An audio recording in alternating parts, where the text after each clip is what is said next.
center. And I have my compatriot here, my co-pilot, co-science team lead here, Martha Nazinski, is from NOAA. 45 for me. And we're excited to explore the south wall of Mytilus Seamount. We're only getting to explore a really tiny portion of Mytilus Seamount on these 2 dives, but yesterday's dive was very productive in terms of us gaining better understanding of the biological communities that are colonizing this deep seamount. Starting the dive a little over 3,200 meters today, and hoping to ascend to the top during the course of the dive, so we can examine if there are discrete zonation in the biological communities that have colonized and populated this submerged island. Yeah. So again, we'll remind everyone that we know that there's a slight delay with what you're seeing and what we're seeing. But if you want specific pictures of things, it's best if you call us on the phone, and then we can react a little bit more quickly and try to get you what you need. It's not up and over there. And I also am told that I need to remind you that what's coming over the conference call line is going out to everyone that's tuned in. So make sure that that what you are saying, you don't care if everyone hears. All right. We had a request. Please keep your phones muted if you're not actively speaking, just so we don't have any issues with feedback or crosstalk. I'm going to use your phone pack. Back. Yeah. So we do have the bottom in sight currently in view. ROV HD camera is a clear view of the seafloor in front of us. Yeah. We're at 3248 meters. Right, okay. And the bottom water temperature is very hard to read at the moment. 2.3 degrees. 2.3 degrees.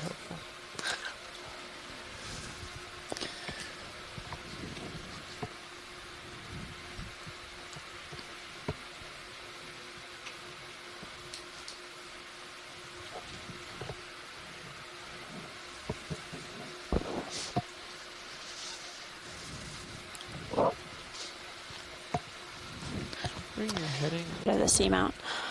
Bridge, nav. And they were looking at rocks.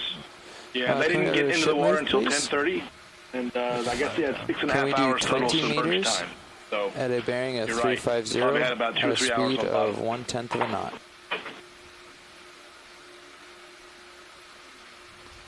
Are you saying that they looked at the rocks, but they didn't identify any animals along the way? There's a fish straight ahead. Just gets in the way of the rock.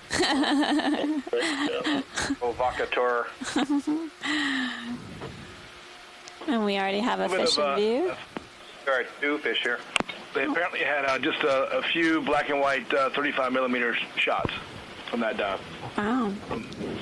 So we're really adding to the knowledge of this area. I'm sorry, who was the last person that just spoke? I couldn't quite hear you. Oh, I just said I wasn't being disparaging about geologists. It's just essentially what they did. Yeah, we're single-minded. We're kind of single-minded as biologists, too. You, Peter. Fish people do the same thing. Don't throw softballs. So we've got a fish in view.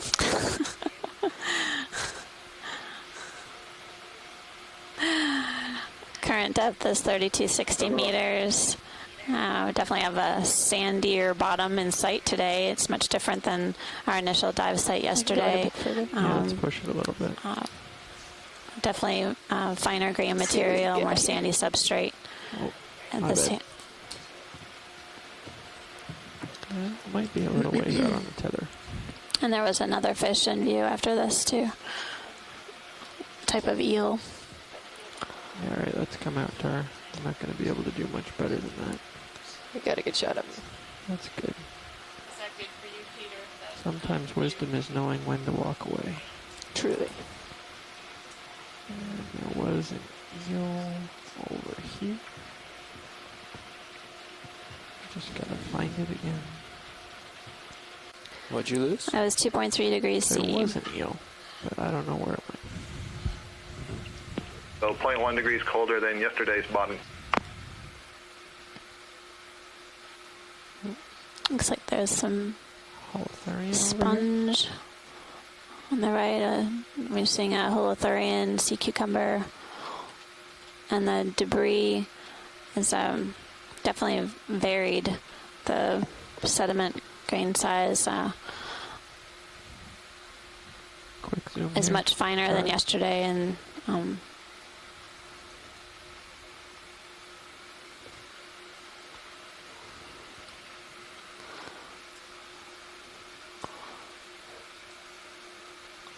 and zooming in on the sea cucumber. Yeah, it looks like there might have been some sort of channeling of sediment, much like a riverbed, to the right of us.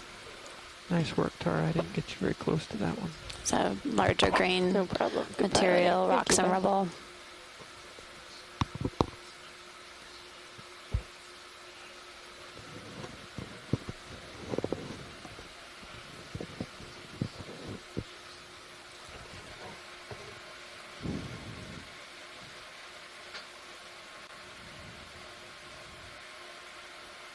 Could we zoom in on that sediment that's the coarser stuff, if you can? Sure, Jason. Can we get a good zoom on the sediment surface, please? Sediment surface, just here in the middle. Yeah, where it's closer on that fish too, please. sure. We're gonna look at Like the sediment. exposed rock there. We're gonna look at the sediment first, and then we'll take a look at the fish. Okay, zoom please, Tara. Hard to tell. It's like an outcrop right there a little bit with a black manganese carapace. Yeah, and Partial pilot, if we're able to just sort of lateral right, so we can get a view of that what looks like exposed rock. Sure You might thing. have to zoom out a little bit to see it. It's like some pteropod shells here. Okay, that's full zoom. Okay. Stand by. The sediment grain size is highly variable right here. We're seeing some Right, lots of come out small a little bit stones, then, some Tara. black, look like basalt, Yes. rubble, There we go. and then looks like an exposed feature here. So you can see the fine layering of sediment on top of the black.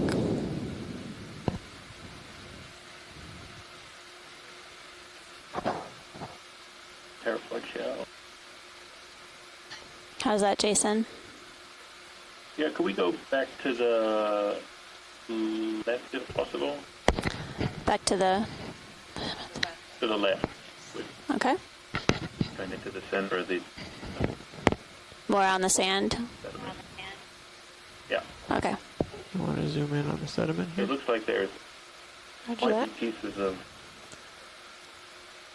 carbonate in there.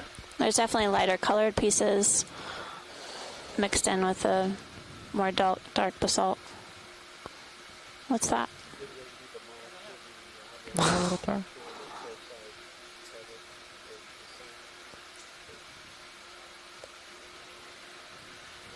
It's stock, I think.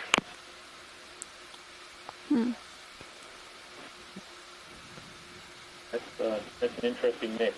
That is quite a mix. It's more what I'd expect a river bottom to look like versus an Yeah, ocean it bottom. definitely looks much like the bottom of a riverbed. We see some pteropod tusks in here, the sort of angular shaped white pieces.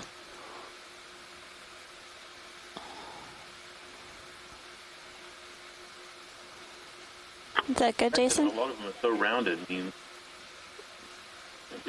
Where travel was little zone. tiny Like they've been worn and sorted. Yeah, I mean, those lighter pieces are almost like pumice, but I don't think they are. Probably they're carbonate fragment.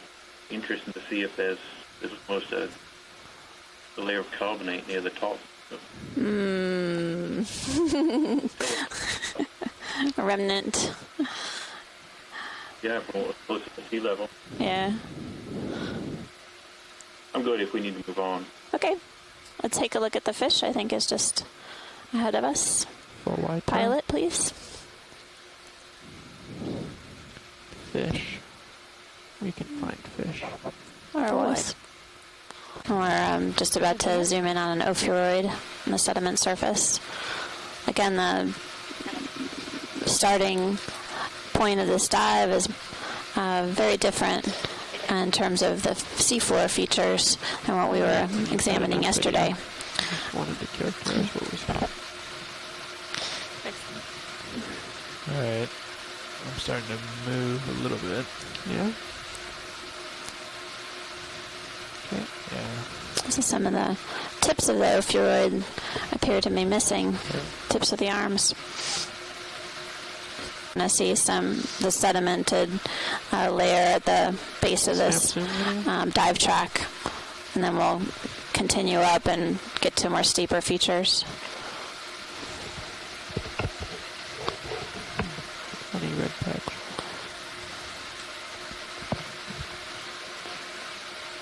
Okay. Full wide. Shrimp. That's that at the top of the screen. Shrimp? Shrimp. Let's go in on the shrimp video. Yeah, Scott, just the dive trap looks like waypoint 1 should be, I think, sedimented quite some time before we start really getting to going up slope. Overcompensate. Right, Tim. Hey, so I have the really delayed screen again today. But we were just looking at something before this shrimp that I thought might have been a sea pen. I'm not sure. Was that the small reddish? It did look like some kind of coral. All right, come on here. So, pilot, it was the small red structure that we tried to focus on before the shrimp. Yeah, a little red thing in the sediment. I remember it. It's somewhere. Hopefully not in a dust cloud.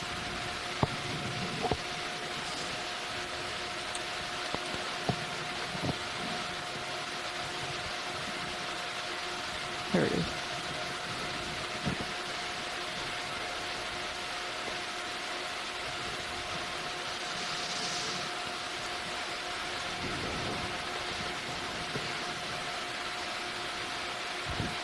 Make anything out of this video?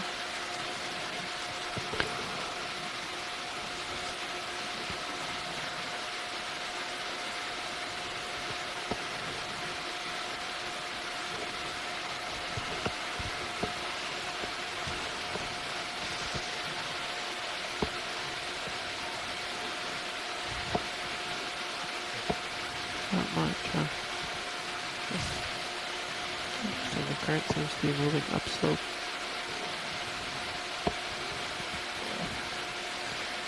Yeah, I think there's not much we can do there with the dust up like it is. Yeah, it's awfully small. I wouldn't worry about it. Yeah, we're just going to keep on moving along, I think, up to waypoint 2. Hopefully we'll find another one along the way. We'll try to keep a running dialogue as we go. For those of you who may have a slightly delayed feed on shoreside. Cool. Take effect and settle. I think that's good information to have handy. And I think we should continue on. Yes, please. Yeah. Yep. Fish down there, but For those of you who might just be joining us, today we are exploring the south side of Mytilus Seamount. Yeah. We're currently working at a depth I'll try of to keep on top of it. 3249 Add meters. to it. It looks safe. okay. Just let us know. Will do. Snap zoom of the fish, please. Bridge nav. Hang on a sec. We can do better than this. Can we do an additional 20 meters at 350 at 110? Thank you. All right, snap one.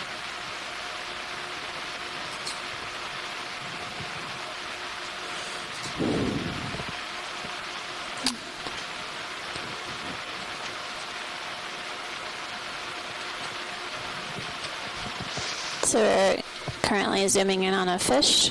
This is different than what we saw earlier in the dive. We saw fish very rarely on our dive yesterday, so need to make sure we document the ones that we see along the way. He's coming. Alright, I'm going to let him go over there. Frame. Cool. Copy that. Thank you. Hopefully that was helpful for fish identifications. So potentially that's Corey Finotes. Coming up.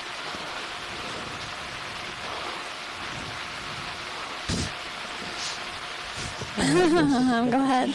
I'm glad that that was successful imaging of the fish. Is there a snap zoom video? A piece here that's a different color. Different color rock.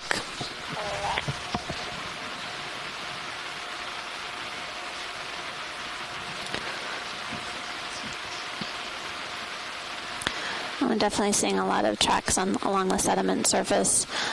Clearly a lot of biological activity of the benthos. Whenever you're ready.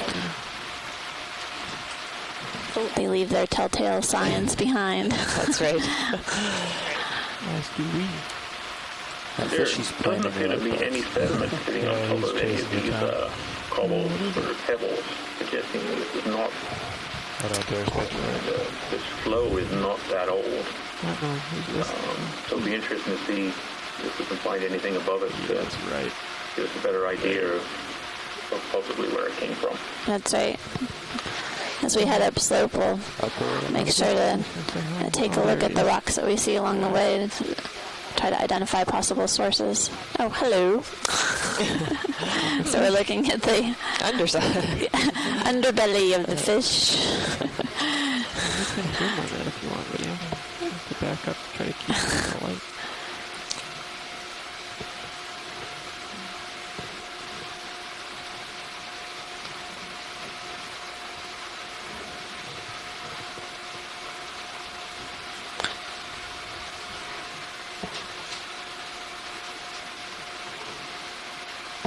Cool shot, Tom. It looks really big.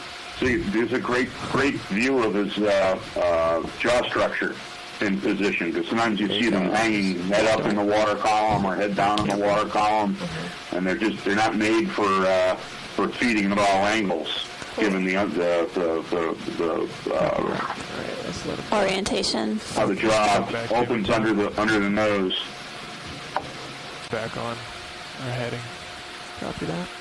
Ooh, that's new. There's something red down there.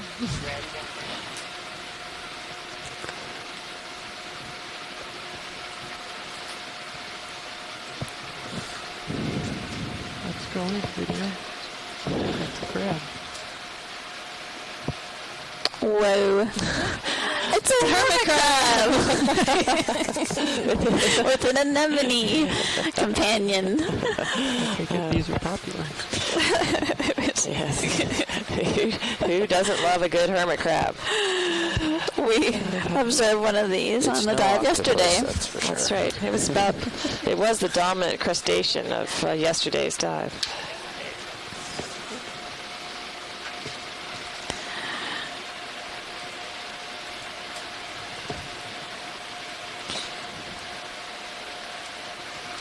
Thank you, pilot. Hello? Hello. Thank you, video.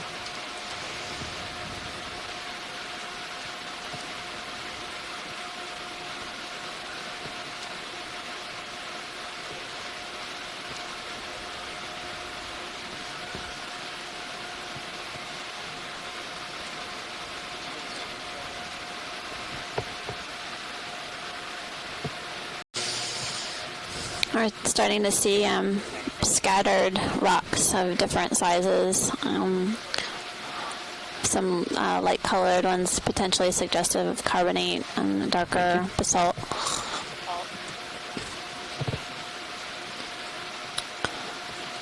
Again, they're not covered with any kind of thin layer of sediment. Potentially, they were recently deposited. Or And looks like a good sitting here while bit I'm more next to him. debris here that's coming into the screen. You want to characterize the slope a little more? Yeah, maybe not right now.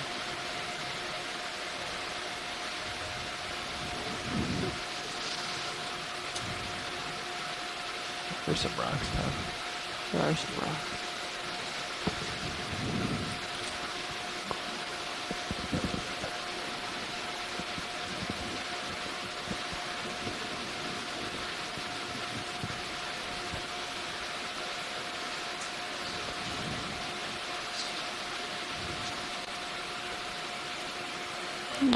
so another ophiuroid is coming into view.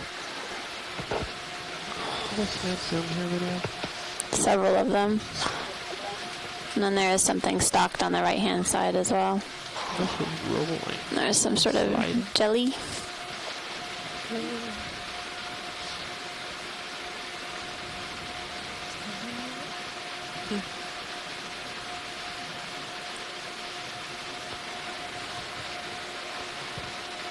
Oh, it's a holothurian. Maybe.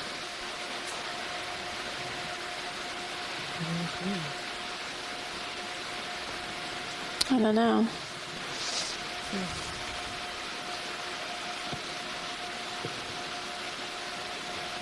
I think that's a deep sea Medusa. Okay. So there's a jelly. Alright, so. Thank you, video. Let's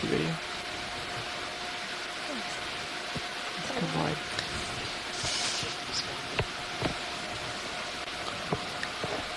There's a stocked, sorry, there's a stocked organism to the right, pilot. Oh,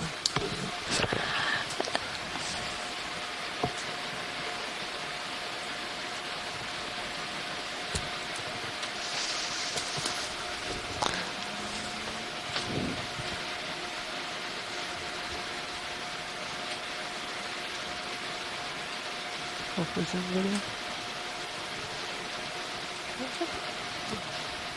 Looks like the sponges we saw yesterday. Yeah, we saw this morphology of the sponge yesterday, but I think it was in a little bit shallower water. Yeah. So maybe this one was up higher and was carried down. Who knows? Yeah, this looks like it's been dislodged and tumbled down.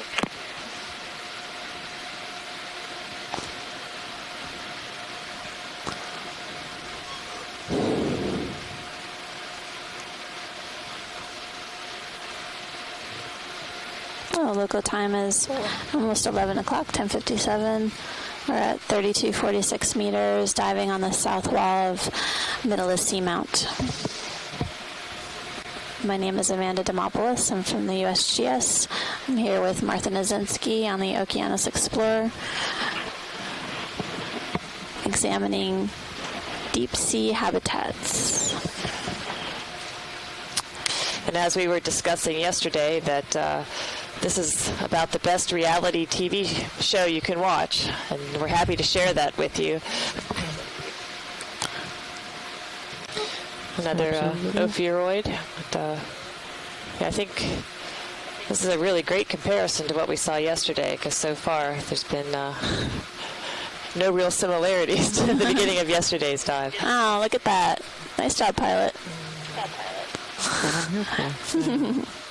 So currently we have a coral with an ophiuroid on top, just coming into view.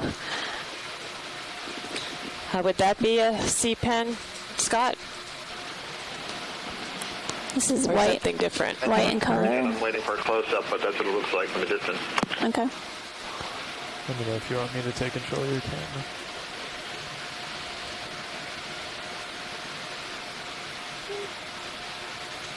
Good find, Tom.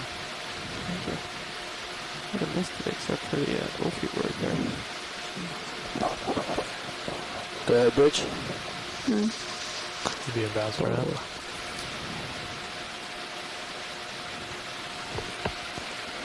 Thank you. There we go. Okay, that's Definitely a sea pen. I can't tell you right now what species it is.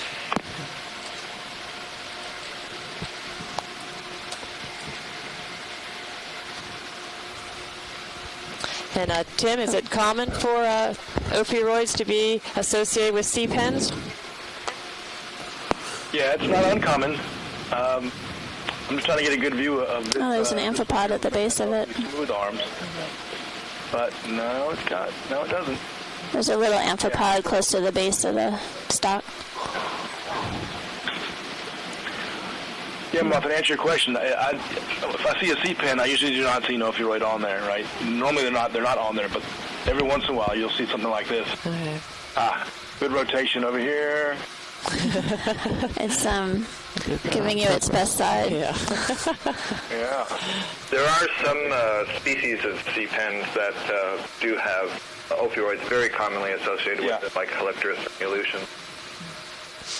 I can't really see the peduncle at the base here, but I have to believe that there is a swollen part inserted into the sediment. Otherwise, everything about it says sea pen. It seems to broaden out at the base, but that's all I can see from here. Very nice, pilot. Thanks, pilot. Something new for us. Our first coral sighting for the dive. I turned to come find you. Yeah, we really pilot. haven't seen sea pens out here. Not too many, anyway. Oh, well. Something up in the sand. Straight ahead. I'm chasing it. Ooh.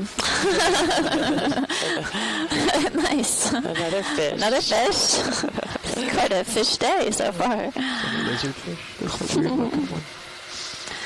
This fish is very light in color. How far away is it? Seems quite large. Bridge nav. Ah, Yeah, we're probably going to want to get laser. nice. Bathysaurus, I believe. Very wide Bathysaurus.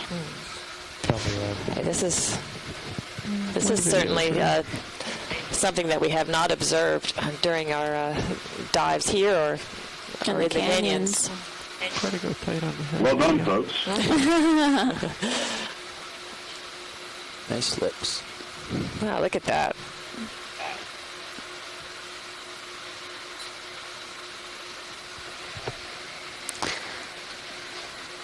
This is Bathysaurus, He's supposed to look like that, or is he injured on the side? and the eyes are very shiny golden color. Really cool looking eye. We could count fin rays. You can count the teeth. Roll one down the body here, video. When we come out, I'll get you lasers video. Bridge nav.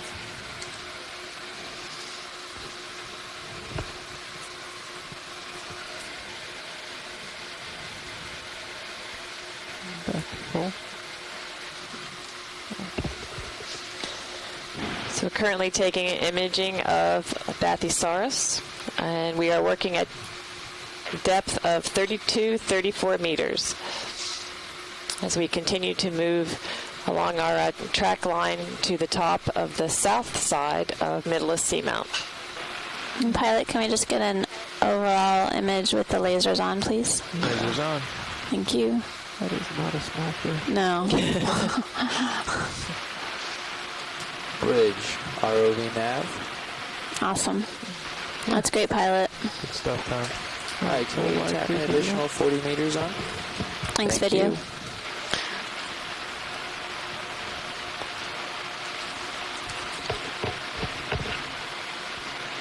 We watched these the same species in other places. But the Bathysaurus there is a good example of how serious his feet can be useful. Yeah, definitely. I'm going to keep an eye out for you, Jeff. If I see something, I'll let you know. Especially on the sediment stuff, you can pick out really small things. Especially lightly colored things like that. Yeah. It would have been hard for us to miss that. I wasn't sure It's if like that was another a rock or a holothurian, fish maybe. or fin. So you can see you're coming up on a bunch of rocks here. You just keep going. Same heading. Yeah, that's been a consistent land scree there.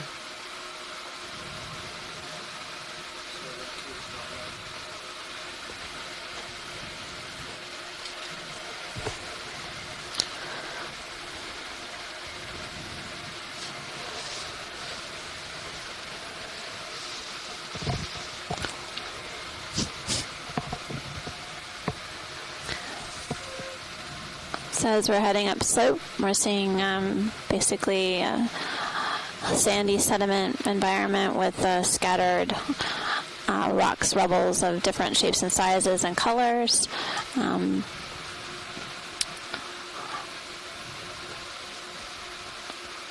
starting to see some larger rocks as we head up slope. I left the camera tipped pretty far up, Jeff. So you can do with it what you want, but don't let the optical illusion cause you to stub your toe trying to fly low. Did I stub my toe? No. Not yet. Oh, okay. Not yet. Oh, so much faith. There's a vote of confidence. Oh, you guys are awesome. We have faith in you. We have faith. There's some of those larger rocks, or multicolored rocks, or what do we want to look at? Oh, just keep.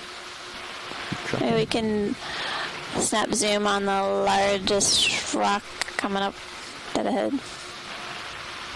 Roger. Yeah. Looks like they're spawned on that.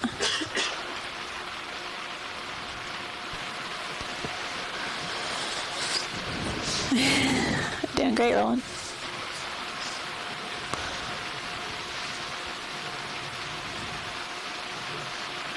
Don't forget about your laterals there, Jeff. That can kind of help to keep you off the slope. I'm still. I've had a number of people join us on the event log. Thanks everyone for tuning in. I'm Amanda Demopoulos from USGS, and I have Martha Nizinski here from NOAA. We're both on the Okeanos Explorer. We're serving as science leads for this expedition, exploring deep sea canyons, the seamounts off the northeast U.S. coast along the continental slope. Today we're diving at Mytilus Seamount on the south wall. And we've had a really interesting dive so far. We dove on the north wall yesterday, and there have been some very remarkable contrasts between the two dives, even just in the short time that we've visited the seafloor. This area is heavily sedimented with a variety of different rocks and cobbles of different sizes.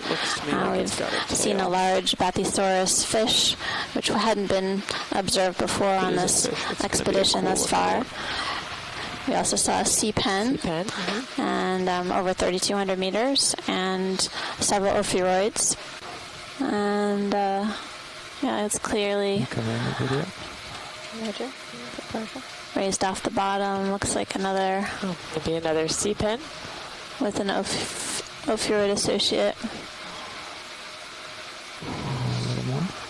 So we're at 3,216 meters. Local time is 11:13 a.m. We're coming upon our second coral specimen. Harder return there, Tom. And sonar. Yeah, it does. You want to stop the current move? Yeah. Yes, I do. Okay. We'll swing for a bit. Jeff, if you want to. We can definitely see on the Sirius view, of sonar view rather, there's a hard return coming up. That return. Well, less than around 35 meters away. So the topography is changing as we're moving up slope. Yeah, Bridge, could we easy stop here? A lot closer to you. So we're going to try and We're going to swap out the take a closer look at this. A lot bigger exposed rocks. There's an object on the right hand side that would be great to get a snap zoom of, if possible. Video snap zoom. I think this is what you were looking at, Chris? Yeah, I think so. He's It's a sponge with ophiuroids and the shrimp just behind it. And you can see that clear basalt layer that's been coated or draped with sediment on top. I have him in sonar. Can you come on? Video? Sorry. I just lost it a little here. Looks like there's more up and over, Tom.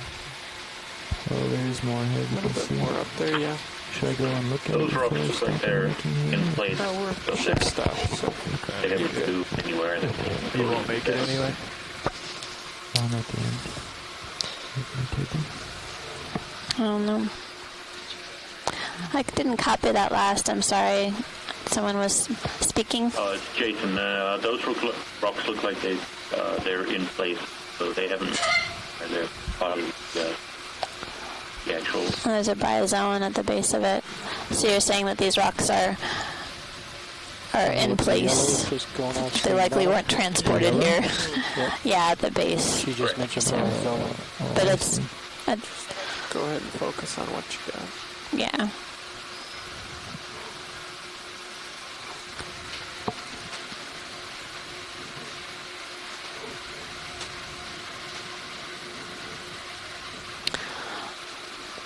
And then another type of sponge on the right-hand side with the spicules poking out. Don't forget you tilted up. Yeah, that sponge was pretty common yesterday. Yeah. Once we got into a bit shallower depths. And then yellow bryozoan straight ahead of us toward the bottom of the screen. We also observed that on the north wall. The bottom that we're trying to get. We could just get a snap zoom. We didn't. Look at it. You're learning to pirouette. Gotta love the laterals.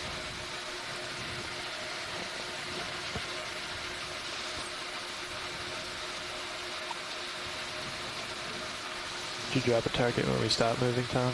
Yeah, I did. Cool. I very creatively called it reference. Ready for zoom? You ready for zoom on the radar?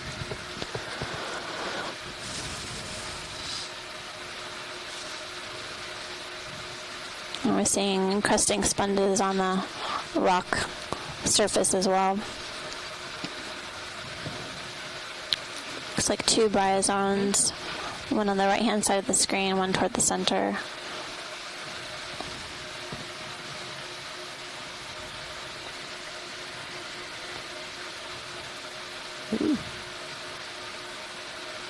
And just, Pilot, we're good to move from here after you've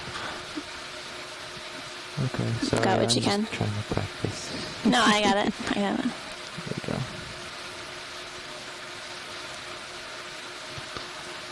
go. Another white rhizome on the right-hand side. Not too bad, Joe. That was a nice Thank little you. That was awesome. pirouette to get around there and see it. Pretty. Yeah. At least. Yeah. So we're coming up to a wall feature, and you can clearly see the transition from the sediment-laden floor to the rock wall. Our current depth is 3208 meters. And every now and then, go ahead. This is more similar to what we started with yesterday. Yep. So if I could give you one piece of advice, Jeff. I'm seeing several different kinds of sponges. There's a red sponge we observed yesterday. What's coming into screen as you go up. I see. Yeah, so look for and you can use that some both of the for white sponges and sponges. As you begin absorbing And information most of the sponges we you observed can find were something in hexactinellids. and steer so it magically shows up center screen. Nav, can we put a target here, please? Oh, sorry. Sure can. So you're not going to make it up and over, Jeff? So I would explore laterally on this face until we get a shoot move going. Okay. This is our first target for the day, yes? Minus our reference target. Yes. Yeah, first target. Official target. And you can use your bubble cam as kind of your reference point for your toes too.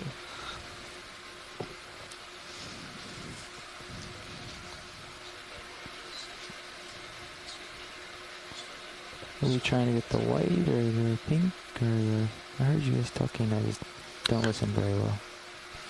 Actually, we're just looking as we ascend, so we can just... Okay.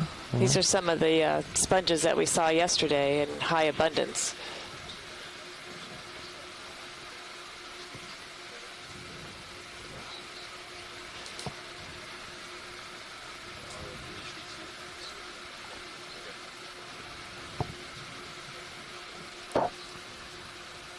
There's a holothurian, a couple on these rock ledges.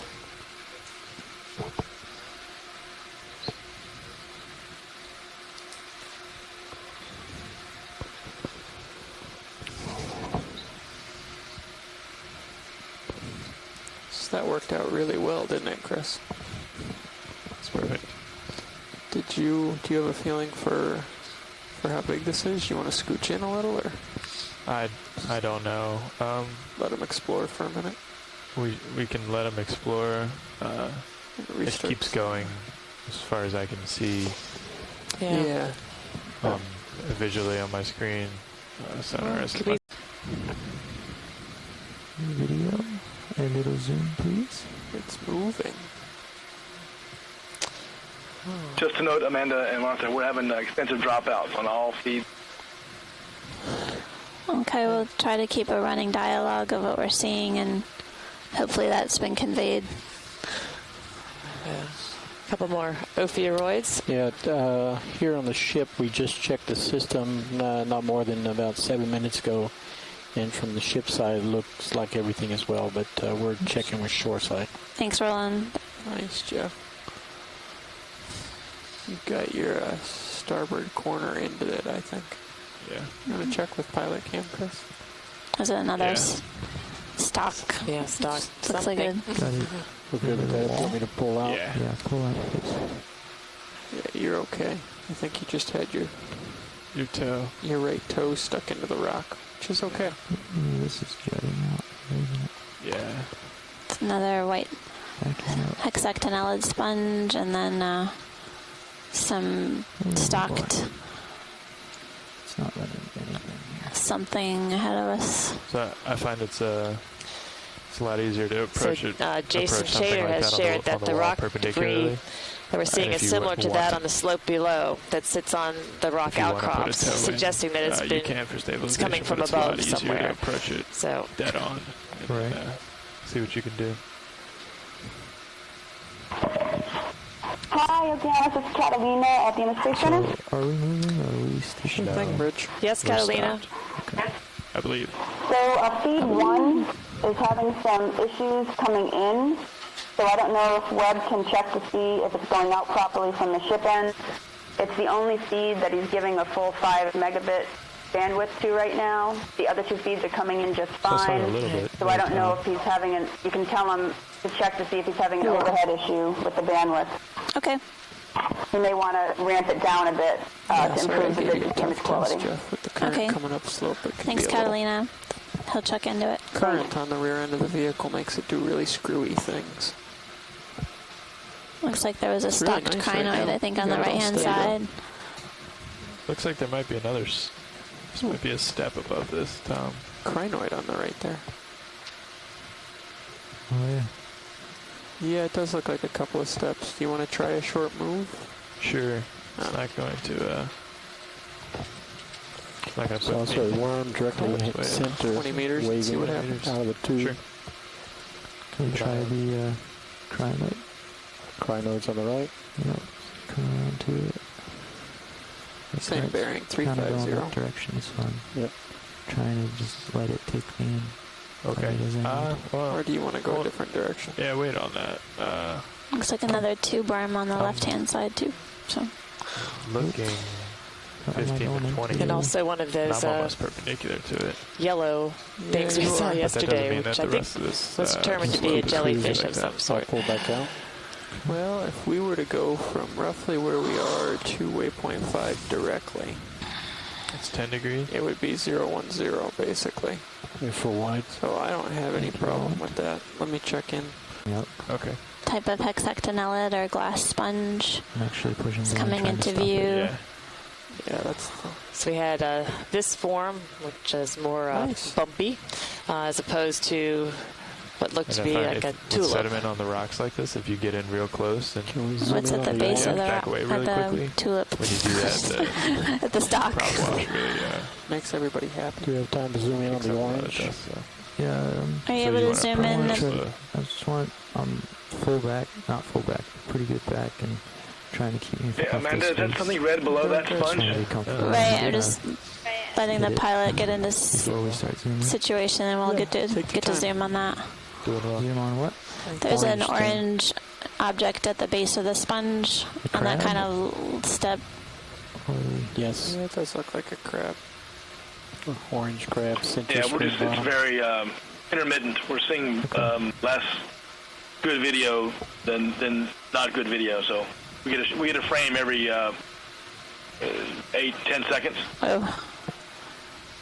Well, we'll try to keep watch. Okay, you can go on the crab. On your command. Go on in. Pushing in. Partial. Okay. Looks to be our favorite hermit crab. Yeah, he doesn't have much of a home, though. Growing.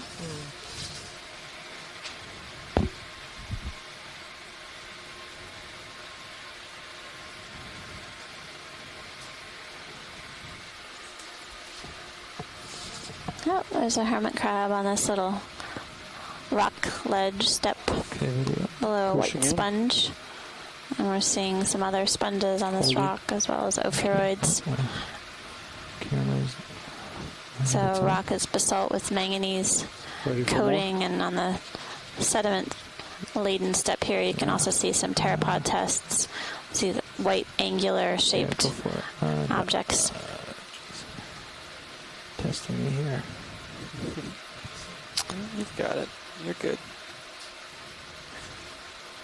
It's the most amount of thruster input I've had to stay still ever. Yeah. I've ever had to It's get moving a little bit. You're doing good, though. And science has what they need, pilot. Yeah, sorry, I know I'm taking a long time. No, pilot, you're fine. No, we're just letting you know that. You know. Okay. Yeah. That was fabulous. Thank you. Oops. I'm getting a little close to this wall. Not really. Come out wide. They're pretty far out. And, Good. for folks who are watching the live feed, the Sirius view gives you a really fantastic perspective. We're in communications with LinkQuest on that. But I'd like you to go to the USBL computer. Sort of unclear if these are at or near sea level. But I think We can zoom, Rolly. I haven't found a perch. substantial amount of carbonate here. is a total kind of answer that question. And will you take a screen grab of that when the red line appears in the depth? The one with That's the a errors. partial. Jason, can you repeat that, please? I think that was really helpful information. See lower right. Just you were a little low. Depth. So now it's the blue flat line, so that's not good. Yeah.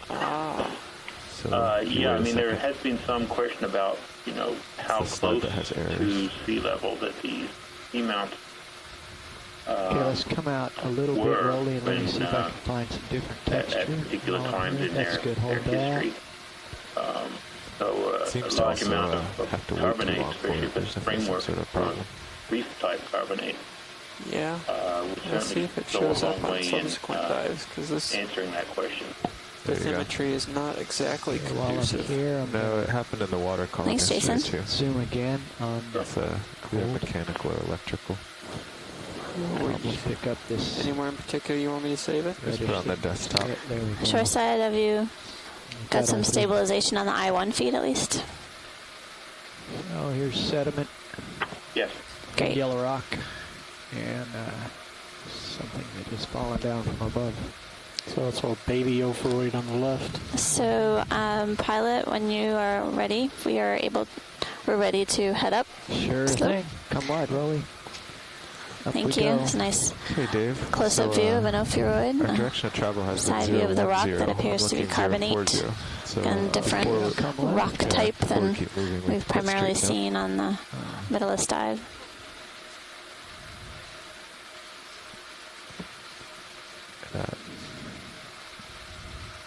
Thurian.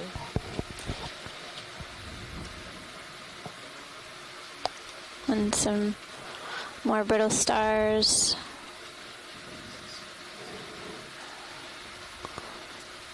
And a variety of different sponges.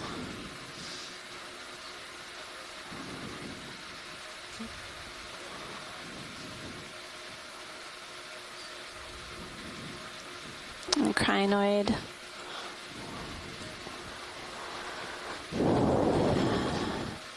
Good.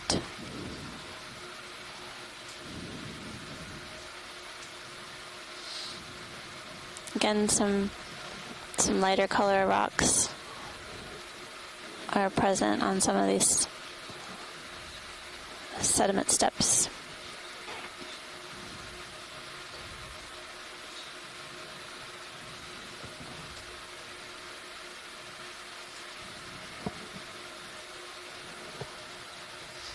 Okay, I'm at 010 now. Okay, and just keep sashaying left. And Starting to see a little tug. okay, sorry. That's okay. Once, I think I've really been whipping the tether sideways here. yeah.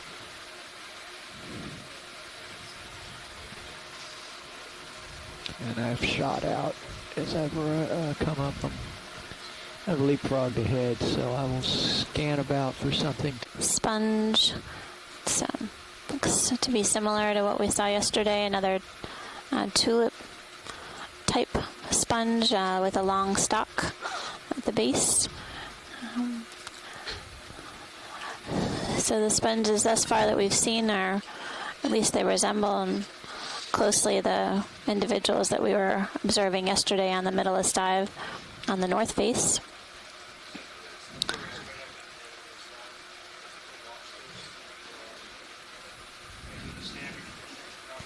I think I'm just kind of right about as far as I can go with that. Nav, co-pilot. Once you're settled, could we get a ship move going? I believe we were heading 010. That's great. That's what I'm lined up at. We're currently looking at a hexagonal sponge. Moves, but actually, course, a few if it looks good at the end, different ones right in front of us. Yeah. Seems like quite a fair amount of sponge diversity. Holding. Just in a small space right here. Yeah, I see that. Like an ophoroid skeleton. Slide around at the sponge with the ophoroids. Pushing focus.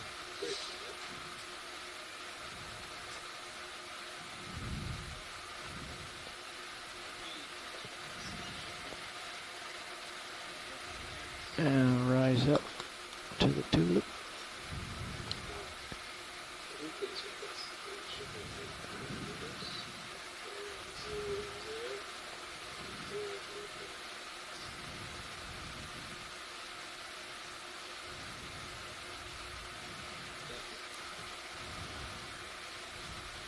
So this is what's in the neighborhood. Is there a object of any particular interest, and I'll get closer?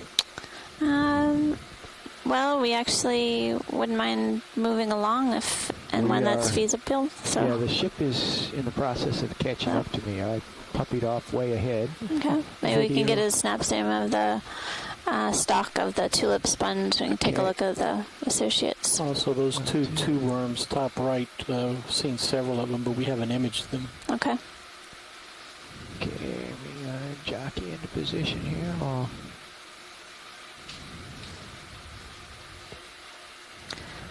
So we're imaging what we have available in front of us while we wait on the ship move. Pretty far off early, so I'm going to push in for some light here. Take advantage of our time to explore a little more closely. Can't remember, but I think you're partially zoomed right now. Yes. Do believe so. I can see several ophoroids on the stalk of this glass sponge.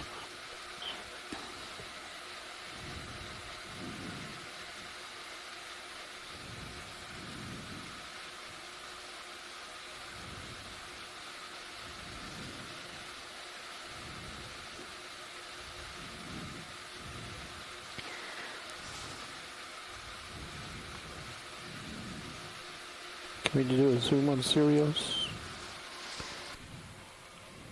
Yeah, go ahead, video. Wide on Sirius. So Dave, if you're looking for more exploration, my heading's 020, but so if you just lateral to port a bit, we'll get straightened out. All right, Rolly, I've got to Ready to pull out? Another yeah, come out. There's a bryozoan on the rock was wall, no- and there were You've got time. I was a just stock sponge, several ophiuroids coiled around the stalk. Yeah, now I'm lined up 010. Okay.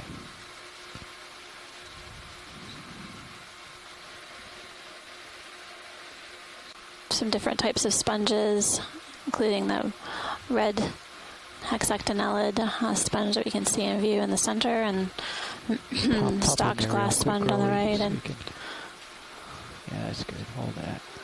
and then Nah, but still looking clear ahead if you'd like to tack on a few another 20 other meters. sponges with ophiuroids. Okay, wide roll.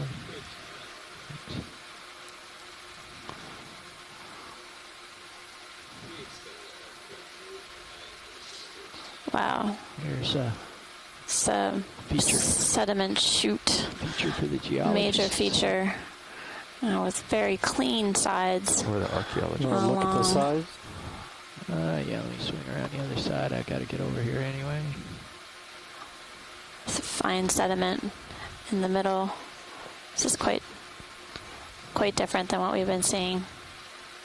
Distinctly different than the small sediment steps or rock steps.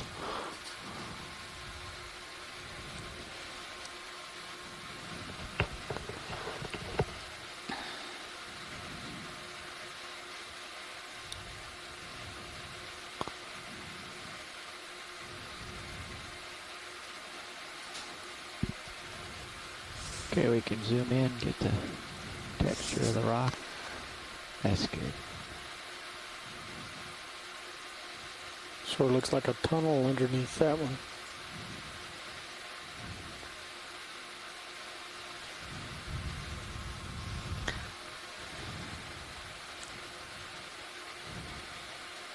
Nav Copilot. Hey, when you have a chance, I'd like to get some more screenshots of the USBL screen to send on. Oh, and two more, Yeah, looks like hermit like crabs on the you to hit right-hand clear side. on it, and then start fresh, so it'll just be a few points, so they can actually tell where they are instead of a big cloud of points. Hey, man, And it'll also show if the positions and depths are consistently off, or if they're just don't kind of know random. exactly what this is.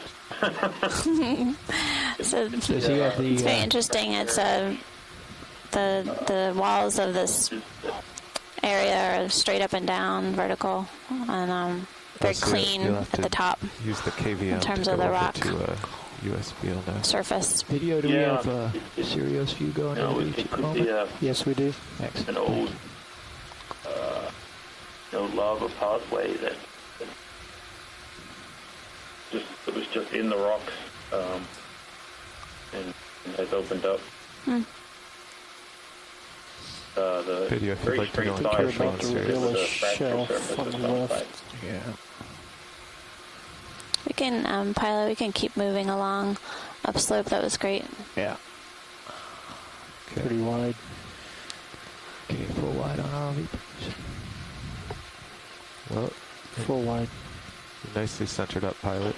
We Might not have the Is tether it- for it, but we will try. Let's zoom from Fish here. in the center of the screen, Hold that a sec. and try to just get in some of the video while we're at the end of our tether.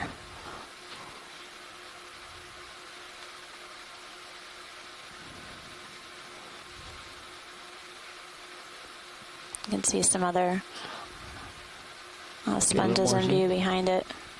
That's good. Interesting here, That's Dave, a is my shading synaphrobranchiid control eel. We stopped were communicating, but my observing zoom this control type of fish on continues. the dive yesterday on the north side, Interesting. middle of I've the been trying to Seamount. put my gain in here for several Interestingly, we're seeing no seconds here, and it's not halosaurs responding. Yeah, okay. so far on either side. There it goes. Iris is working, but Gain is not. Well, that's unusual because Iris. What is their depth range typically, Peter? Yep. Iris is part of the lens, though.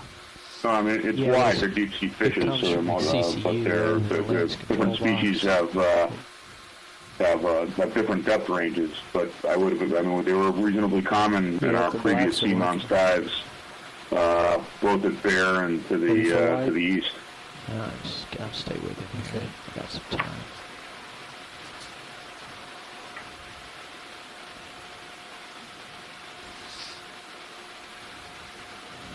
So the pilot's trying to keep ahead of it so he can get a good shot.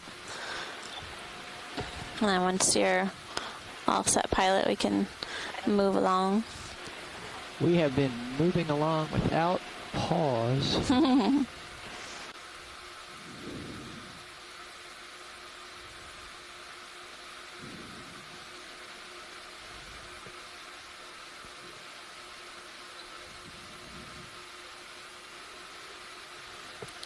He's pink on your screen, he's purple on mine. Maybe next year we can fix that. So current time is 11:55. Depth is 3157 meters, and we're diving on the south wall of Mytilus Seamount. Currently, we're ascending this pretty steep slope. We've been seeing a variety of different hexactinellate sponges, ophiuroid, brittle stars specifically, and a few different fish species. Yeah, let's wait 5 minutes. Yeah, we're getting into some richer territory for population as well.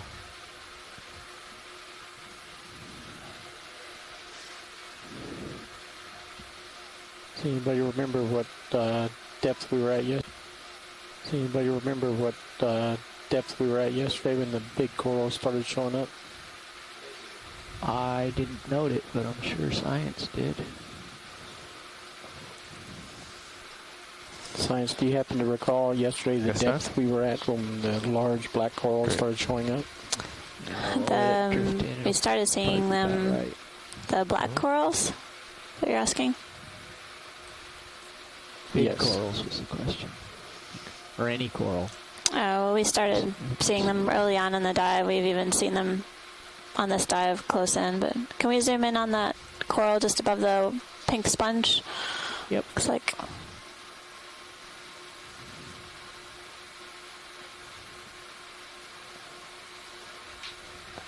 Okay, rolling. Looks like this is white. Hold there. Octocoral. With some associate on it. Yes, sir. Okay, a little more zoom. Hold that. I think it's control print screen, and then you. This is a primnoid. Yeah. I looked at it yesterday. You got a couple good points there.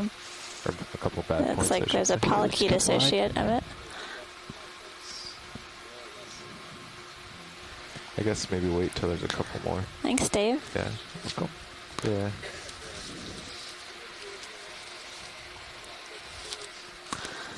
Yeah, like at least a couple oscillations. And that was depth is 3151 meters.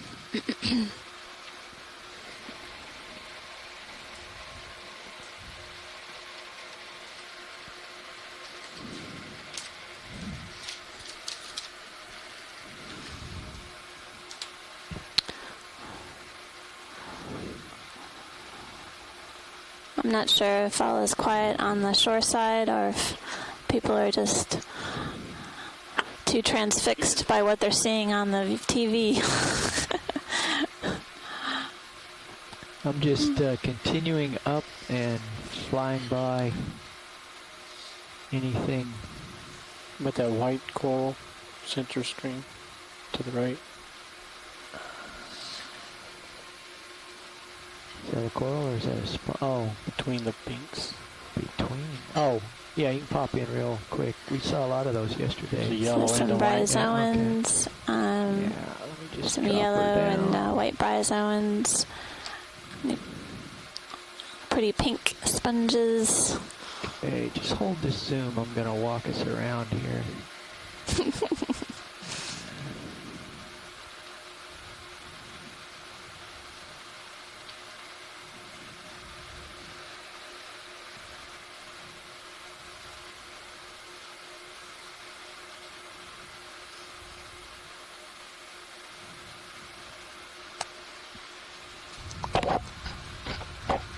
So we started off the dive on a sediment-laden gradual slope and have progressed upslope. On our way, we were able to observe a variety of different rocks of different shapes and sizes. This is a pycnogonid, close-up of a sea spider. Fuzzy legs. Max. Okay, come out halfway. Nice. Thank you. Hold that. And as we've progressed upslope, we've definitely come upon more rugged terrain, more steeply sloping basalt rock walls coated in the manganese, the dark color, and track link marker, some sediment-laden steps. Wall, just in case you were tracking it.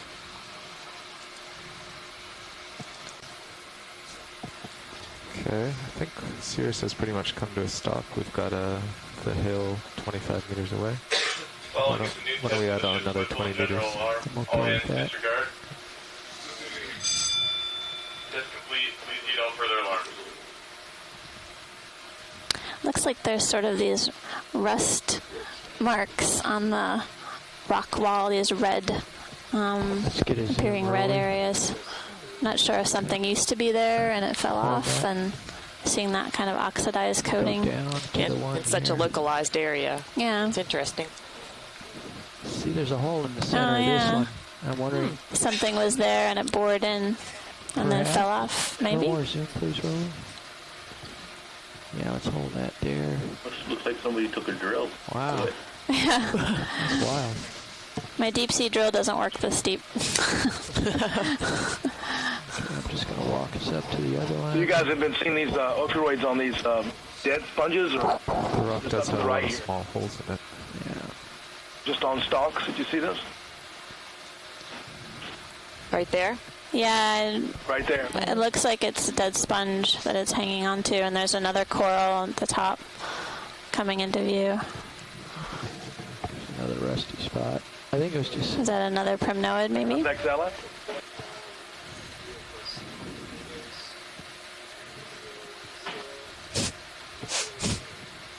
Yeah, more boreholes. Guys, come out half, Roland. That's good, thank you. I haven't seen on this dive yet. Looks like very nice, Dave. Zoom? Yes. No? Nice. A little more zoom.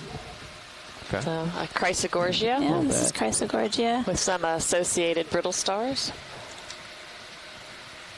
Oh.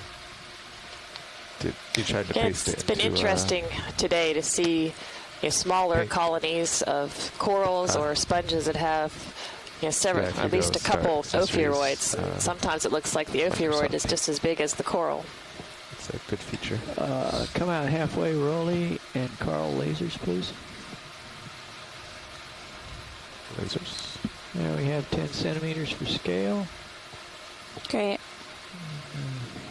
And there's Did have a something very red on the small base left. that we did image. Oh, yeah. Maybe Anthomastus. There on the left, the red one. The ball. I think that's the one you just described. Yeah. I zoom as I approach. Yeah, hold that.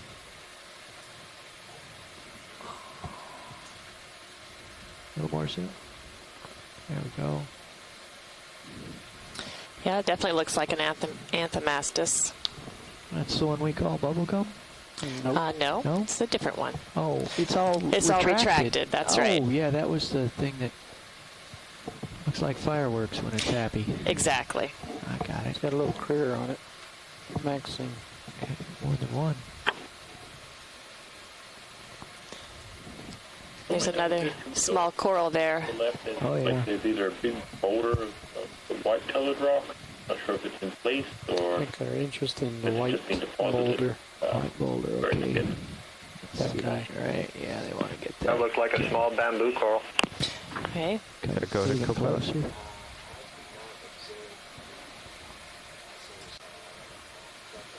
Okay. Alright, let's zoom, Rolly. That's good right there. I just want to walk it around and get the Perhaps there's texture. another small bamboo in the crevice that's there. Tom's picture there. Okay, well, yeah, you can just go back to sonar, and if we see it There's happen the in high rock. back, we can try to catch it. Seems to be Sediment intermittent. and the contact point. Definitely two different. Maybe clear it again right now to get it less. The snail on the upper right coming Hey, into we're view. getting some information from Top Jason center. Chater that maybe this is a carbonate boulder.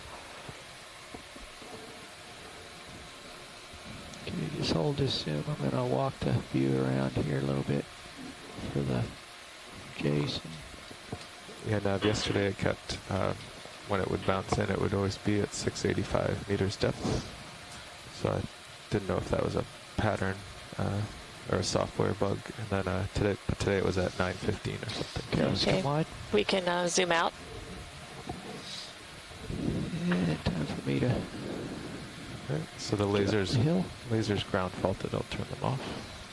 So I've noticed that all of these sponges Squad corals lobster behind the sponge. are more concentrated on the right Way we could side. zoom in on that crab. Crab. Crab. Squad lobster Is that a crab? behind the pink sponge. Where are you? Crab or not? Center Looking. screen. It's on almost the center, Do you big notice where red the current is sponge. there? There's some white that's just to the about 11 and 10 o'clock. I don't know if those are chelipeds or We're what going those are, for but it it looked now. like maybe it was a crab. Okay. You have to put a red So we'll left. zoom in on the Yeah, okay. red sponge and see if it has anything underneath Yeah, it. you can't see it right now. Partial. just behind that big. Yep.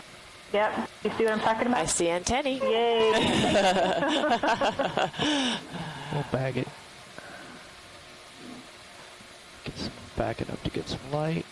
Oh, he's timid. Try the other direction. You can run, but you can't hide. Oh, look.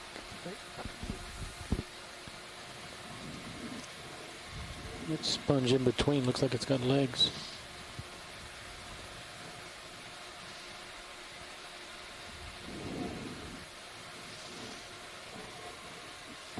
That's your side camera. Yeah, it's close over here.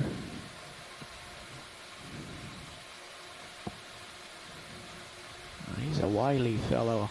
I think he's scuttling out of view. Certainly is not making it easy. Clunk. Okay. I got a glimpse. That makes me happy. Okay. You have some fun, I understand. We can Tyler, I noticed your can mini Zeus is confirm aimed that straight up it too. looked like Would you a that squat down? lobster. You can put it wherever you like. I haven't been referring to it. Okay. So we're continuing to image and document the diversity of organisms that we see as we move up this rock face. These sponges that are in the screen now were extremely abundant yesterday on the other side of Mytilus. So we're currently on the south side, and yesterday dove on the north side. We set our operations up that way so we could try to make comparisons between the two sides. Focus crab. Oh, let's come back out a little bit. Go ahead, co-pilot. Great. Okay, more zoom. Starting to see a bit more cohesive background in the sonar, you see. And okay, more zoom.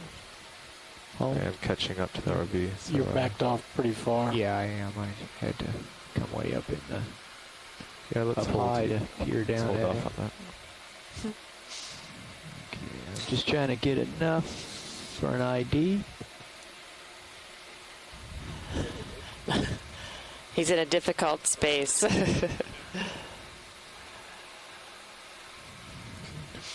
Yeah. Okay, let's come wide, Rolly. Thank you, pilot. I popped way up. Oh, yeah. Right in the center. Go ahead, Nat. Great.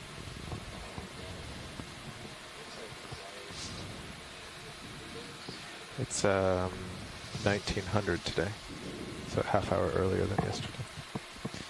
Yeah. And I'm feeling comfortable now with, I came up a bit and the terrain's looking better. If you'd like to tack on 20 meters. As I track in on this guy.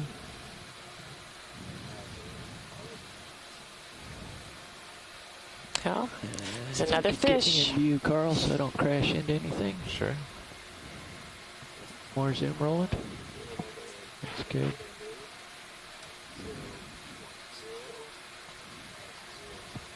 Okay, more zoom. Hold.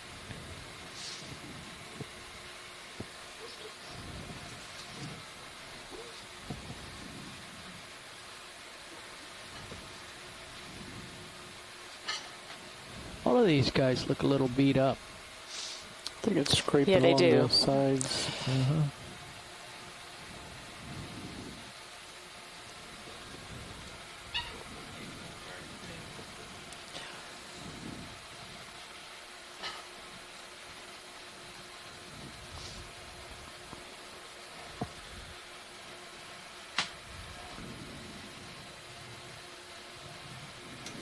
You got the guys that like to hide today, don't you? Well, I kind of chased him into the corner here. Is he gone? Well, he's there. He's just having to... He's going to get the shrimp. Oh. There we go. Well, we are moving forward. Maybe now, another Sinatra blanket. I'll come port 20 degrees again. You're full wide. All right, we can continue to move on a bit.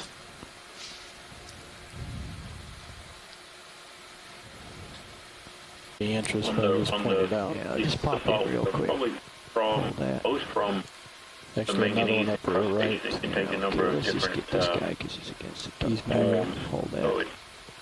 it's quite confusing as to what the original texture of the rock was. Okay. Thank you, Jason. Another excited. Holothurian. Could be a solitary hydroid just to the right. Just to the right of, is it in view?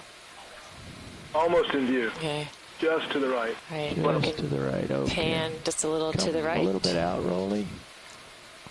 Solitary hydroid just to the right. There it is.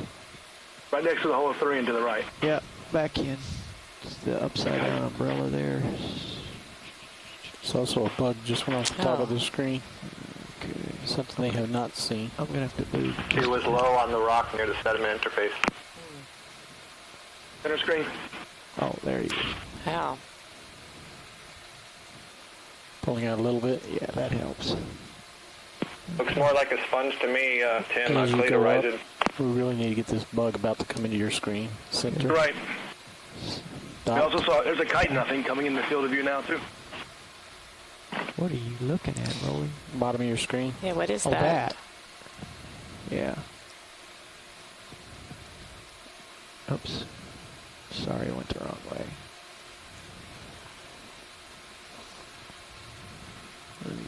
Was that a stocked crinoid that was next to the Let me drive in Holothurian a as little well? bit, Rolly. I'll have better control. It looked extremely delicate.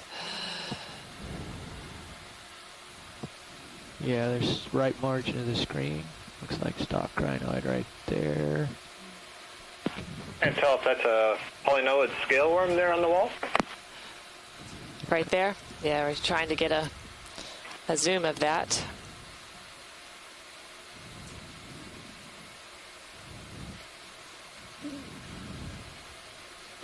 Nice delicate octocoral on the right.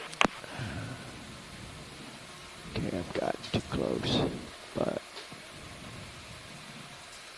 let's come out, Rolly. A little bit there. I overshot it with the light. I just want you to see it. Yeah, okay. Somewhere in all of that, there'll be a Greek focused frame grab. A glimpse. Thank you, pilot. The sponge. Okay, a little partial zoom here. Yeah, I think so. Another holothurian next to that as well. No more zoom. Yep. There's a fish and something under the rock, just off screen, top right. Okay.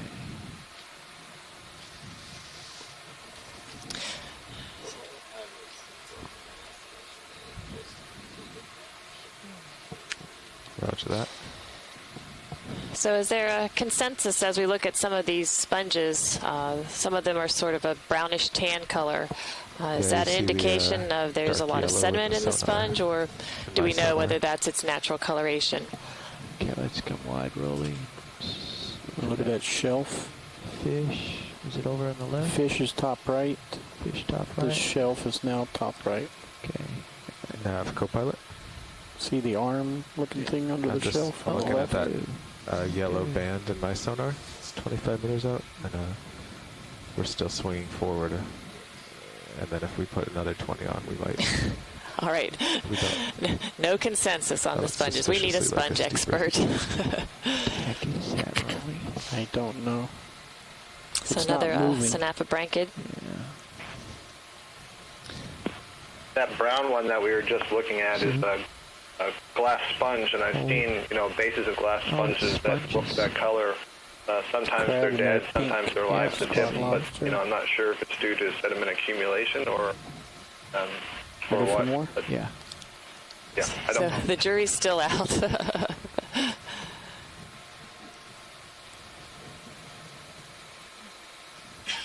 It's like this is where I want several the camera things on the end of the manipulator. inside this small cave, and that would surely spark our conversation on overhang, underhang.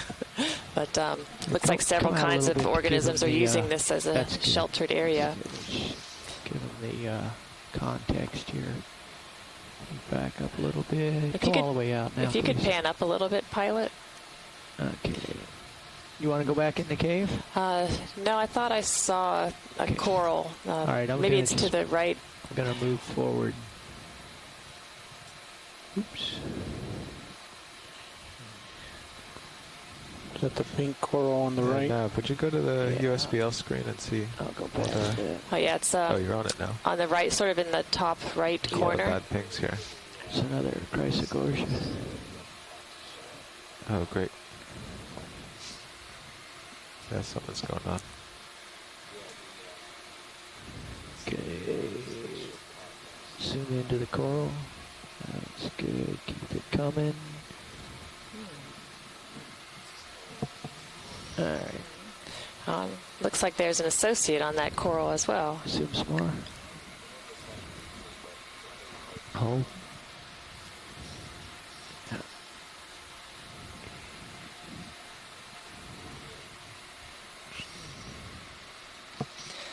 So we're looking at a I don't know what Chrysogorgia. that associate is, but it's got a lot of legs. It looks like a giant.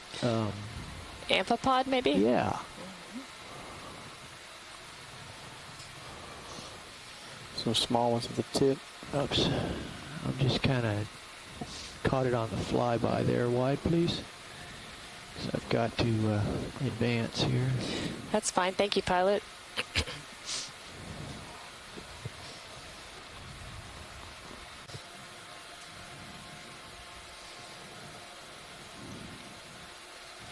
And Tim, maybe you can comment on this. One thing I've noticed is that some of these glass sponges have several ophiuroids associated with them. I'm more familiar with crustaceans of different sorts, like living inside the sponge, but some of these sponges have the ophiuroids outside and inside. And is that common?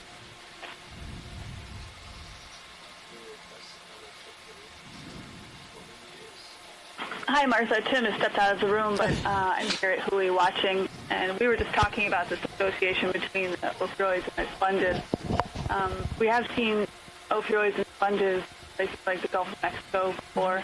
It's more likely that you see crustaceans or shrimp in the sponges, but there were a few dives also in the canyons this year on the Bigelow cruise where we saw ophiuroids and sponges. It is less common, though. Thank you, Taylor. I've got another east-facing scarp here that's much more populated than other areas. This does look like a Super few smooth stone on the more left there. things and a nice diversity, mostly of sponges. Pink. Yeah, I'm gonna keep it rolling. Some crinoids.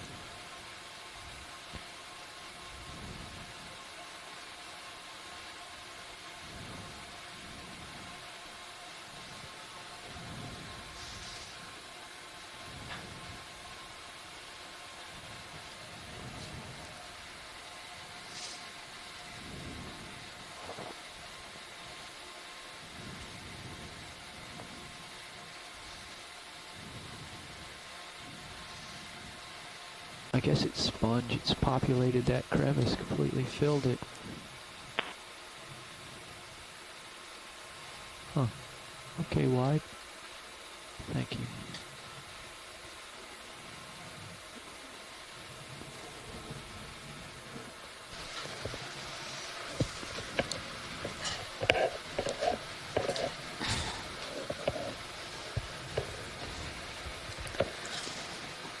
It's quite a string of ophiuroids. The conga line.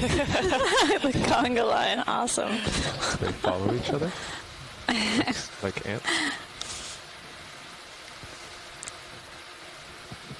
First observation of ophiuroid migratory behavior.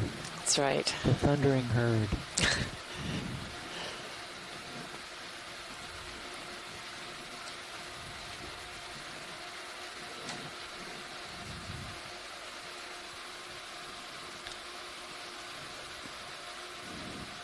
I think that the song is going to be in my head for the rest of the day for a conga line.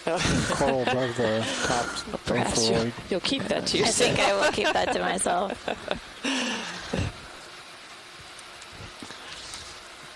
We don't start the singing until at least 7 p.m.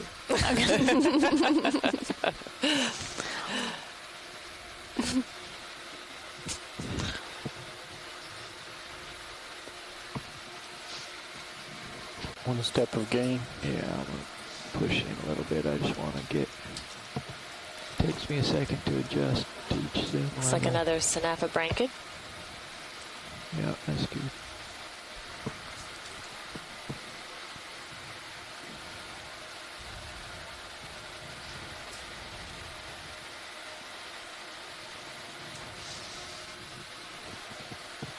Full wide. Thank you.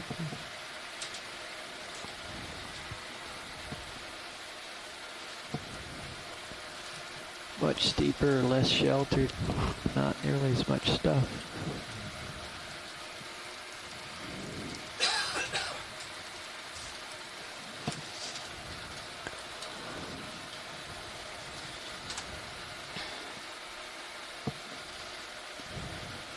We're only Delta 3, Carl, once you get a bit above me, see what your sonar sees.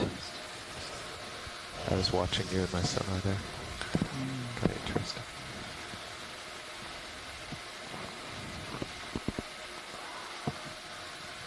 Is Jason Chater on the line?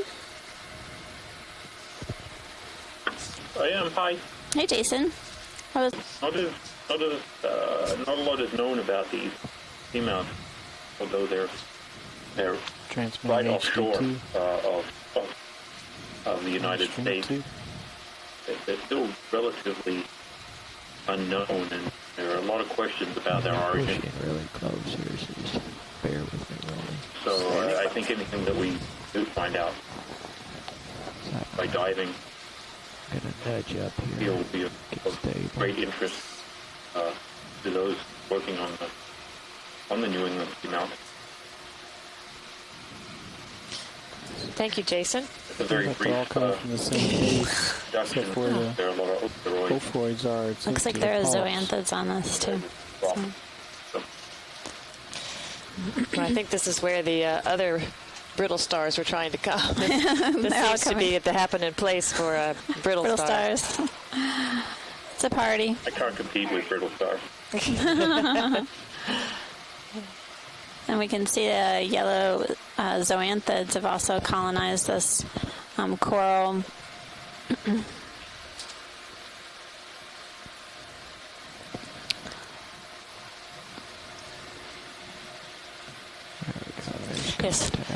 It's like they've set up their own zonation with the zoanthids on one side, then the coral, and then the dead part of the coral with all the ophiuroids.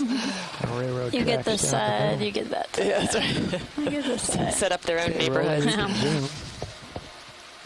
There's a crinoid there, too. Yeah. Have we gotten some lasers on that? We can do so. We will take care of that.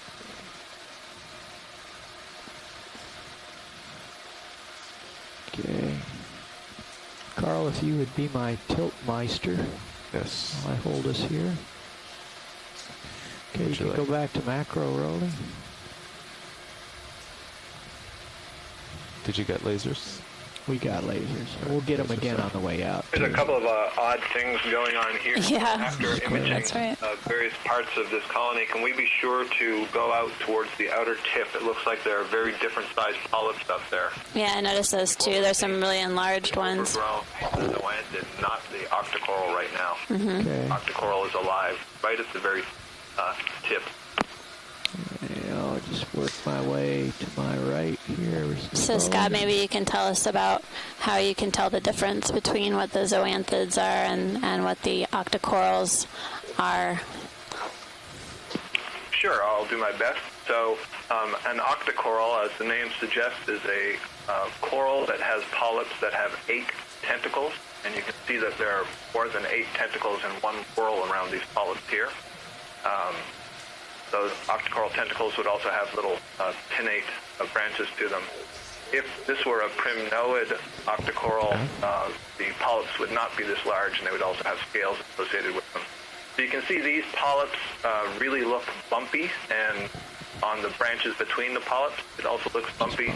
Zoanthids, which are basically colonial anemones, can incorporate sand grains, mud grains into their tissue, and that's what gives them that very stiff, stiff and rough appearance the outside of the tissue. Oh. But the main thing is the top of the polyp is quite wide. You can see that they're kind of hourglass shaped, some of these things. So where the ring of polyps is, we call that the oral disc. The mouth would be in the middle. That's pretty wide. There are far more than 8 tentacles. That's how I know there's zoanthids. We saw a little bit earlier, we'll probably see again in the background, there's some yellow ones. There we go. These are also zoanthids, probably a different species.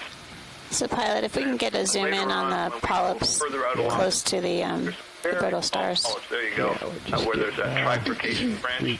Now you see the polyps are really, really small, and that's what I would have expected to see on the primnoid skeleton. This is a primnoid, most of it dead. And when we zoom in on that, you should be able to see quite small 8 tentacles. Oh, there we go. Thank you, Scott. Okay. Central disc, please. Seems like you're still slipping back. There were also some barnacles just a little bit to the left once you get back into the living tissue on the skeletons. We noticed some amphipods, too. There are many there. Yeah.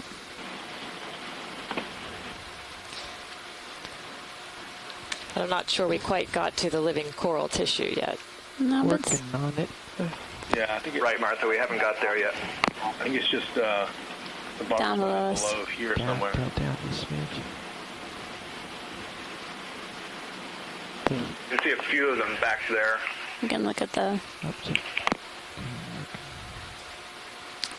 You can see the amphipods clearly. Oh, very nice. And then...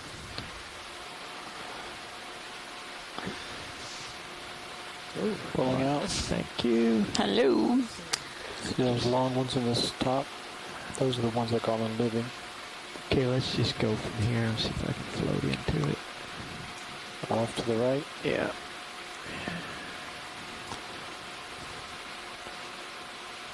Okay, come on in some more. A little up. Yeah, working on it. More zoom.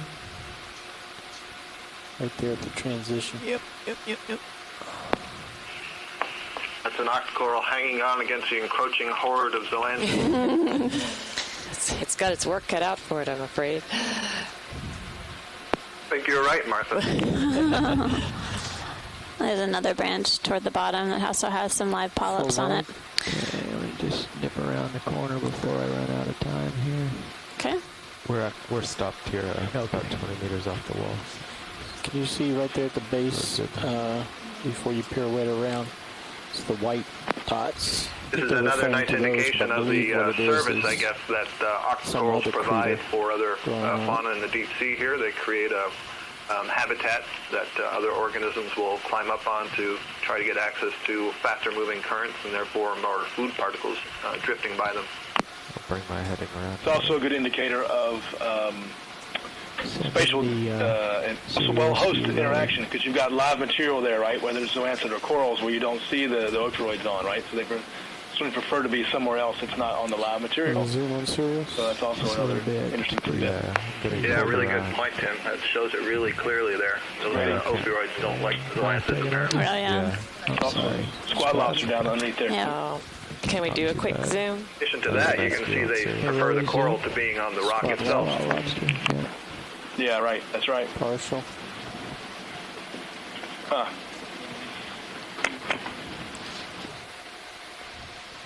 Okay, what I'm going to have to do is just, I can't sit down over here. I'm going to have to just fly by and then head back to where I belong. Was that just tilting your camera, Dave? I don't know. No. Remember, we need to do the laser on that other side. Oh, yeah, lasers on, please. Lasers? Yeah, you've still got my camera. Yeah, they're still on. Give it back. All right. So, can we go wide on Sirius for us? Wide on Sirius. Okay, that was a really good shot. The Sirius view is incredible. Actually, you can on go stream back 2. and partial on Sirius, but then I got Almost looks clear like a horror movie or something. Horrors of the deep. Yeah, that's good. That's too much.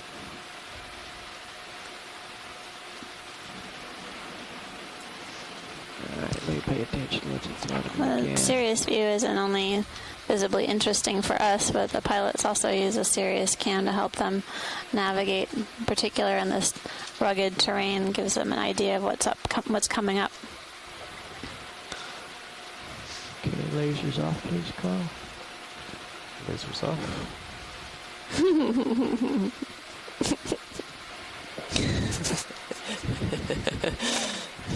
Thank you, pilot. Lovely, lovely, lovely.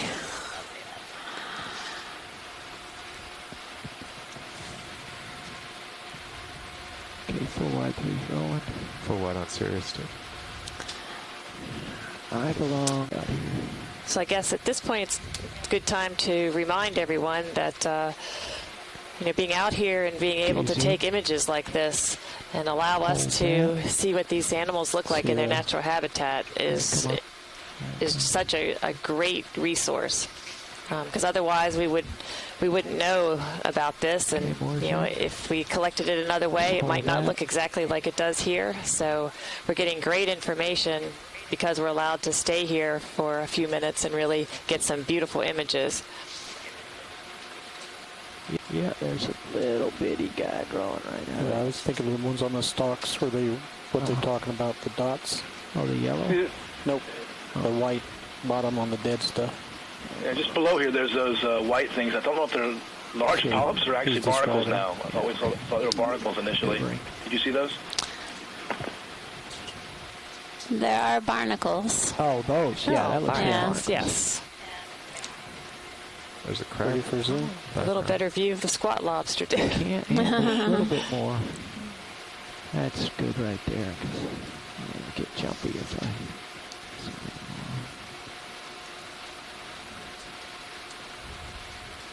There's your barnacles.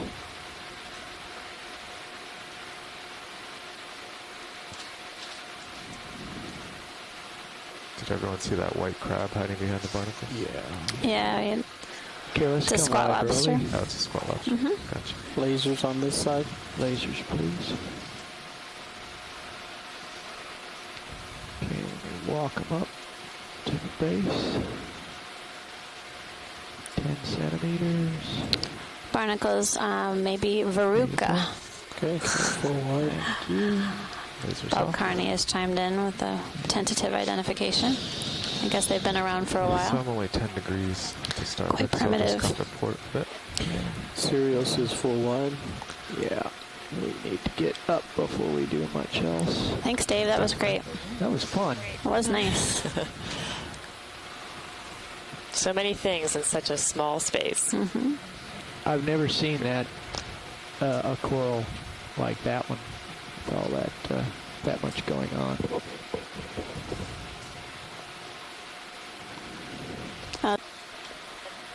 Purple sponge. We just went over it. Oh. Don't see it. It's down towards the bottom of your screen right now, midline. Down. It's a white. Oh. White center screen. Going above center. See it? A little bit. Up. See it? Oh. Screen. Now it's at the top. Yeah. All right. Working on it.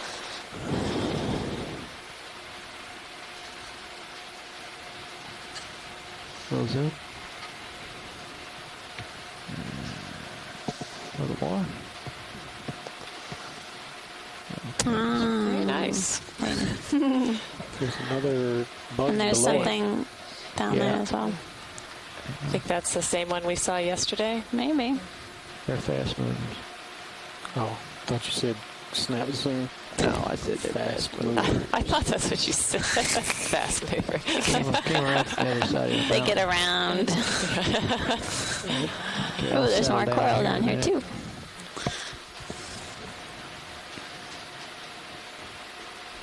If you do, I want to see the bug. Another little critter there on Go to the. the bug. Has some sort of Max zoom. crustacean, but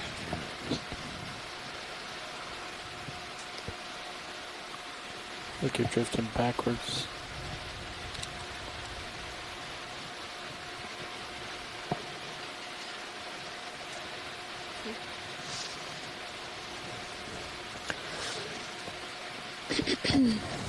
looks like an isopod, yeah. Okay, gotta go. Thank you, Paul. Thank you, pilot. A few other corals here as well. Convexella, maybe? Look at that big red colony. Are we still closing with the wall, Carl? No, Okay. we've been stopped for a while. I will amble instead of dash. It seems like we stopped at a good place for this particular section. Yeah, As we continue to move up this 18 rock away. feature, Well, now we're 20 away. so currently it is working at a slowly depth receding, of 3,043 meters.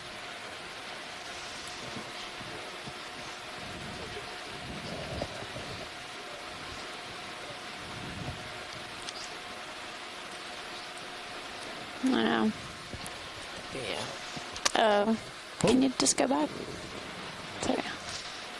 Here again, the east side of the rock is popular.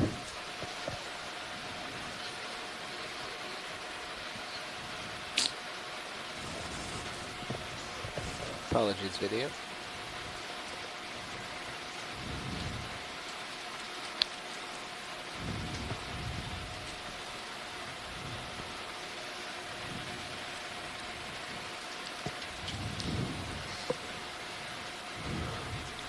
Certainly, ophiuroids and sponges are ruling on this part of the rock face. I see a Looks like another holothurian.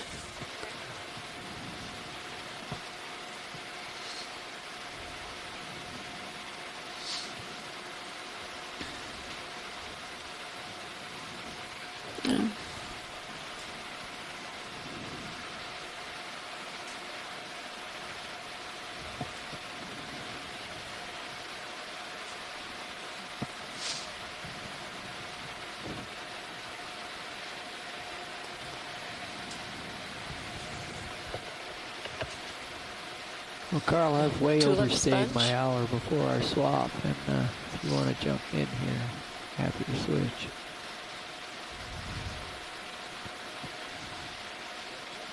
Yeah, that sea star might have been a pteroster, and they're known to feed on sponges. Oh.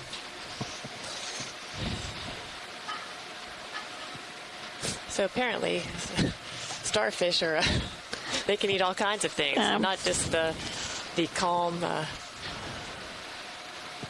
Seems like sponges would be very hard to digest, Yeah. even for a sea star. There's nothing but up, brother.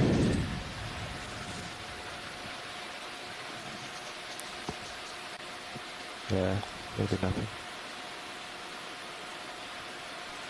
On your all's piloting controls, do you guys have trim for that to keep constant? No, we have vertical trim, but nothing side to side.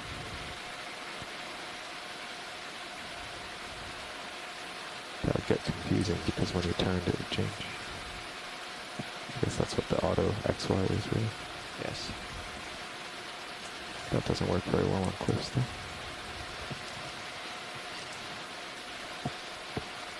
So, then you need an auto X. More up. Well, as we're heading up this steep rock face, we're seeing several sponges, hexactinellid or glass sponges, some ophiuroids as well as crinoids. And we have been currently diving the south wall of Mytilus Seamount. Yesterday we had a fantastic dive on the north wall, so it's been great to have the opportunity to dive here on the other side to provide us some comparative perspective.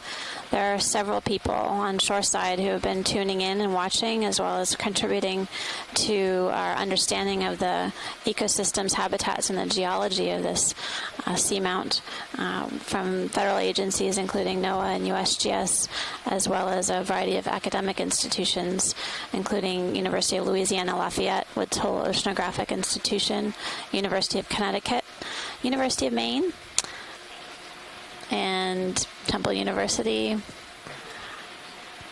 University of Hawaii, and Louisiana State University.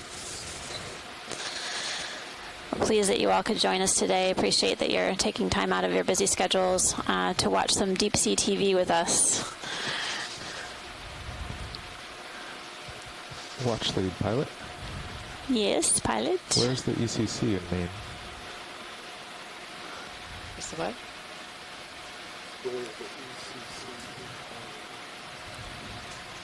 Oh, no, there's someone just at their desk watching.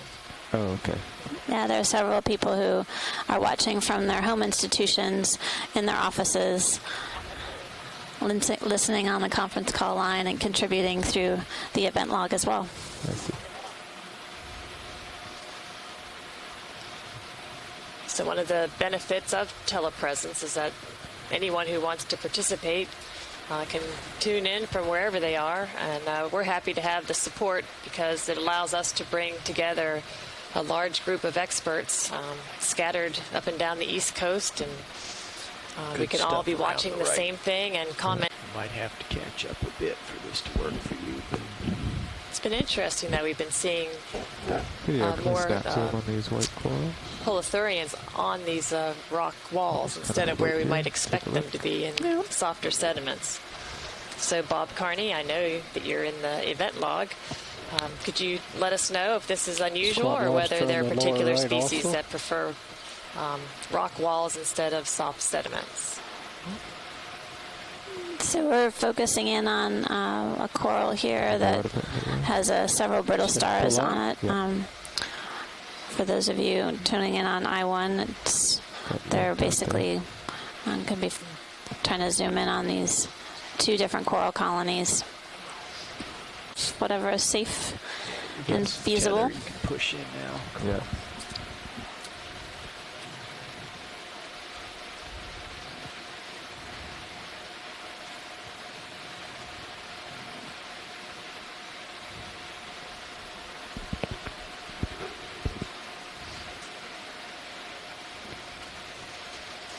Video, let's go in on these corals. Pushing in.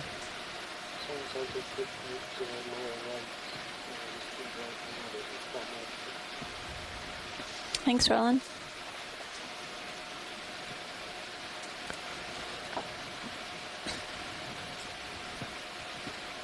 want some more? Yeah, go forward.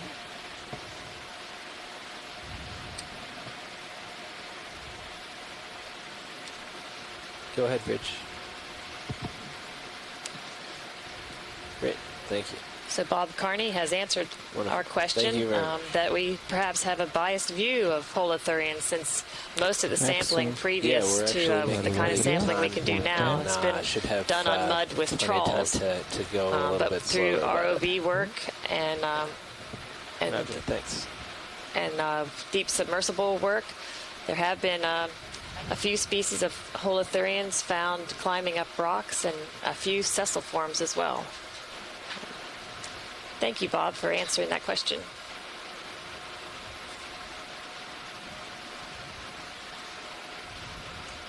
Go either up or Yeah, it's down the definitely a stalk. bamboo. Head down.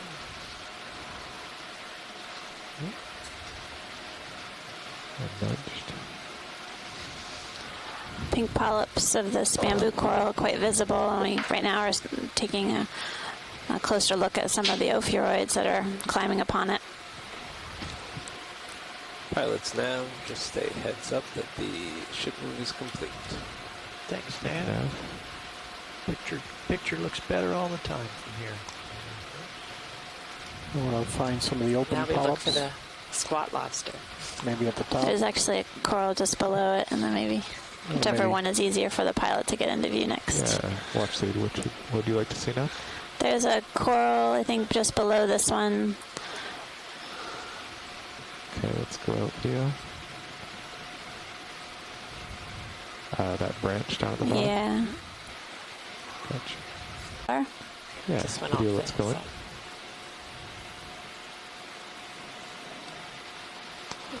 Not the best angle for it. Try coming around.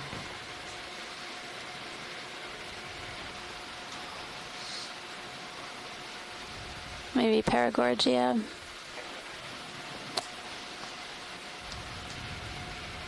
Yep. This is also known as bubblegum coral. It's a small colony here.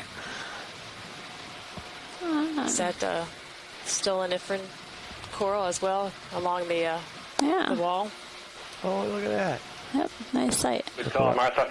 Nice job, Martha. The stuff on the rock. We're learning. Joined together. Stolonifera.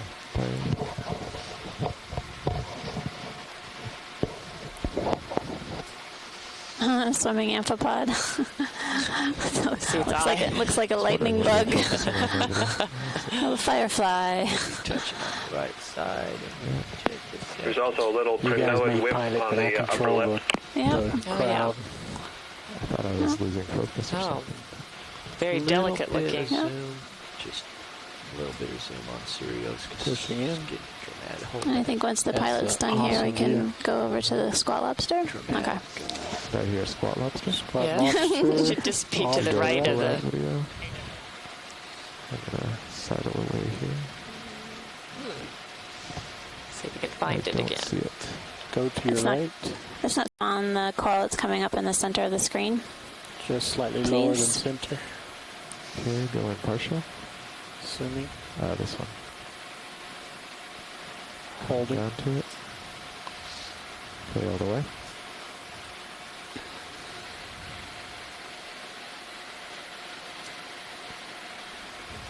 Max zoom. Gotcha. Watch lead, is that enough to identify? Are you able to get tighter? We could.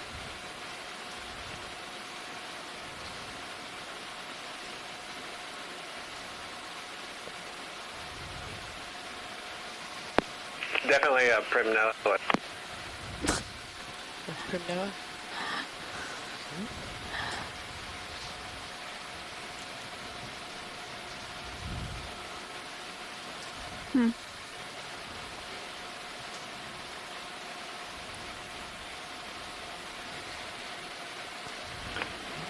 Those red polychaetes on there?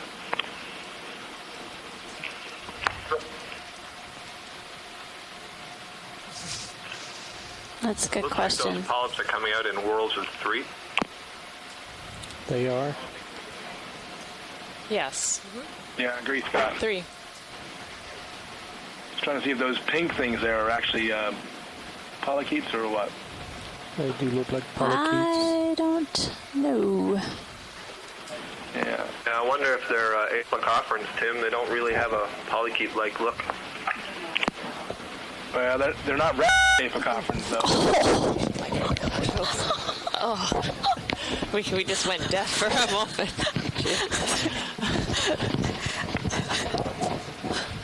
My gosh. Okay. Happy with that, watch lead? Yes, thanks. That was great. As we pull out. Sure. Sweep it across.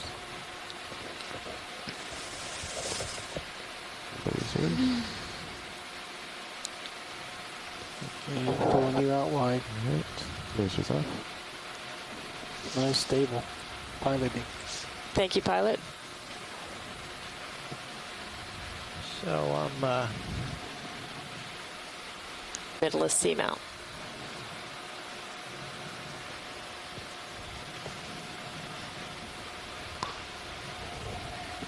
It's a sea star on the right-hand side of the screen in orange color. I don't know if we've seen this one before. Let's take a look. Does look different, but it does look like one of those with the cornrows.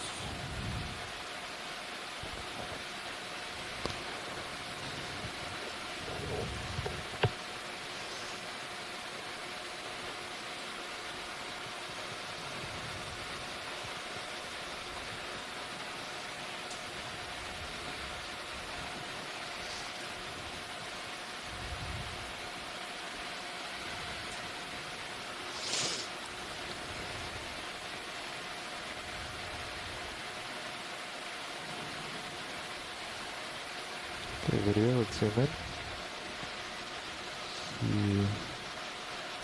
just hanging by. He's just hanging on. We caught him just in time. I was trying to get a perpendicular to the, or parallel to the rock, and I didn't realize he was actually. No. Whoa. Captain Tenacious. There was another Hydromedusa or something on the right-hand side too. I saw as it just was going out of view.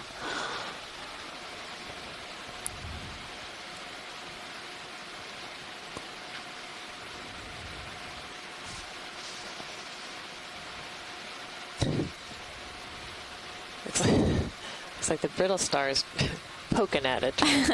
Get off my spot. Rogue camera movement.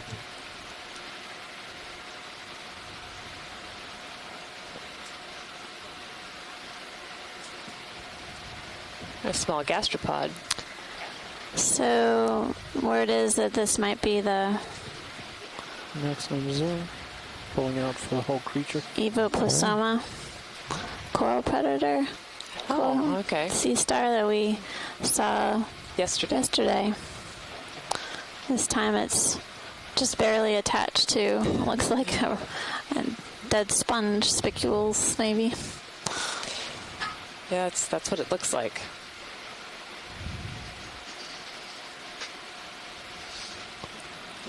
Are you happy with that watch lead?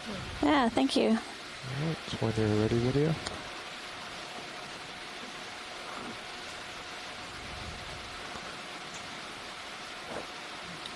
Full line. Thank you, video. Yes. Agreed. Okay, video, let's go in.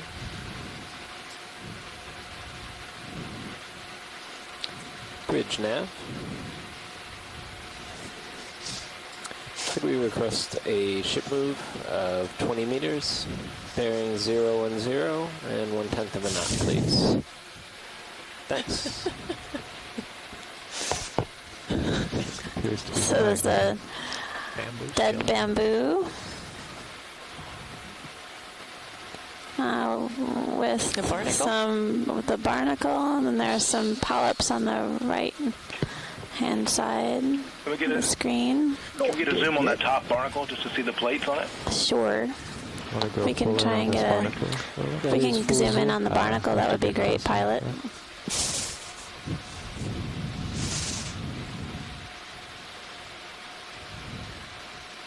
pilots, this is Nav. The ship is underway. Thank you. Can we go wide for a moment? I'm going to drive in.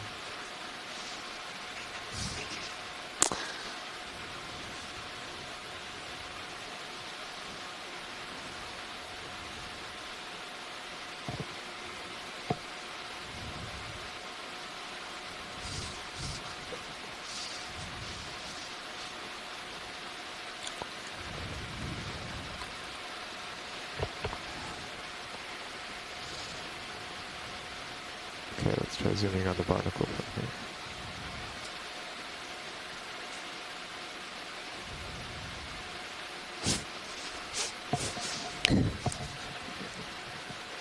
Max, though.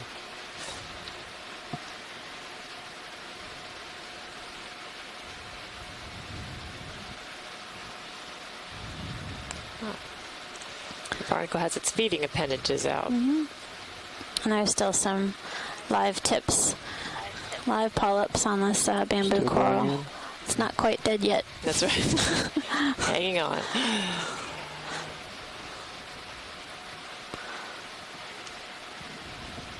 That's great. How's that, Tim? That's great. Thank you so Awesome. much. Thanks, pilot. Great. For wide video.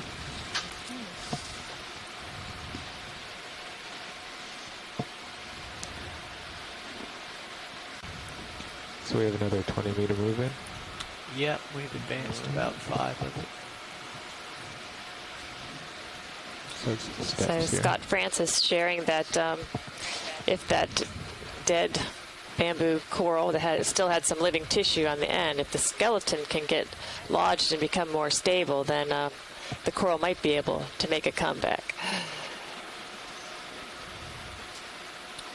Looks like it might be another bamboo coming up on the right.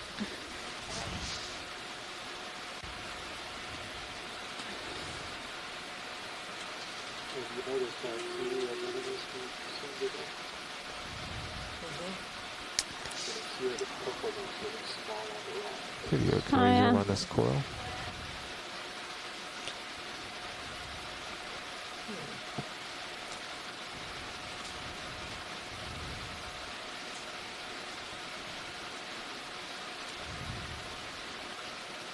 Some live polyps are also on at least one branch.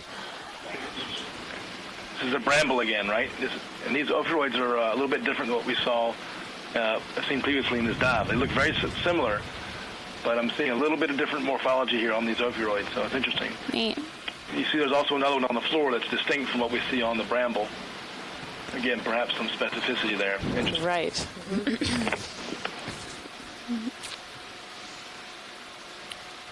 Nice. A little bit of live tissue, still on live polyps. On this bramble bamboo, another barnacle, Barnacle. as well as ophiuroids.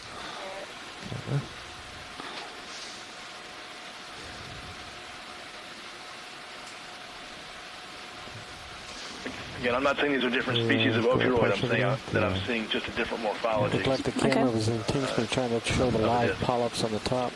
Oh, that could be. Normally just rotate left. Normally the camera bumps up a couple degrees, but that was right there. And it looks center. like the attachment point is up on the rock Ready for zoom? Yeah. behind it. Yeah. Live polyps on the right. Oh, there.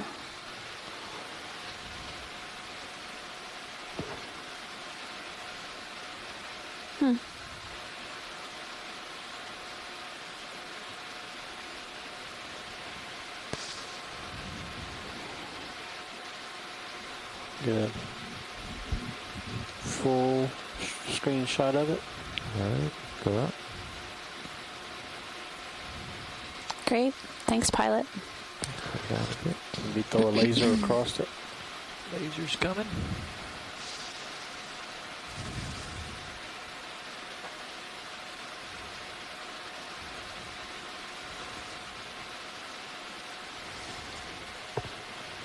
Let's say we got that one in the bag.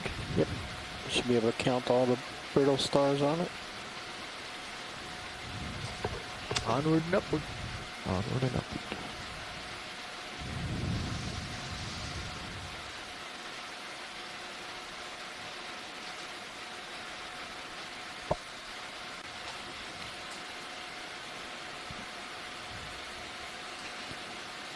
Okay, 3D zoom video.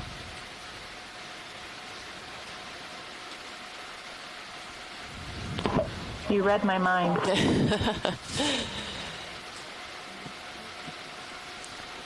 Why are these guys white when others we Go ahead, see pitch. have been orange? Thank you.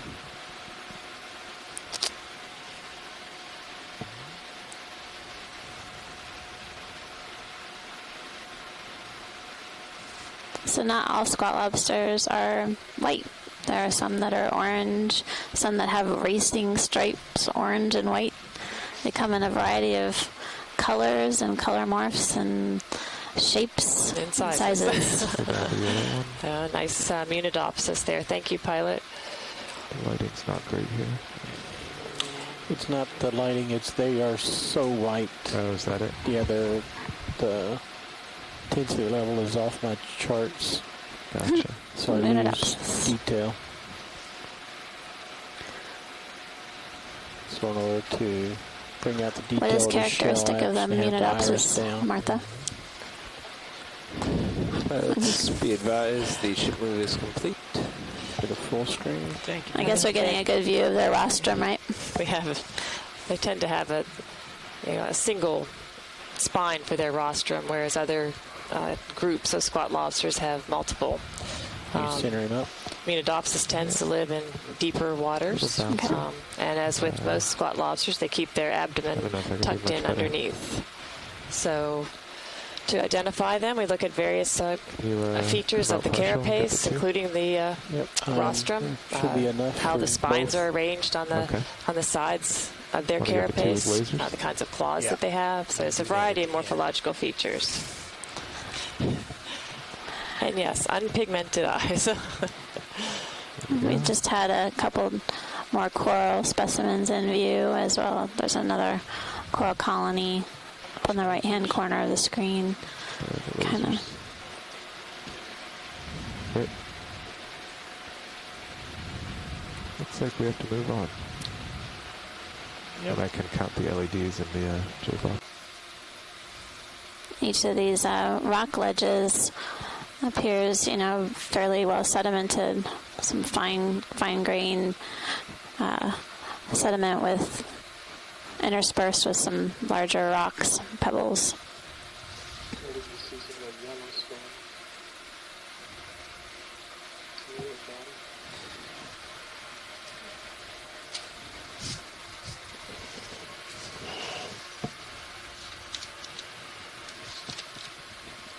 It's a large sponge. That's strange looking. Part sedimented and part not. Jeez.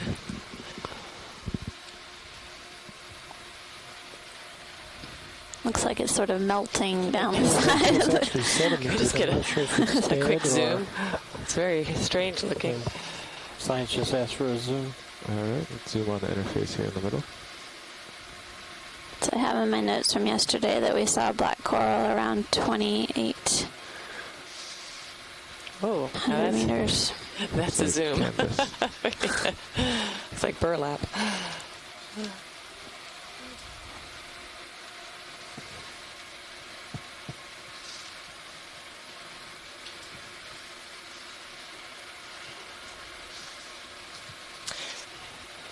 Yeah, it does look like perhaps the brown sections of this sponge are dead, and then the white portions are still live tissue.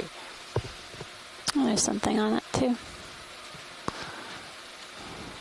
And the ophiuroids are quite happy, hanging on to whatever they can. I was going to say, I don't think they're too discriminating. I don't know what that yellow worm-like object is.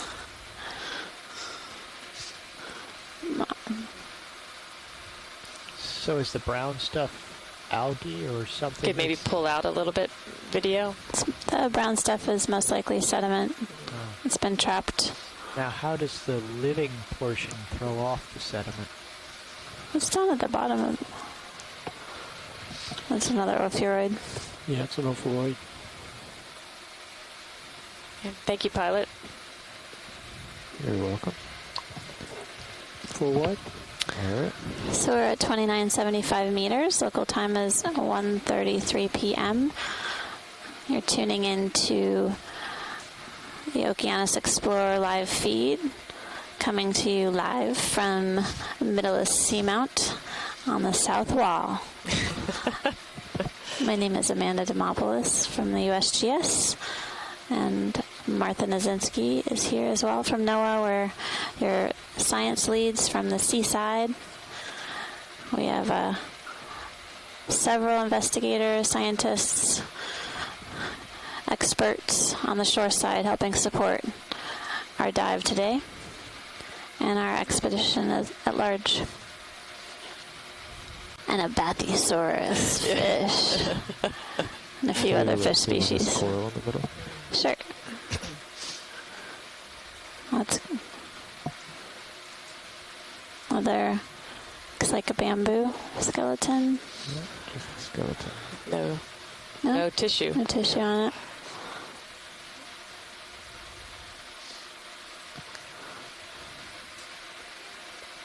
A little bit of tissue on the left there. Bottom. Oh. Sponge underneath it. Seems to be a tough day for bamboo corals. Maybe they're hanging out a little shallower. The live ones are happier up ahead.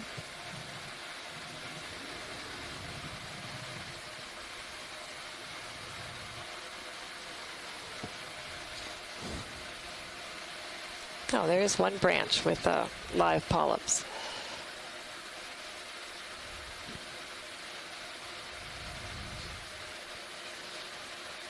When you're ready, video, you can go wide.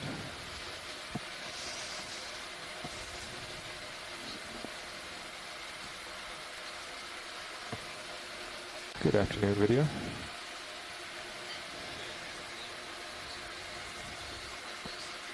We're doing great. We have a request to zoom in on this blue sponge in the middle of the screen.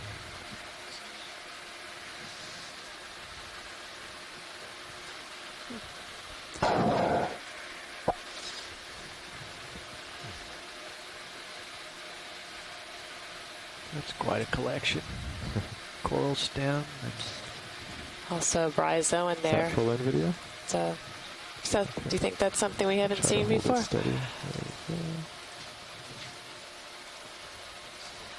All right, thank you.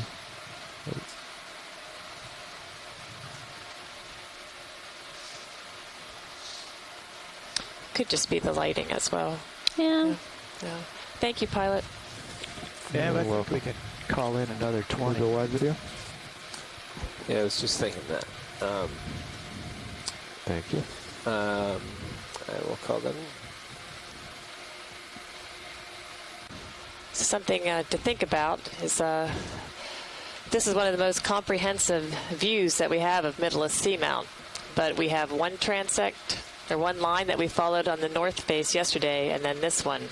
So even though we've increased our knowledge exponentially of what's actually here at Mytilus, we still really don't have a very good idea of what all is here. It would take a lot longer to get a full survey of this seamount.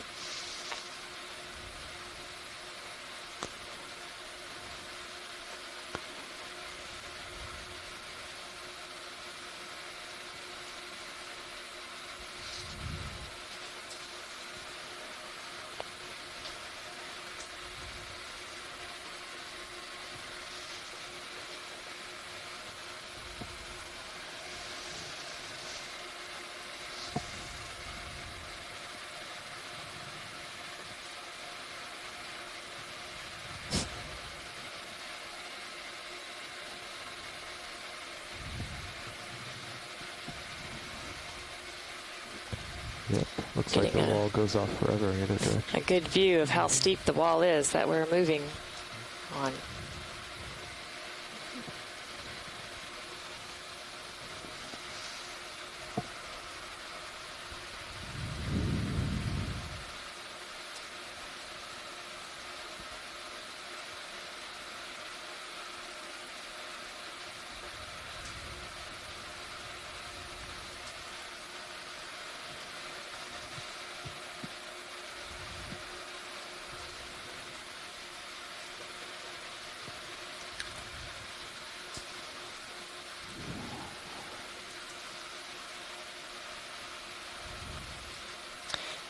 So in the overall diversity of corals here, how many do you think we've seen today?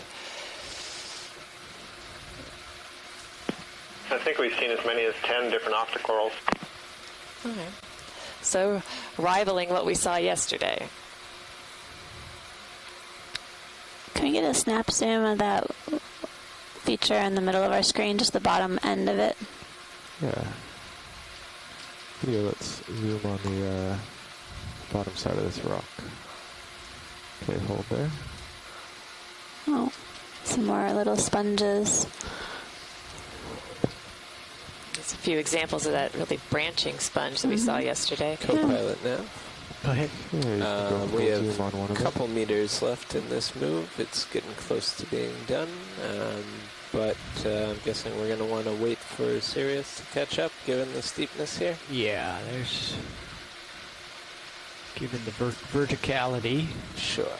And not knowing the top of it yet. What are those? Okay. More stilliniferous. Roger that. Stilliniferans. And then... Yeah. Yeah, I think so. Some really small, maybe some very small coral colonies. Okay, let's go out video. Watch lead, was that a good survey? That was great. Thanks, pilot. Thank you, video.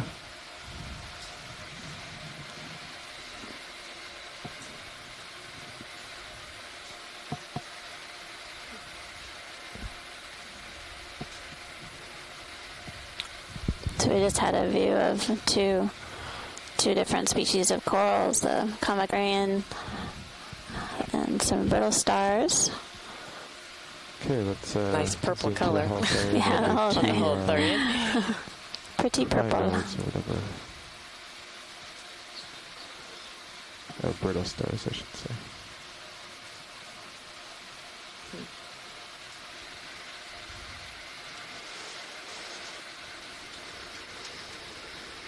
Okay, we can go all the way in on the Hawthorne. I think we saw this one yesterday. I think so too. You've seen this one, watch lead? Yep. It was good to get a closer look, but I think that's good for us. Right next to another coral. Very small coral. I don't know if beauty's the right word. Sorry, I'm going up.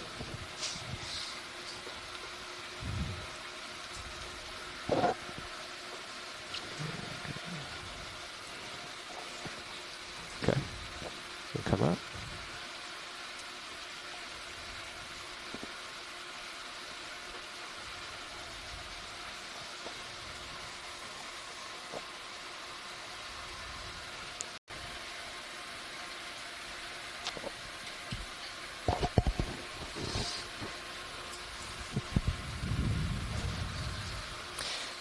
Seeing features like this, I think it's really instructive for our citizen scientists on the beach that now perhaps they have a better understanding of just how diverse these habitats are, but also how colorful. I think people that haven't seen images like this tend to think that we don't have beautifully colored organisms at this depth, which is 2943 meters.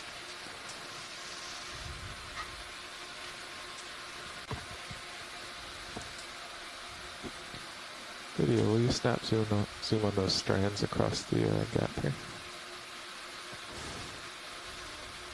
Oh, I see, they're all stopped sponges.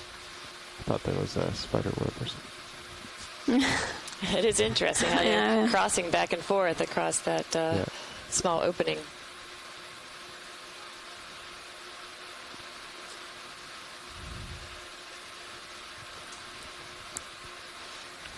Yeah, it looks like we've got some room here. Another hermit crab. Go pull in on the hermit crab. No, we have several close-ups of that. Definitely good to document online. Yeah, I was just doing a quick zoom. Okay, thanks. Go up. Bridge nav. So the little colonies of corals that we're seeing are Convexella. Could we request another 20-meter move Gorgonian at 0 coral. and 0 and 1/10 of a knot, please? Thank you much.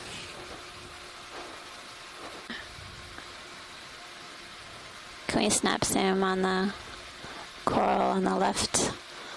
Is just coming into view. So I'll pass on a fun fact for those of you that are interested in these corals is that the little convexella that we've been seeing are in the same family as the Primnotidae. And that's the largest coral that we've seen today is also in that family, the one that was overgrown with Calyptrophora. There's extra syllables in there. Ophiu in the bottom of the screen is just having a rough time. Yeah, could be me.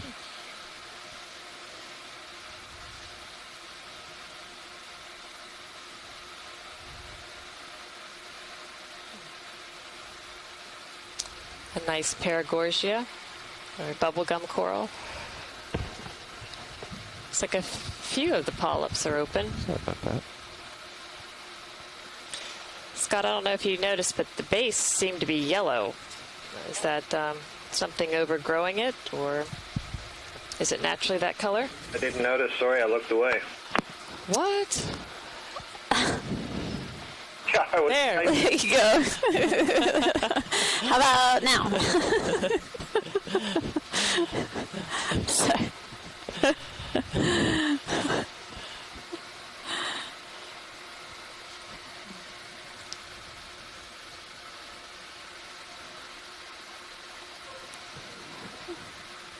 There you go.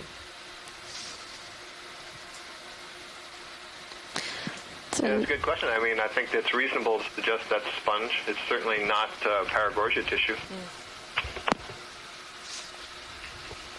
And just like the other Paragorgia that we observed earlier on the dive, there don't appear to be any associated organisms on this specimen. Until we look a little closer and then we see the amphipods.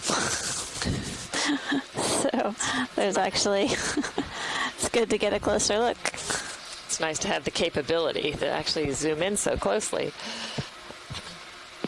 This image is also interesting because you see all the little knobs where the polyps can pull their tentacles into and sort of hunker down inside the thicker tissue. At the base we saw at least one polyp that was extended. There's a couple there also just below the bifurcation. So kind of an interesting view. And this is different from the bamboo corals that we've been seeing and the black corals, which have such thin tissue the polyps can't actually pull into anything.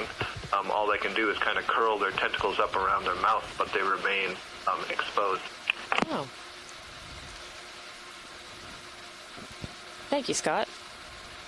Anything else to zoom in on this worksheet? No, I think that was it. Okay. Thank you. Video, can you go in on the center? There's a video. If you go in once more in the center, I think there's a small anthropod, right?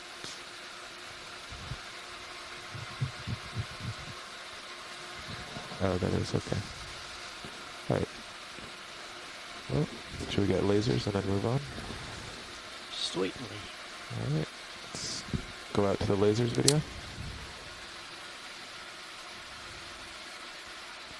Nice. On the base.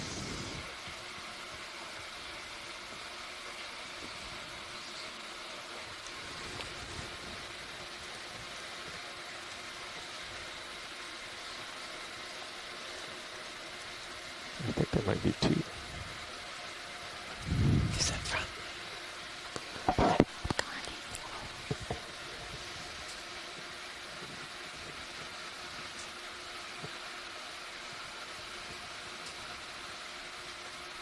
Nope, just one.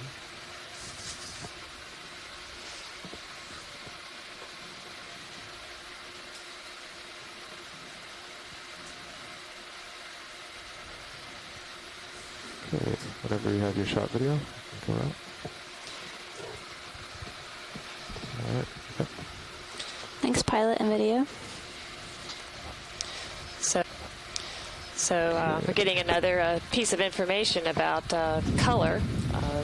Bob Carney's writing in that while some deep things like the echinoderms are colorful, they usually lack patterns due to the lack of visual purpose. So tended just to be one solid color.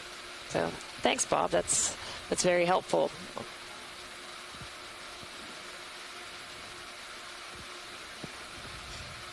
How's our distance, co-pilot? It's pretty good. You look a lot better when I'm close like this.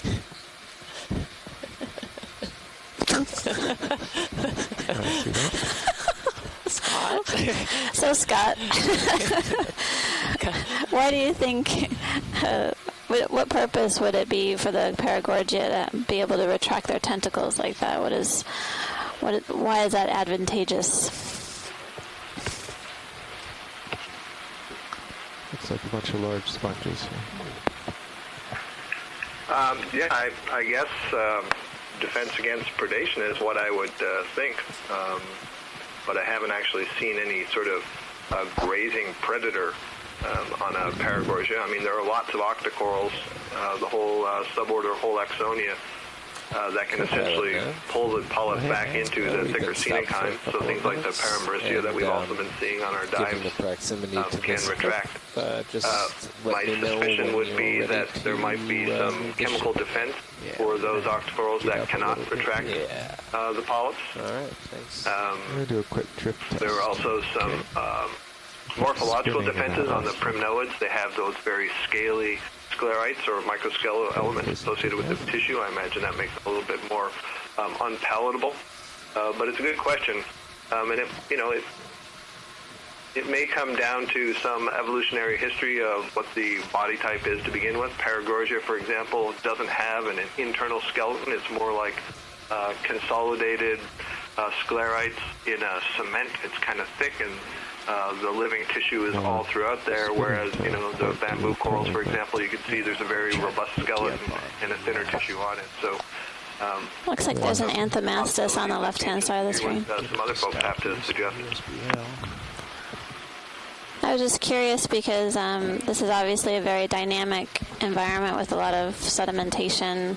Potentially also the Paragorgias we've observed in the canyon environment where we can have quite dynamic nature in the sediment loading, so it might be a mechanism to avoid being smothered, having their polyps smothered by sediment. Yeah, that's a good possibility. The Paragorgia produce a lot of mucus, and the mucus may help slough off some of that, but so do some of these bamboo corals as well. What's interesting is when we think about these different explanations, these different hypotheses, is when we see, the bamboo coral growing right next to the Paragorgia, we can come up with some independent explanation for both of them. So there must be some, evolutionary explanation as well. Well, I'm pleased that you're online today, Scott, because we have something coming into view soon that's of interest. Here's something of interest. Explanations, these different hypotheses, is when we see, the bamboo coral growing right next to the Paragorgia, we can come up with some independent explanation for both of them. So there must be some, evolutionary explanation as well. Well, I'm pleased that you're online today, Scott, because we have something coming into view soon that's of interest. Here's something of interest. Looks like Jasonitis again, I think.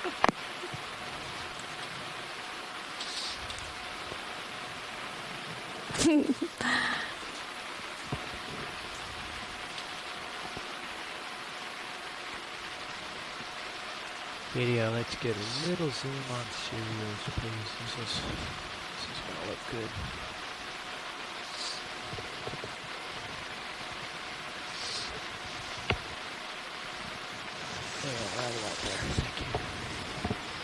So just as a reminder today, Go ahead, Rich. we're here exploring the south wall of Mytilus Seamount. Our depth is currently 2917 meters, and we're going to be zooming in here to take a look at this bamboo coral, perhaps in the genus Jasonisis.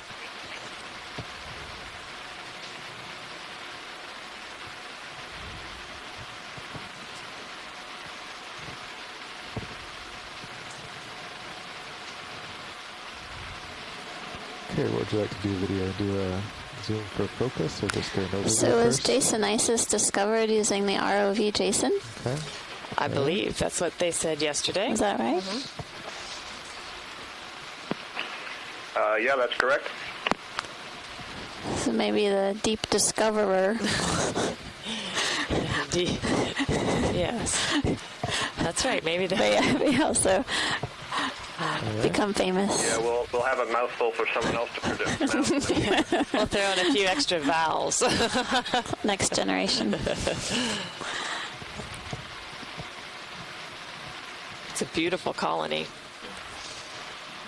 Look, all the. So it's supposed to be completely accurate. The species of Jasonisis that was initially described to name the genus was the holotype is a specimen that was collected using Jason. Okay. Yes. Thank you. Yeah, see the barnacle on the far right there? Yes. I was looking at the line of ophiuroids, like they're making a track to the bamboo coral. On the sponge there. What is that? Dead, coral below it. Dead skeleton. Good, I'll just move down to it. There's another coral below this one too, on the left-hand side. That'd be good to get a view of. Referring to that brownish orange one. Yes. There's a squat lobster down there too. Boy, again, one-stop imaging. And then there's stelliniferous fern corals on the base. Beautiful. Ophiuroid with broken arm. Roland, if you're listening, the blacks may have gotten out of whack again because this looks a little washed out for as close and as well lit as we've got it. Is this a partial zoom video? Oh, okay. No, I'm talking about the ROV. Rolly was complaining, there's some things got out of whack in the preset, so.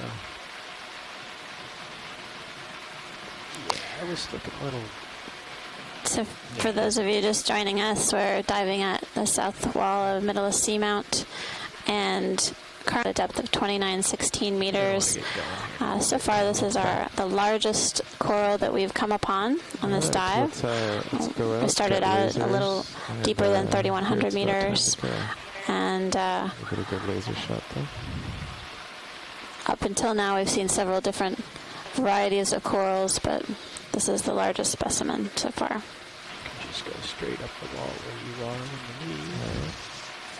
Okay, there's the lasers in the middle. It's huge. Alright, and Pilot. full wide video. Pilot, when you're finished with the full wide, can we get a zoom in on the barnacle on the branch on the right side of this coral? Cool, pilot? Yeah, I guess you just pop it in there real quick. On the right side of the big coral? Yeah. Looks like a little knob on I that see it. branch there. Yeah, just keep pushing in. Center it. And then after this, there's a coral at the base. That's something different. We'll have to move on pretty soon. The ship is still moving. Okay. Maybe we can do it quick and then go down. More meters, but we've been stopped for probably 10 minutes. Okay. Alright, and then a coral on the base. Yeah, to the left. Video. Yeah, that was my thought, Scott. Yep. This round one. Wow. That's certainly a different kind of coral than we've seen before today. So, looks like a black coral. We haven't, on the dive yesterday on the north side of Mytilus Seamount, we didn't see or observe black corals until about 2,800 meters or so. That's right. So we're a little deeper, but again, it's always possible we missed something along the way. There was so much to see. That was great. That was great, pilot. Thanks. Okay, go full wide. That's right. Video, you can come out slow. Even though it looks like we have such a huge view, it's really very small in the whole scheme of things. Stay here all day. So that black coral was Storopathes. Again, that was 2917 meters. There we are. And then you just head straight up what's right in front of you there, and I'll follow you. Thanks, pilot, for keeping us on track. And Nav. Off the rocks is actually... That too. The mountain's keeping us on track.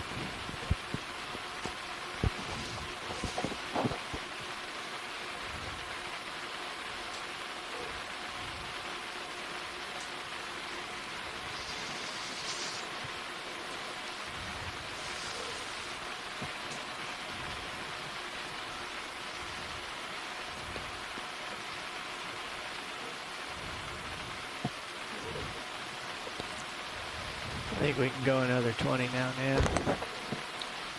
Yeah, I was just thinking that too. Same old. Yep. I'll call it. We're coming around a big block here. Won't know till we get up a little higher whether we'll maintain contact. The crinoid or Persingid? Couldn't see the... I wanted to say crinoid, but I don't think I got a could we good enough request look. another 20-meter move at bearing 010 and 0.1 knots, please?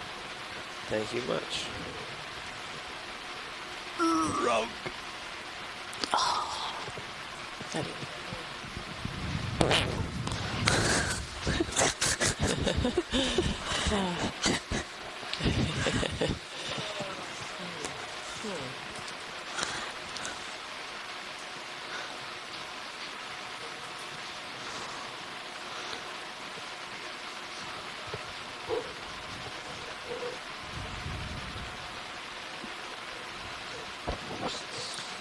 Pilots, we're moving again, just so you know.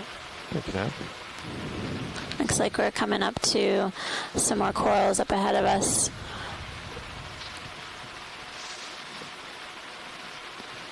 These appear to be quite live. That's standing good. straight up and down.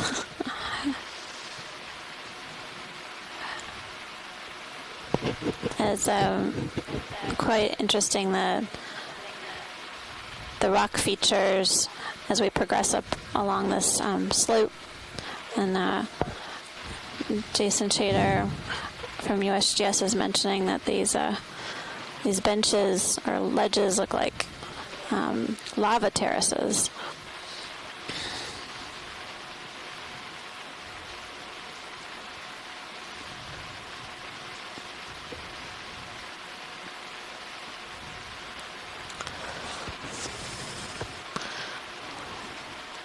There once was a volcano here, created this seamount once upon a time. And lava flowed and built the seamount. I think we could add 10 to that, to the end point of that move easily. Sure, Roger. That'd be great, pilot. How are we doing on our pace today? Does it seem reasonable we might make it to the top of the seamount? Watch these. This is Nav. As of about 20 minutes ago, we were about 300 meters from waypoint 5, with approximately 3.5 hours to go until time off bottom. And so with the just gonna try to work up with the terrain leveling off a little bit, which the contours suggest it will, that's certainly a reasonable goal with plenty of time to observe things along the way. All right, well, keep us on track. Thanks for Thank you, Nav, for the update.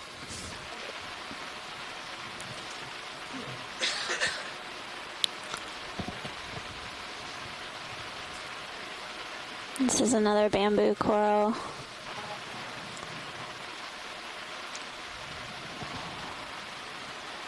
And we're just taking a closer look, see if there are any associates. I don't see anything. Yeah, the polyps are retracted on this one as well. Okay, well, I didn't see anything. There's this guy right here. So it looks like a barnacle on the mid. Oh, I see that. Are we full in video?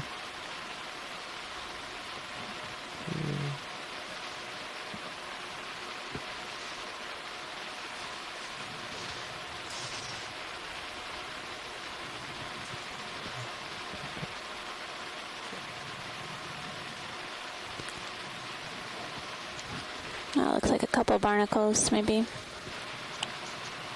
We can take a look at the one next door. Alright, can we go wide video? Please.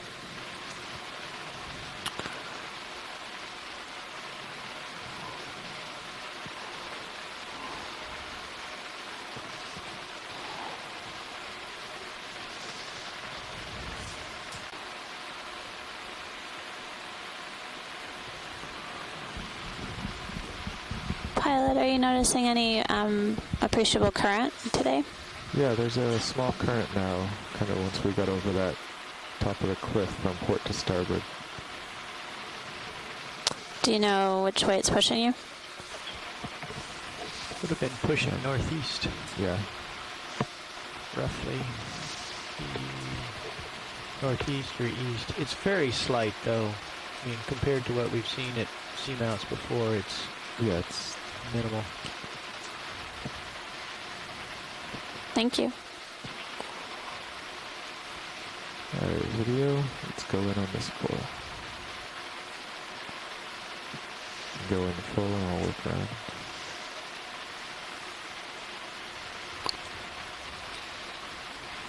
So we've gotten some more information from Scott France that the tentacles are retracted, but the polyps are not withdrawn into the thin tissue. So very different than what we saw with the Paragorgia.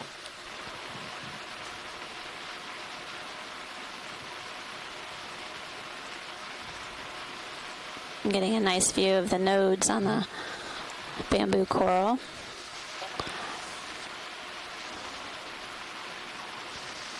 And also the rock for our geology friends. And it resembles lava. It should.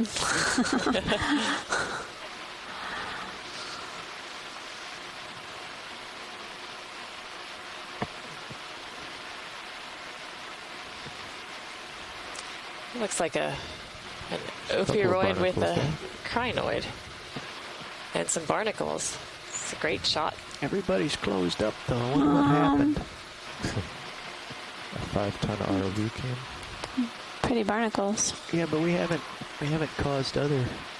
Have a few small colonies of the convexella there in the background. Really barreling in there. Yeah. I don't know.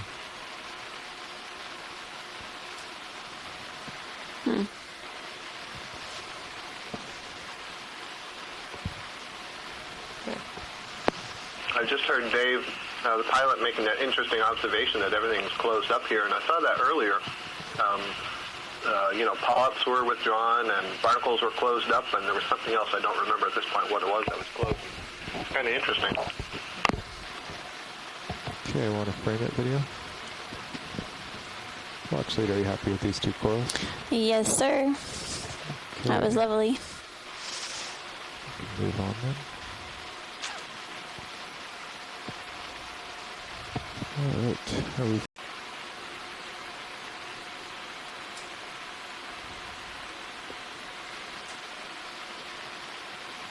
The barnacles on the bamboo coral were Glyptolasma,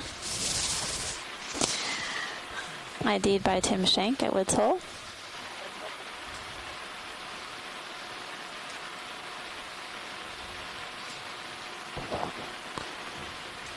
On the Jasonisis. Yeah, we'll do a quick zoom on this sponge and figure out what those yellow things are. Co-pilot now. Go ahead, man. We probably have 1 to 2 minutes remaining in the current move.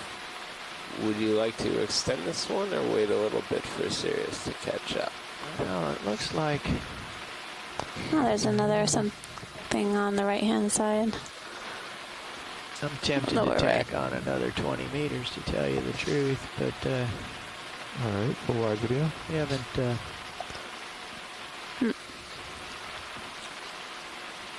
closed much on this last move. Yeah. I'm moving now. Just let it go a little bit. Sure. Miles away, hang on.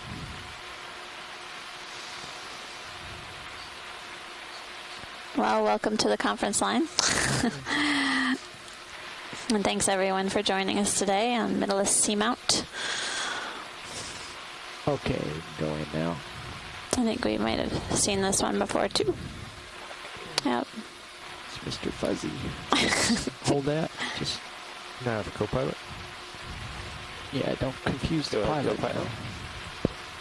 Hey, I lost track of the ship moves while I was piloting. That's great. What's the current status? We have just stopped within the last minute or two. Probably before have about we zoomed past. 15 We minutes zoomed in until past a Sirius fully pinkish catches up. colony on the left. Yeah, we'll take a look at that before we Let me know leave the if spot. you Thanks, feel Scott. comfortable moving again. So I think pilot, yeah, it's on the left-hand side. There's a coral. Before you zoomed in, it's just left of the sea star. Just left. Okay, come out a little Go bit. ahead, Rich. Just find my way to the Thank you coral. very much. Wait, hold that. Back up a little bit more. Nope, back up a little more. Oh, just coming into view. Oh, that one. The bottom left. Yep. Looks like another with polyps. Paragorgia. This one has the polyps out. Okay, I'm going to come around and get a little bit better aspect.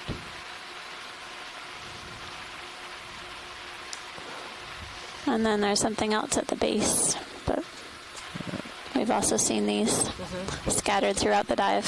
Yes, we have the Convexella. Thanks, Scott. There's another a little bit of sea star down there as well. All right there.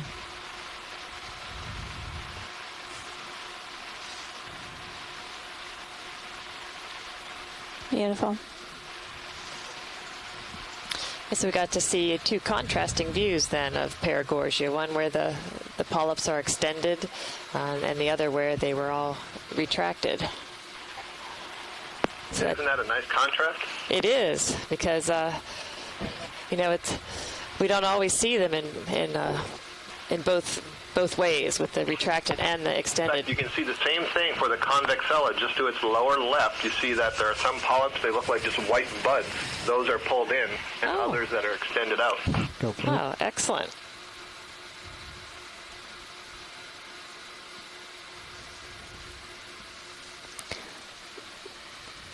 What do you think about after this? Okay, come out a little bit. Go back to the... Nice zoom video. Oh yeah, there's a little sea star to the left. There's a white spot in view. It's no bigger than a flea.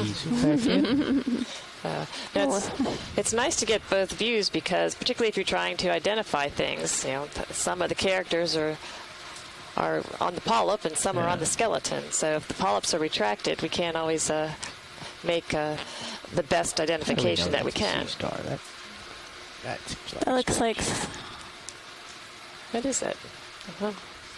And it almost looks like a pteropod test, but it's huge. Lasers and come out. Thank you. Okay. All there. It's another holothurian, and again, lots of ophiuroids all around the edges of this sponge that's probably dead skeleton.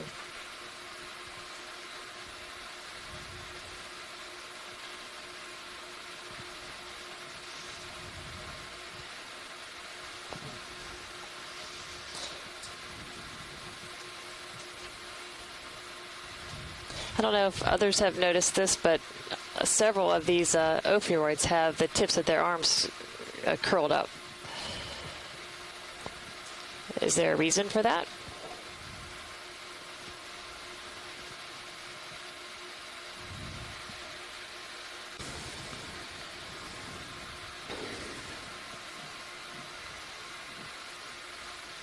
Okay, let's hold that for a minute.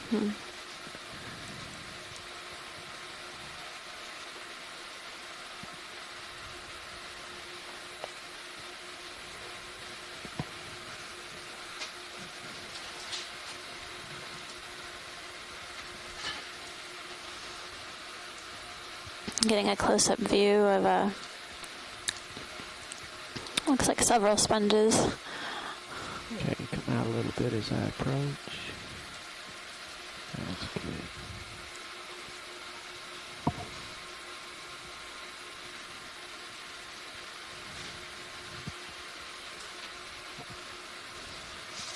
We're seeing a lot of convexella coral attached to the rocks. Yeah, there are quite a few sponges there in that picture.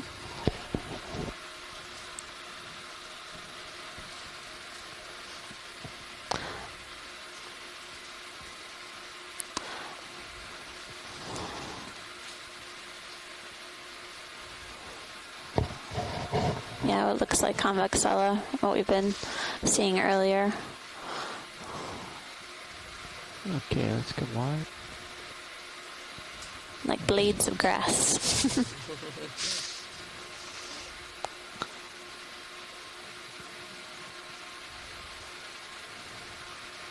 Now, before this move stops, I think we can tackle. There's a new coral for us today. There's a black coral coming up.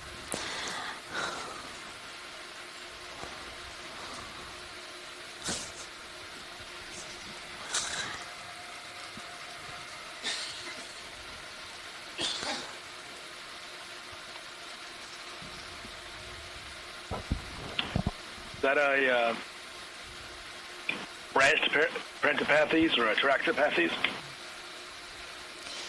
The Bathypathes related? We'll go in and take a closer look. Yeah, we need a closer look.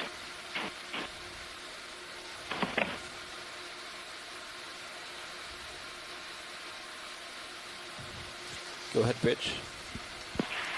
So it looks like Bathypathes plume, but I think I see some side branching on the side, on the left side. If there's no side branching, then we can just call it Bathypathes. It looks like there's a branch coming off on both sides. Partial zoom, please, video.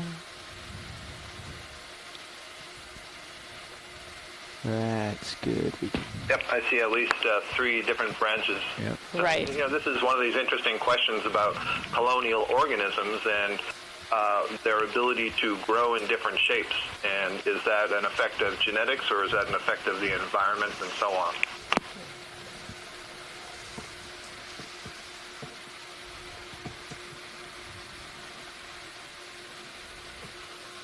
Okay, wide video.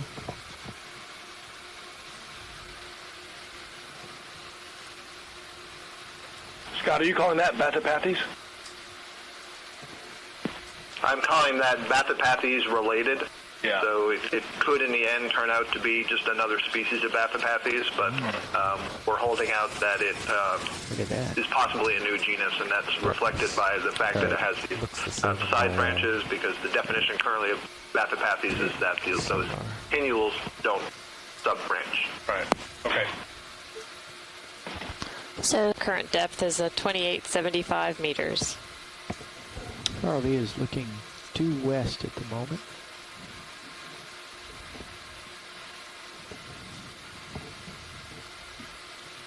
And the Sirius view gives a nice look at the wall we just came up and everyone that lives there. Bring the light. Sponge. This looks like bunch of skeletal. It's like something. This is a cemetery for some bamboo coral. We're getting a zoom in on a grapefruit-like sponge, as well as the skeleton of a bamboo.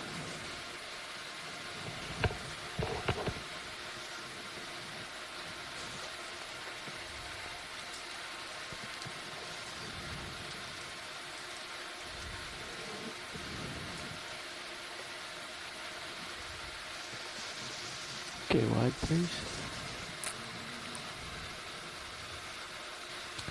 That must have been a big one up.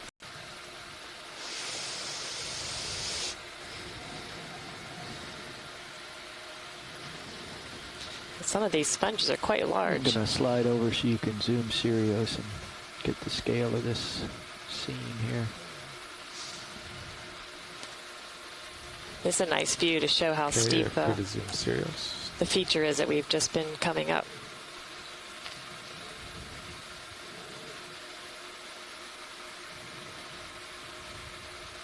Is that something on the right-hand side? Pink? I think it's another Holothurian. Okay. Holothurian. One Thank with you. real ambition. He is hanging on a virtually vertical section of rock there. Another hermit crab off to the right. So of the crust... Interesting morphology to that sponge, isn't it? Curled up on the rock. Mm-hmm. Yep. Maneuvering into position now. Okay, come on in. Co-pilot Nav.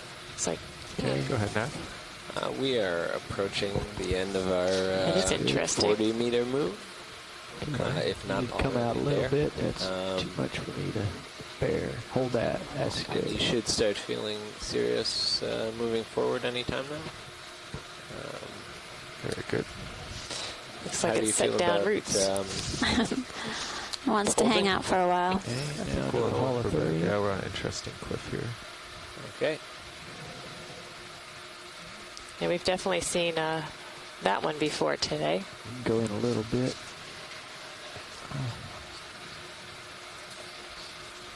Yeah. Go ahead, Rich. Thank you very much. Yeah. Back it up just a bit. There, we can work with that right there.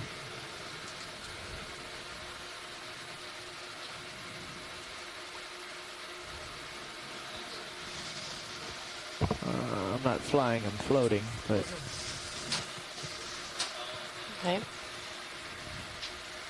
Thank you, that's good. So pilot Nav, the ship move is indeed complete. Yeah, come on. Thank you, Nav. Definitely looks like the Pohoihoi lava, and you see it in Hawaii, very smooth. Right, that's the word that I was fumbling for. It had the general shape from a distance. Corallium?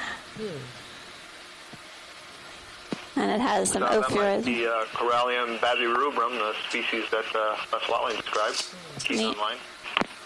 So that's the first time we've seen that on this dive, yes? Dive, yes. Yep. We saw one colony toward the end of our dive yesterday, as I recall. Recall correctly, Martha. Oh, good.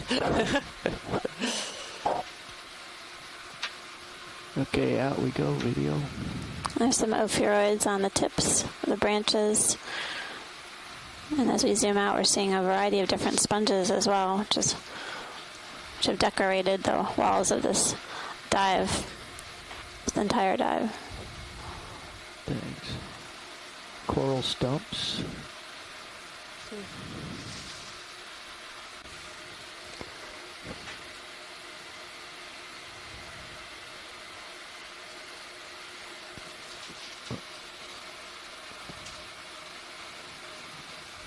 Okay, just coming up center though. No way, is that a lobster? What is zoom?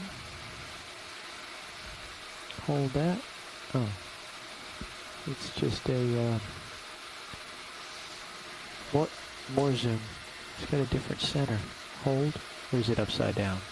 That might be a persingid. Mm.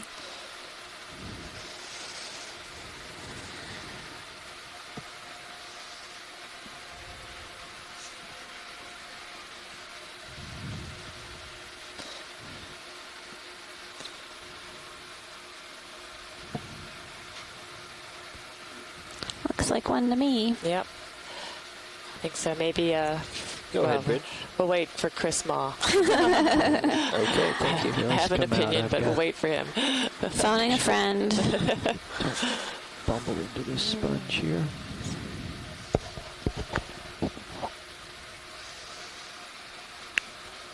No, let's just leave it right here.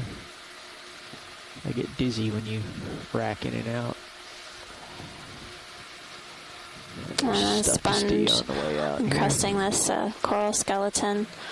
This looks like there were definitely some large corals here once upon a time. Yeah, it's not the only skeleton that we've seen. Yeah. And they're pretty thick too. I mean, suggesting that they've been here quite a while.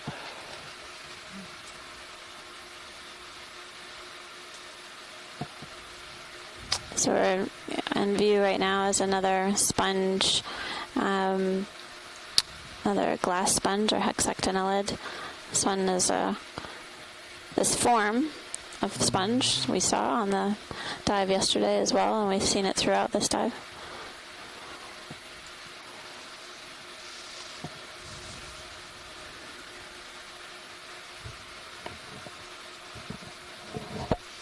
Colony that we looked at, but certainly yesterday the Jasonisis had quite a few crinoids associated with it. Along with the squat lobster hanging on. Hanging on. Nice squat lobster on there? Yep. Yeah. So maybe we could get a zoom on the squat lobster. I don't know to what degree we want to image this one, just confirm ID, and then move along. Yeah, I'll get up close. We'll sit him in and walk around and see his home. Okay, half zoom, please. Good. That's good. Looks like an anemone, maybe. Yeah. Yep. Yes. That was an anemone. Yeah. And crinoid. Oh, that's beautiful squat lobster. And some barnacles on the tips. More zoom we can. On the dead branches on the left-hand side. That's good.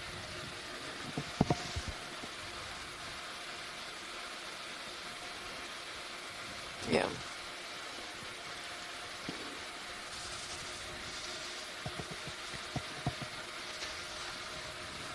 Go ahead, Bridge. Thank you. Co-pilot Nav. Go ahead, Nav. The ship move is complete. Thank you, Nav. I think I think I saw a ring anemone to the left.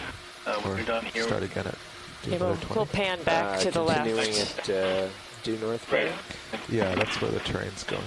But you're right, we did see an Hopefully anemone. we'll close back in and we can head back to waypoint 5. But Roger. Nav, just Bridge, checking Nav. it. Oh, sorry. Go ahead.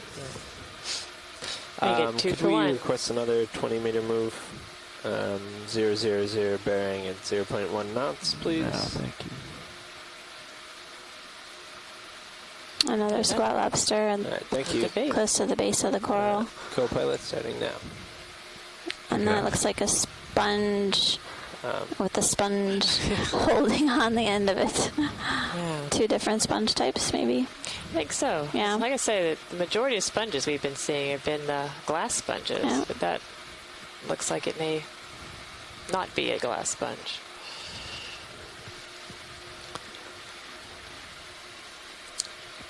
Watch lead now. Hey, Nav, how's it going? All right. Sorry about that. No, it's my fault. Stepped on you. Just curious how our progress is going.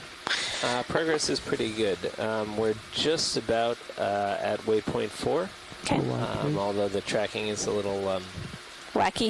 Yeah, you know, it's. If it's pink and fluffy, I know you want it. Here it comes.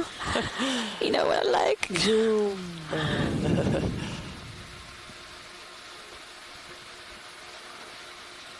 Hold that. Yes, Scott, something pink.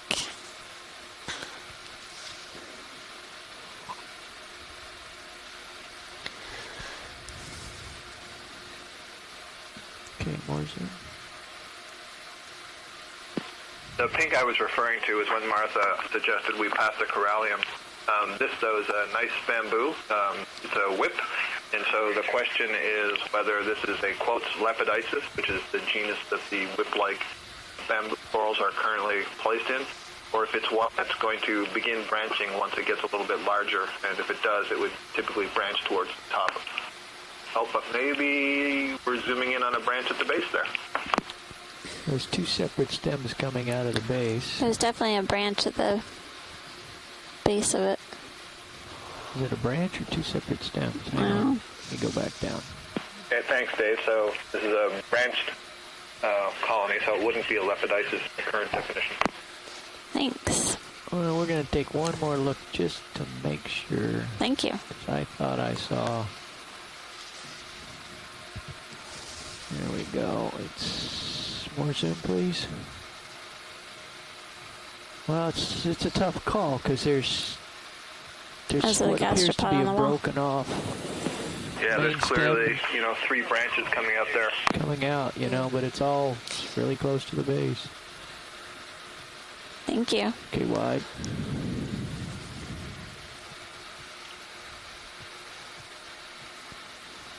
Thanks, Jared. And we're seeing a lot of those convex. Orange fuzzy, yeah, zoom in, please. That's beautiful coral colony. Okay, hold that. Looks like another black coral.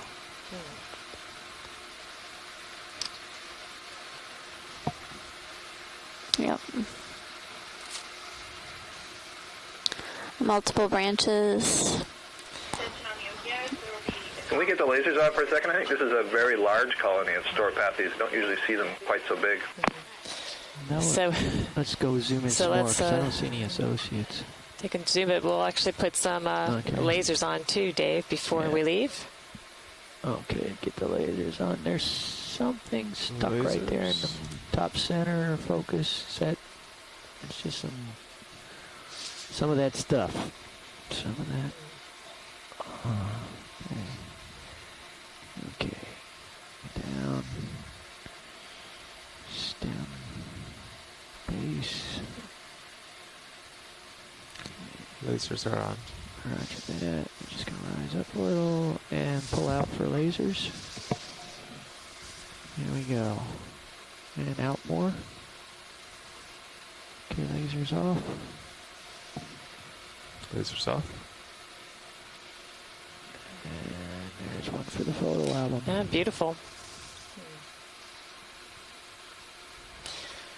Thank you, Jerry. So just to follow up what you were saying, Scott, I agree completely that these beautiful images are a good first step, but we really require some morphological as well as molecular analyses to help us truly determine what species are out here.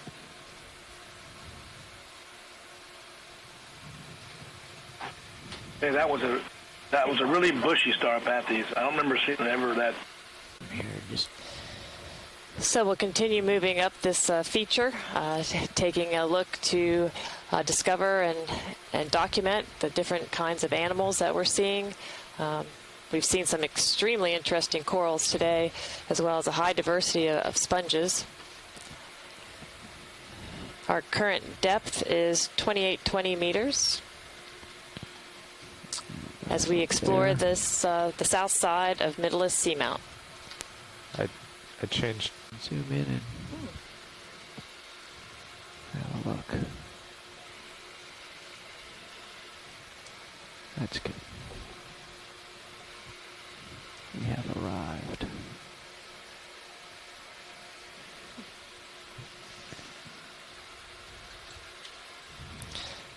So it's another bramble bamboo coral with a few the brittle star associates.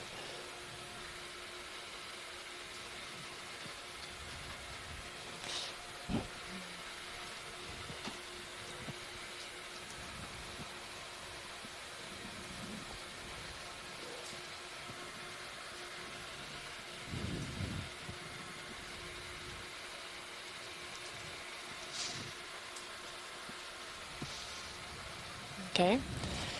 Thank you, Dave. You're welcome. Let's just look over Co-pilot here. now. Seems to be a... Go ahead, Dave. Well, we have less than 10 meters remaining in our current move. Would you like to consider extending it, or would you like to hold? Stand by for a second. Looking at a few more sponges. So, pilot, I think the nose we're on is ending. I think Could you just swing left to get another?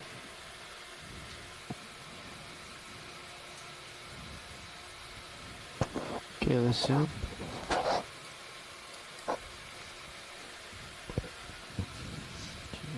Another black coral coming up? Yes, I think so, to the left. Trying also to look for a fish that is supposed to be off to the right.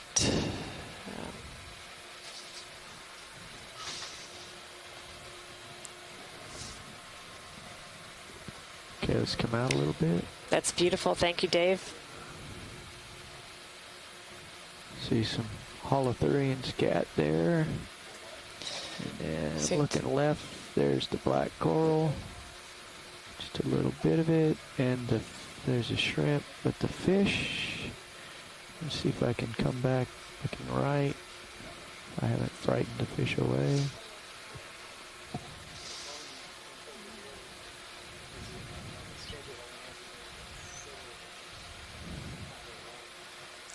I'm starting to leave you behind, Dave. Oh.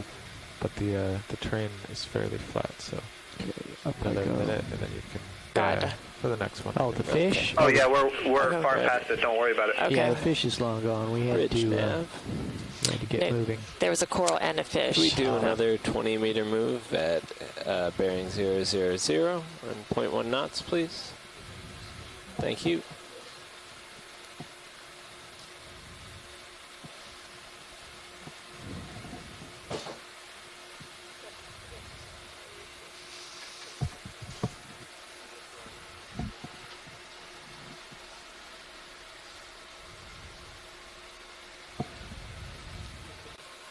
Our depth is 2809 meters.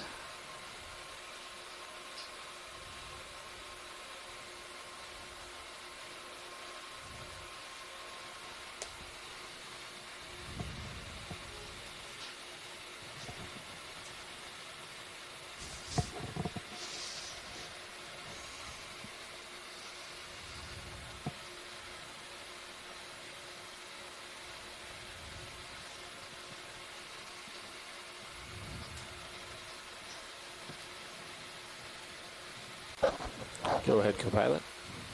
Hey, I think we're off that nose now, so if you want to adjust the next move to go towards waypoint 5. Will do.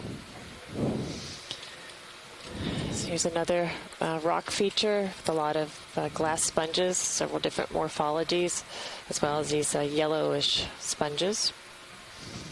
Some ophiuroids, a tulip sponge.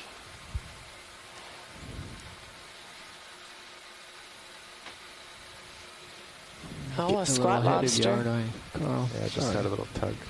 Okay, I will hold here. There's wonderful things to see. Yeah. Let you catch up.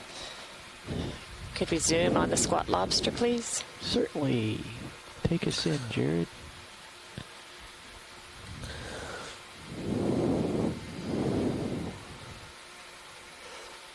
That's good.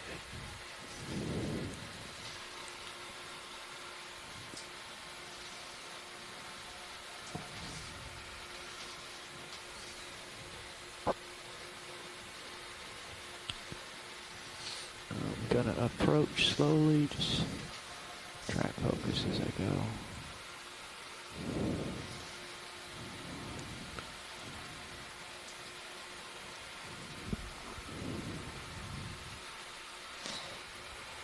Very nice. Thank you, pilot.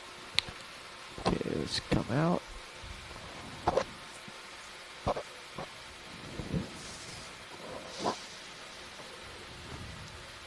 That's good. So we're seeing a few more of the convexella corals seem to be growing all over the top surface of this rock.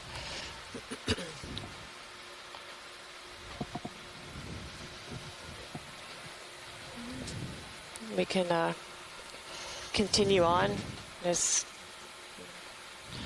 we try to reach our goal to reach the top of the Seamount today.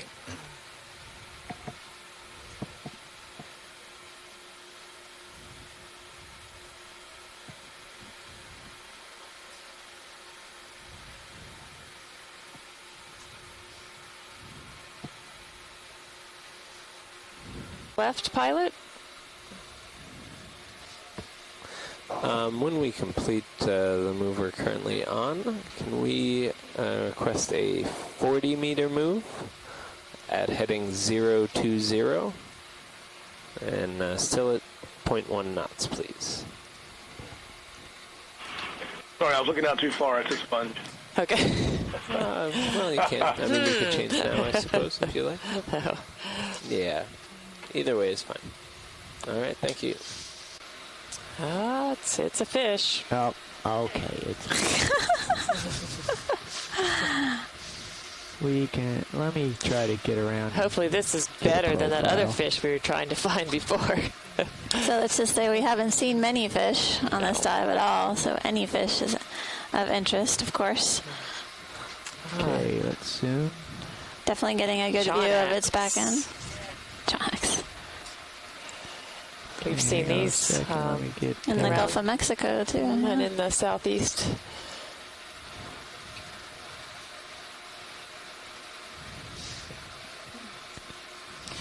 We need to see his face. I just want to catch him before he runs away, and then we will get his face. I guess we saw a frogfish yesterday, although I didn't get a chance to take a look. What does this fish eat? Certainly wasn't this one. What's he waiting for? It was brownish color, not this nice orange. Right there, hold that. Let's say that one really knows how to move.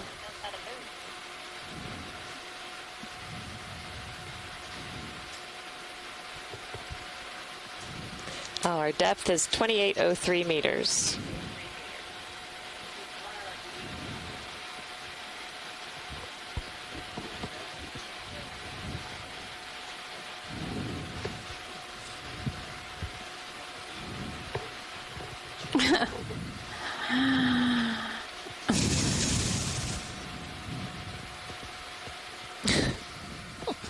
Peter, we're glad we can give you some material for your guide, Peter.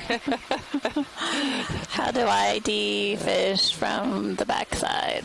You can tell Peter that I could tell from his commemorative T-shirt that he wasn't wearing it enough. He knows the shirt I speak of.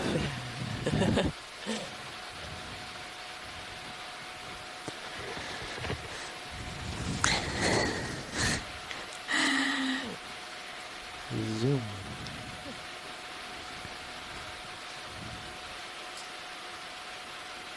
Have I run out of tilt? Have I? Probably. Okay, hang on 1 second here. Come out. Could try with the Mytilus. I'm way up the hill, and that's about it.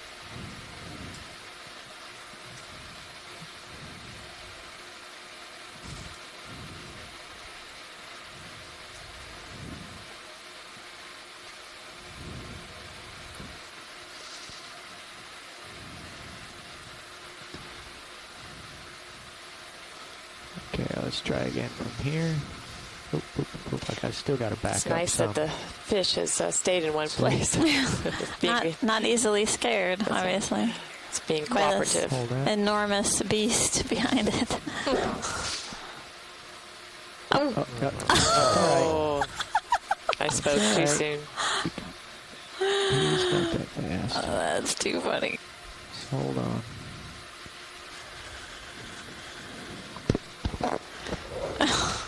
Little bit of zoom. Hold that.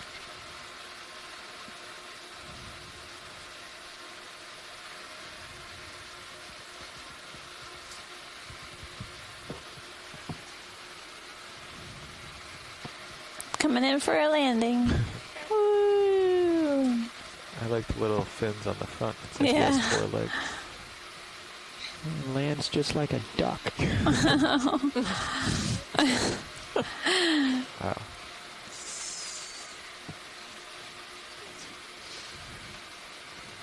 Fish and a puppy.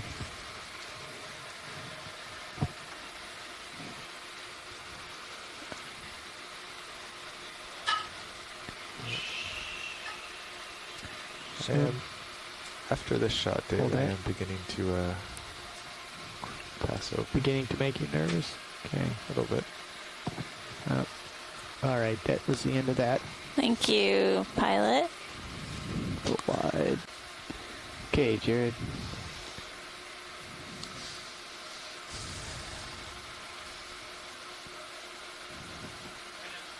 That's good. All that. Another corallium, perhaps. I see some dead skeleton as well on there, and some ophiuroids.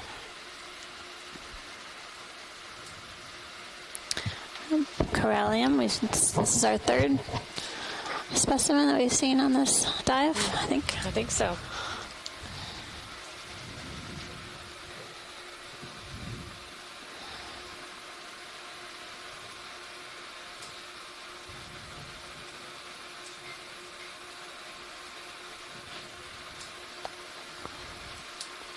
Our depth is 2788 meters.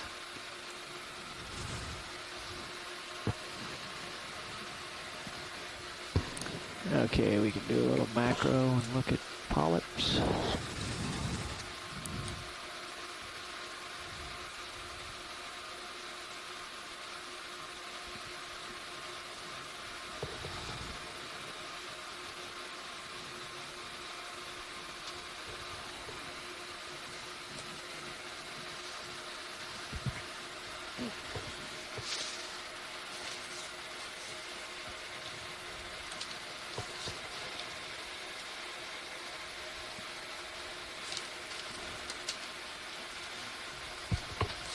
Gives you a nice close-up of the polyps.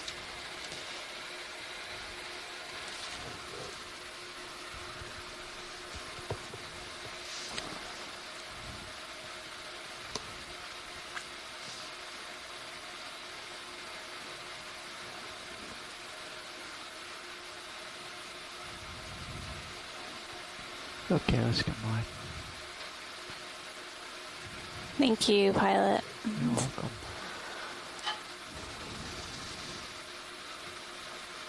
Okay. Sort of light pink in color.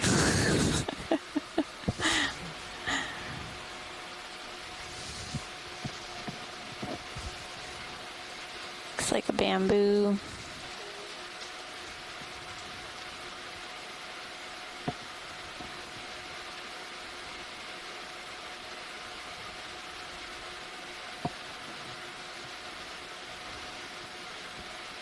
Go ahead all the way. Or is that all you have?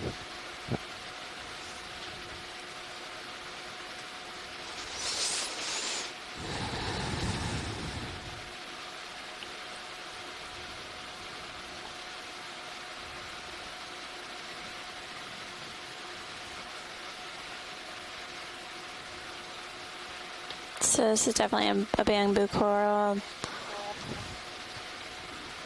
Because it's small in stature and may not be developed fully, we might not be able to identify the genus.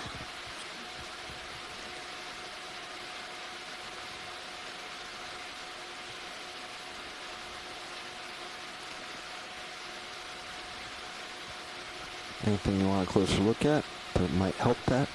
Yeah, I have these guys as Babychonax roseus, but John wasn't sure on the species, but Babychonax is the likely genera.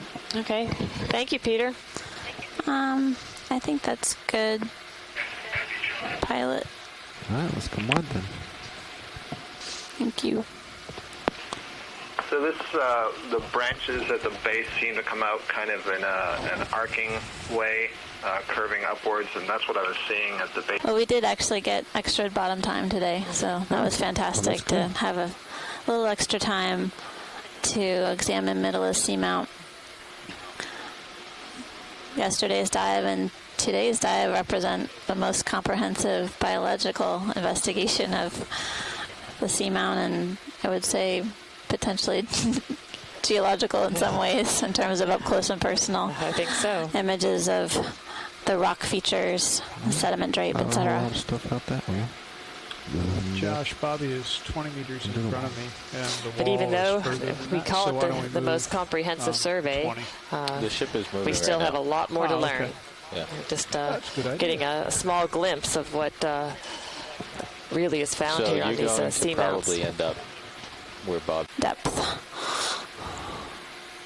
What's this little guy? I'm looking at the high pack screen, so at least when I'm thinking about rim, I'm talking about where the contour lines start to get significantly wider that I see on the high pack there just a second ago. Then, yeah, if we could jump farther up to where it's starting to turn red, I think that would be interesting. Okay, thanks.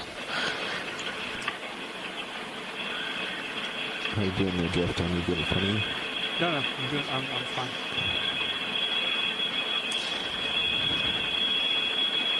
I mean, given the resolution of the contours here in the map, I mean, it looks like we actually hit the rim before you get to waypoint 5. I mean, depends on what you want to call it, but what I'm looking at, the steepest area, but we don't know that yet from what we're seeing, right?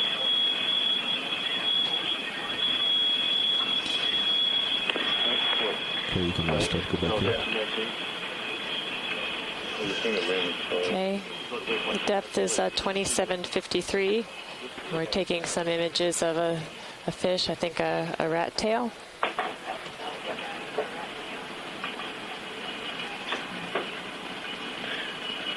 Yeah, Amanda, can you have the navigator put his cursor on waypoint 5?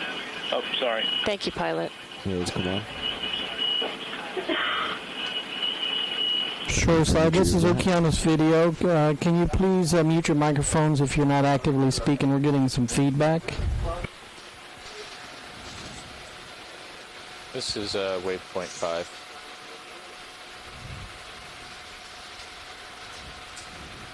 How long does that usually take? There's a large coral colony. It can take anywhere up to half an hour. Yeah. I mean, and the ship's going to have to set up also, so... Ship's going to have to set up, we're going to have to set up, then reacquire the bottom. Looks like another adjacent ISIS. It can take a while. Yeah. Yeah. I think you're going to find we're not going to make the progress you want trying to pull up. And But if the topology smooths out, So if I'm hearing the pilots and nav correctly, then maybe it's not worth so if it flattens doing the out, jump. It would eat up get up, the rest of the and time. there's fewer cliffs. Basically, I think, based on what I understand from the pilot and the nav, it's going to take up too much time to do the full move, and we may not actually get to see anything. So it may be most efficient for us to just carry on this track and see what we can see. And possibly go faster along this Yeah, Amanda, can you have the navigator draw a line that would go, let's say, 2 hours at this travel speed? But imagine whatever ship move was in is going to come to an end pretty soon. These some really large colonies look to be in very good condition. Do you want to just suggest that we extend it? Yeah, I guess that's what, when Nav has a chance. To keep moving? Yeah. Another 40 meters? Do you feel comfortable with that, or? I do. Yeah, Sirius sonar is showing. It's like perhaps another bamboo out. Okay, and does the wall still look beyond like coming it's into view due in north? the lower left-hand corner? So nav. That's about 2 hours right there at point 1. Did you copy that? I copied That it. tells us we're not going to get into the red. No. It looks like we'll approach it. We do get up to clearly where it's more gentle slope, so I think it's reasonable to not lose. I'm not sure. I guess it depends on how much it's going to take to maneuver the ship and all that. Right. And Amanda, how comfortable are they going point 1.5 or point 2? If it flattens out and we're not dealing with these stepping cliffs, then we'll feel comfortable going point 2. But if we're seeing cliffs off in the distance, then we'll have to be going point 732. Thank you. We have a lot of activity going on here as we try to determine how to spend the rest of our time here on the bottom with the Deep Discoverer. All right, Science, I was talking with the bridge there. Did I miss anything? No, not about the ship move. I'm trying to keep the rest of it moving along. All right. Yeah, I had to mute you guys so that I could talk to the bridge, so I wasn't sure if I missed. Sure. Yeah. NAV's calculations, the entire maneuver for us to make that jump would be on the order of 45 minutes to an hour. So I don't think it's, in my personal opinion, very blue, is that it would not be the best use of the remaining time that we have on the bottom. And that's also not considering the actual transit time. So we're just trying to ID it, I think. Okay, pilot, I think we've seen what we need to. Okay, let's come on. Agreed here, Amanda. Okay. Coming back to you, Joe. Okay. Yeah, just back up a little bit.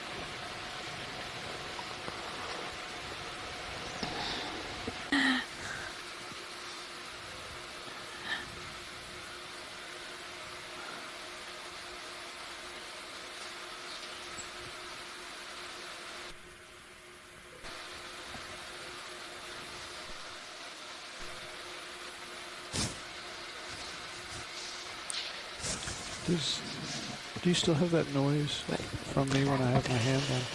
Yep. But when I touch you, we don't. Oh, interesting. Try it. Huh. Tom and I discovered that yesterday. Is there something in that sponge, or is that just sediment?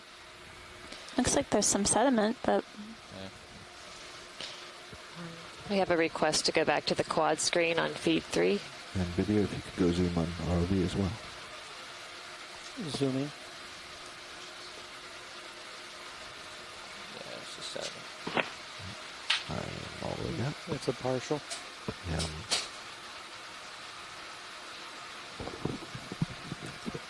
Tilt it all the way down. Yeah, nothing interesting. Nothing down there. Very nice, buddy. You want more, or you want to? No, that's fine. Okay. Just wanted to see what was inside while we wait for some tether. Alright, come on. Science co-pilot. Martha, can we get quad screen on? Science here. I asked, that it hasn't happened yet. At what rate does... Could we get quad? Getting a good idea. And video. As I've been watching, I think we've focused on a couple holothurians, but... We have, but we never get too many. I think it would be very difficult. If we have tether. I'll hold there. Even with cores, if you could even collect a core out here to identify them. These are ones that we've seen before, so we don't need to spend much time. Thank Roger you. that, watch lead. We're also waiting on some tether. That's why I'm kind of going back and forth slowly here. Okay. Go ahead, video. Let's just get a good one and call it good. Thanks, Jason. That pink stuff inside looks like eggs or something that we haven't seen before.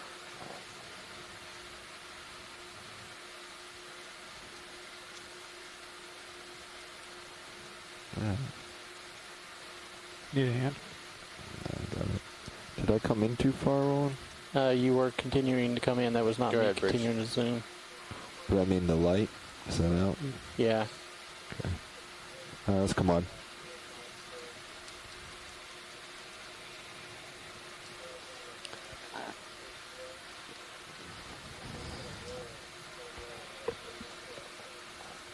Try again, Roland. Just one more time.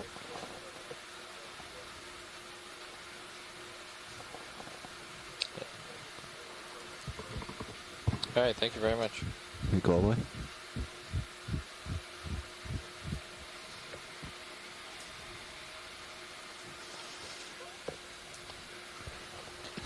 I think we probably got enough of this guy. All right, do we want to head towards waypoint 5 now? Let's come on. Moving on. Bearing 045. You guys comfortable with that out? We have covered a lot of ground on Mytilus Seamount, at least in terms of vertical distance.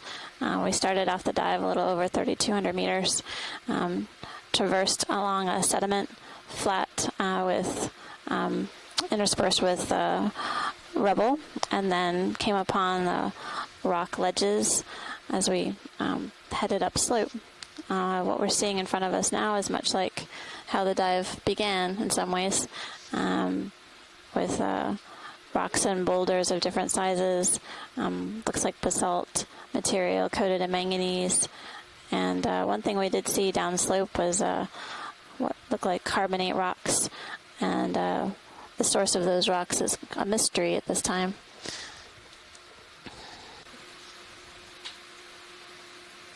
So there you go, pilot. Something we haven't seen today. That's your prize.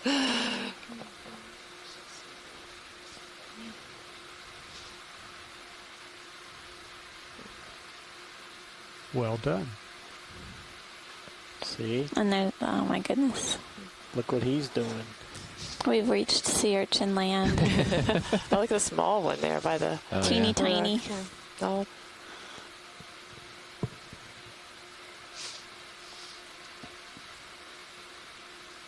See the little coral right there at the bottom of the screen? There's lots of things when you get close to it. Very nice. Thank you, pilot. You're welcome. Gentlemen, the ship has started to make its way along 015, 15 degrees. Okay. Keep going up for a moment. There's something on the rock right above your camera.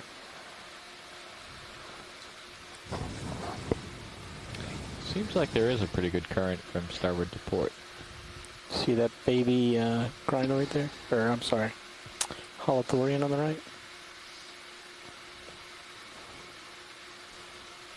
Bridge, RV nav. Yeah, if you could please advise when we have 15 meters left in the move. Want to pull out? Thank you. I'm going to go up to this other urchin. Okay.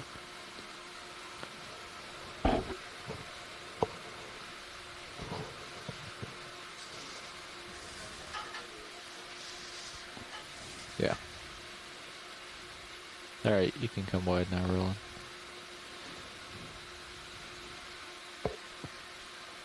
All right, let's keep moving.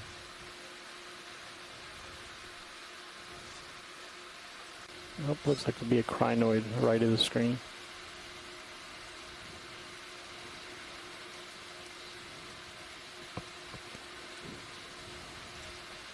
Dave, ROV Zoom in on nav. this guy if you want, please.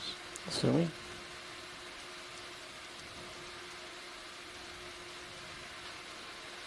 Partial.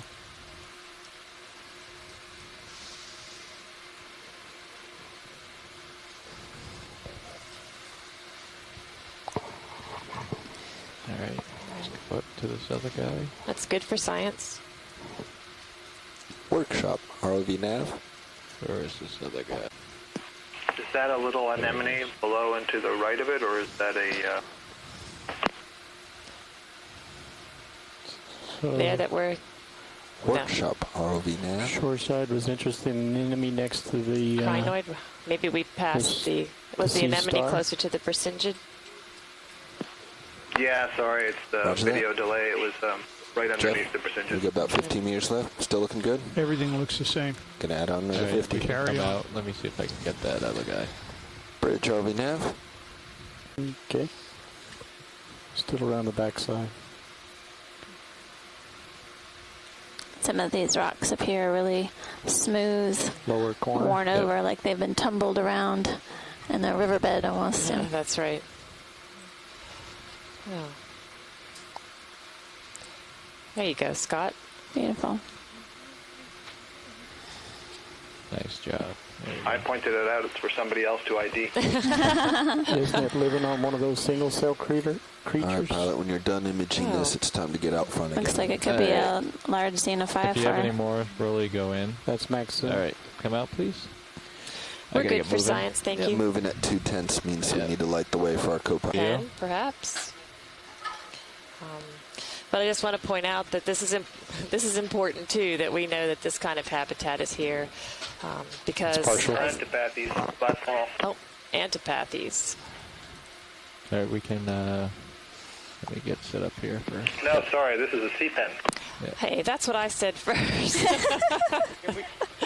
All right. We zoom on the top. Apologize, it's a C-pen. All Let me right. get some light on A it. C-pen.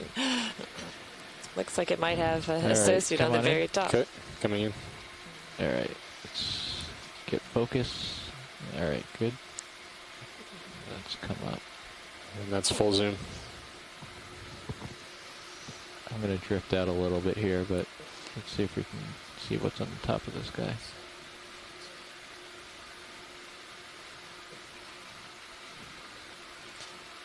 I think we saw a sea pen early on in the dive when we started this morning. We did. We didn't see this species though. Okay. Oh. So there we've seen 2 species of sea pen. So we've doubled our sea pen diversity in the dive. All right. Try again. Yep. Let's get a nice shot of the pull-ups.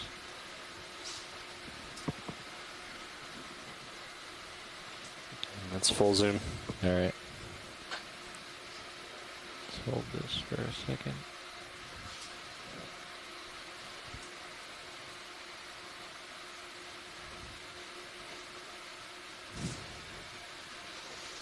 I'll come back up.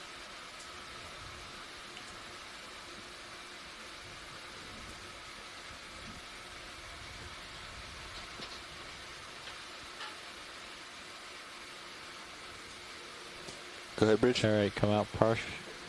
All right. Thank you. Come out partial. That's tough. Yeah. It's partial. Bridge nav. Yeah, let's add another 50 meters, bearing 015, 0.2 knots. Come wide. How's that? It's full wide. All right. Oh, yeah. Yes. He's a fast guy. Yeah. Sorry, Jason. Yes, the same hermit crab we've been seeing throughout the 2 dives here. But, yep. He's tired. He had to sit down.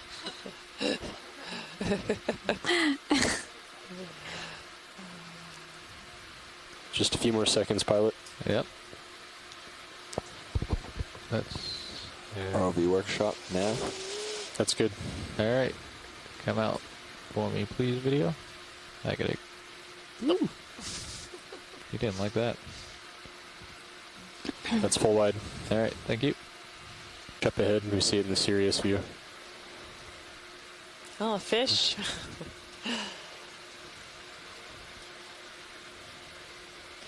I hope Peter's still watching.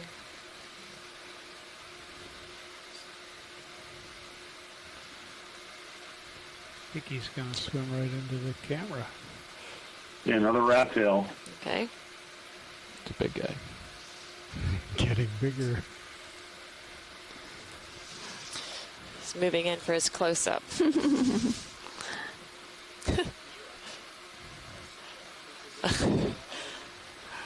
That's pretty nice service. Showed it's. Is this close enough for you, Science? If only they could all do that. I think it's great, pilot. I know. If all the organisms would be so well trained to show all their sides. It's great. That's unreal. When you're done, you'll need to make a left turn and start pushing. All right. I will let you go, fish. Enjoy the rest of your day.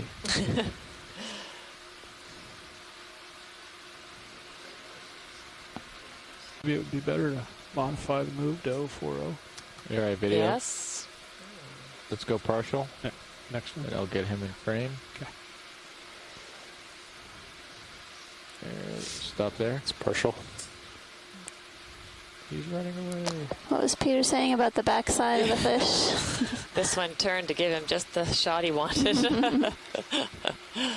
This is the elusive halosaur. Ah. Okay. The halosaur. Or an elusive halosaur. All right, we can come in more video. So I believe this is a new sighting for us today. Oh, it's Is that not, correct? It's still partial. Yep. All right, hold it there. Yeah, we haven't had them before here on the Seamount. Okay. I mean, based on our vast experience of 2 days. Okay. Well, it's 2 days more than we've had before. Not the best shot of him, but. And this guy looks to be Helosauropsis. Come wide, please. I gotta set up on him again, if I can.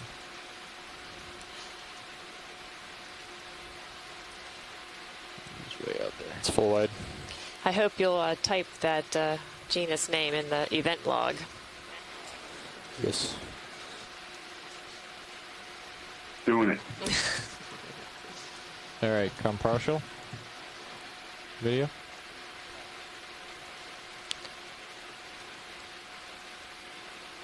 It's partial. Right there. All right.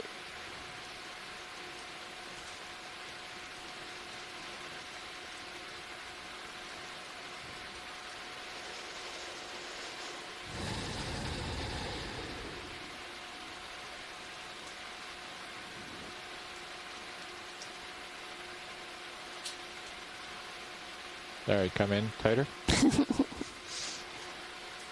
Right there. There you go.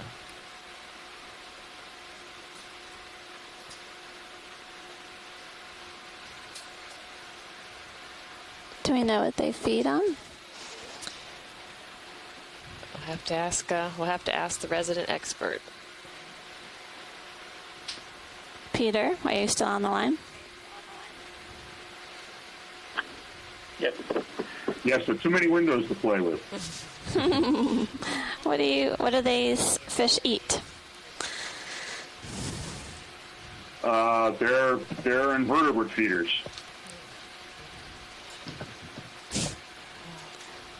So based, generally, they're generalists. Okay. Come wide, please. The RO like, feels they don't have like too much the variety slope here is in this more habitat. Like 040 than the direction that I'm pointed. It's full wide. Thank you. Yeah, crustaceans, polychaetes, deep ocean schmutz.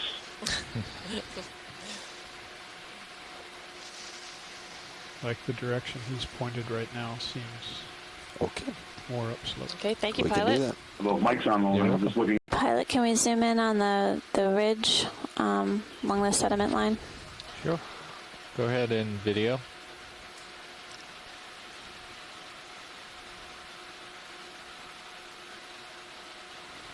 It's partial. All right, you can go tighter.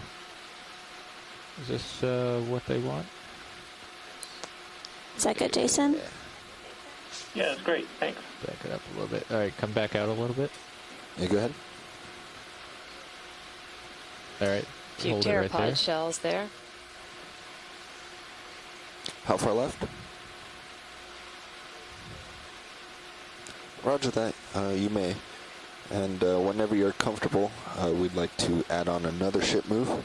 This time 50 meters bearing 040, 2/10 of a knot. Thank you.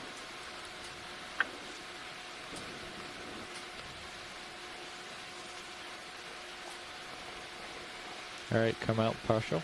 We can move on if we have to. Thanks. Thank you, Partial. pilot. All right, come out full, please. Let's continue. That's on full. up. Thank you. All right, It's partial. Come in more. Come in more. Hold it right there.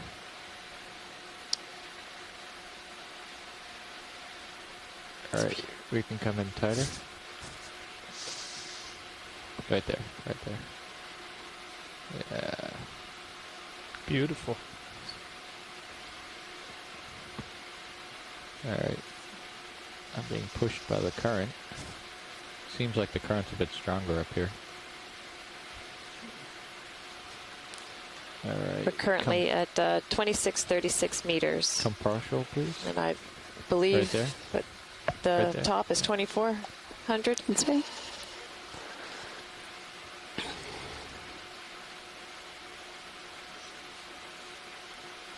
All right, come out, please. Excellent. Full wide. Thank you.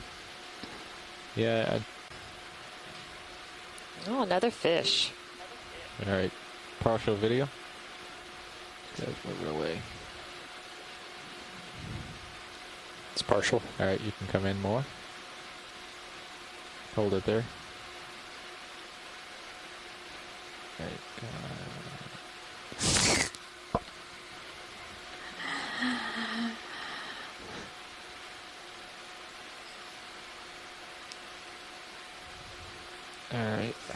let that guy go.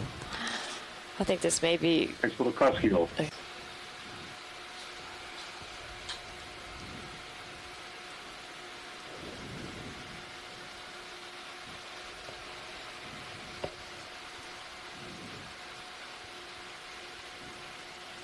Yeah, if we could zoom in on that. All right, video come partial. Yeah, it's another one. It's partial. All right, come in, frame it. Anthemastus. And it looks like a barnacle is growing on the other Still side. partial. All right, Actually, a couple barnacles. I'm gonna let the current take me around. I don't slide all over the place. Excellent. There we go. Yeah. Two barnacles. Found the one high spot. Actually, 3. Oh, yeah.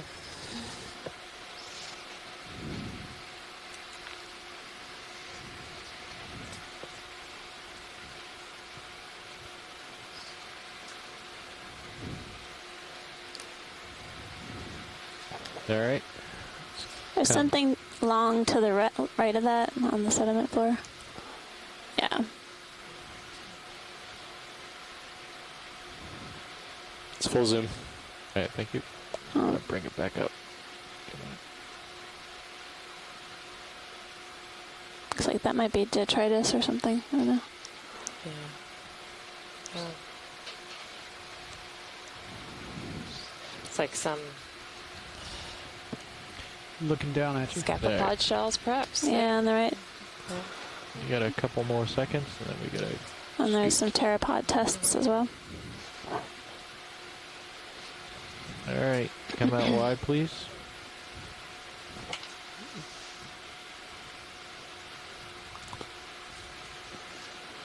Time to full wide. Thank you.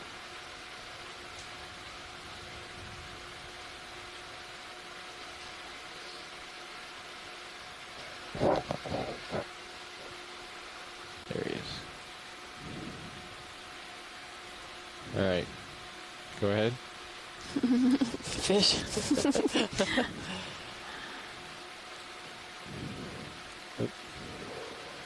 It's partial. Another sea star. Mm-hmm.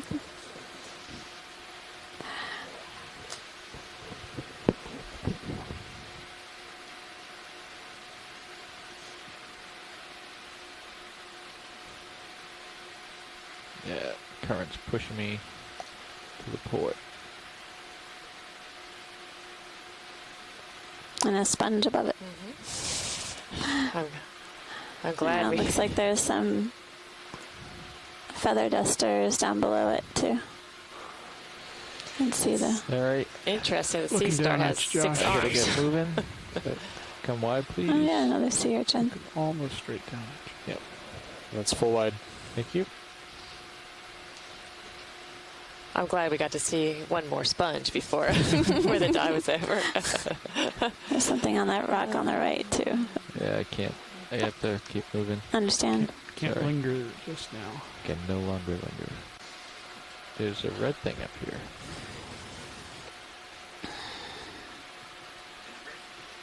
Which I don't know if I can get to.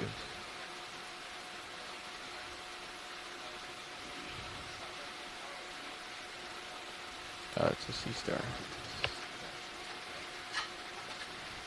Have we seen this sea star? Not quite so nicely. All right, zoom in video.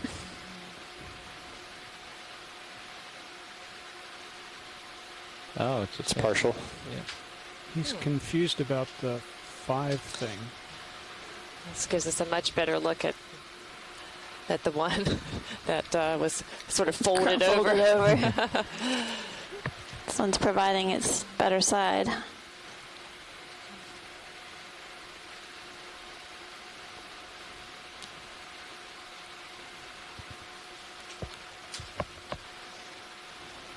It's full zoom. All right, hold that.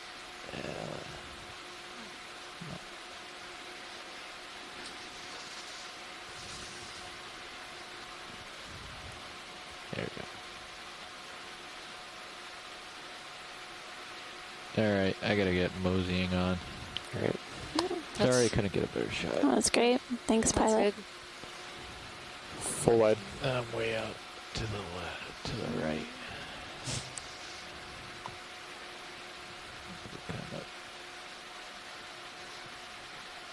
Or the solid, the lone colony of bathypathes. This is a black coral attached to this small rock. Alright, come in partial. Hold it right there. It's partial. Wow. And there's an anemone on the rock next to it, too.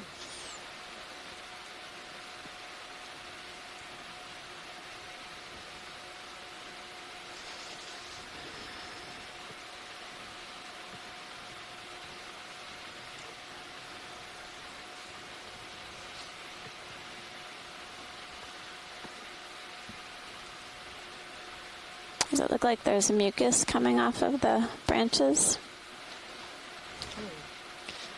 Sure does. Yeah, black corals and their mucus, pretty well known.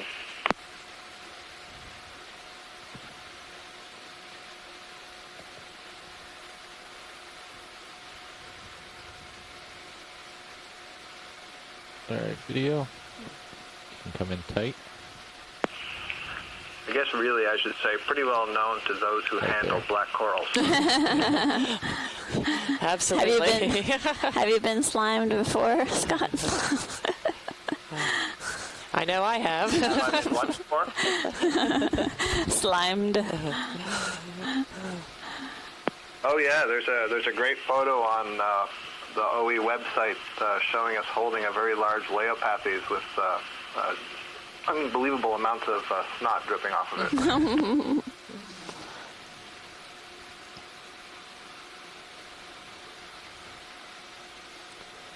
Nice job keeping it steady.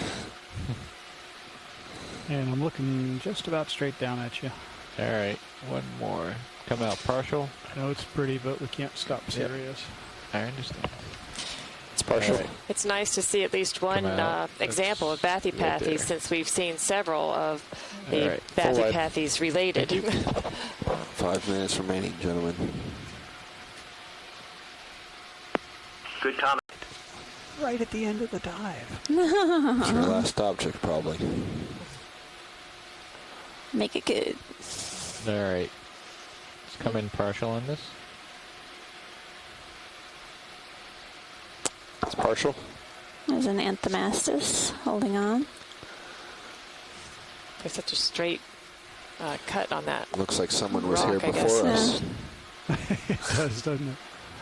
That's what that looks like, a footprint. No, I think it's a... Well, don't you think it's a straight rock with the shadow behind it, the way the rocks have... Come in tighter. It's a material. Stop the larger material and the lighter material is fallen behind it. I don't know. It looks like iron to me. It's an anchor? Maybe? I don't know. Wow. Or wood. Wood. What's wood? Yeah. Neat. Okay.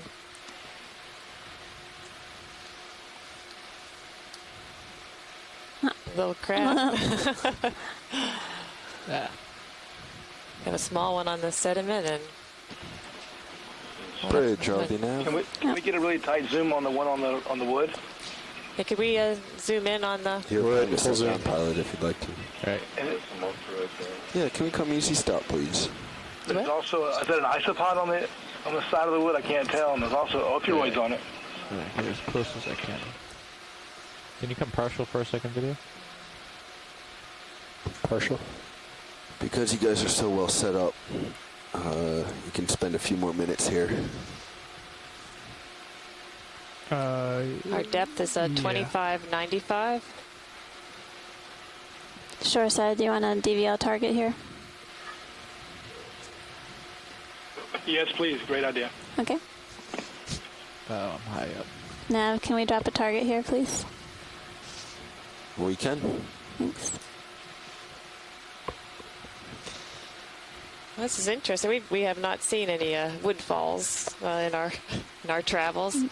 But you know, these fallen pieces of wood sometimes can have their own communities growing in and around How much them. left did we have in our moves? They're actually squat lobsters that are known to chew on the wood to basically consume the bacteria that are breaking down that wood. That's right. Sorry, can you repeat that, Bridge? I'm glad I was a good influence on you with your squat lobster information.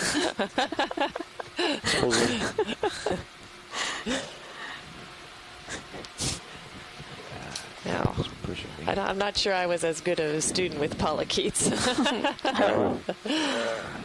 There's time, Martha. That's right. All right, come out, please. Just try to set up this again. Partial. Come out all the way, please. Okay. It's wide.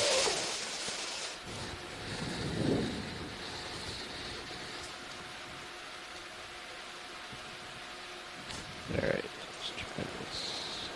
Coming down. Since it's organic, we won't call it trash. But again, we've had another dive out here that we didn't see any trash. No. All right. Come in.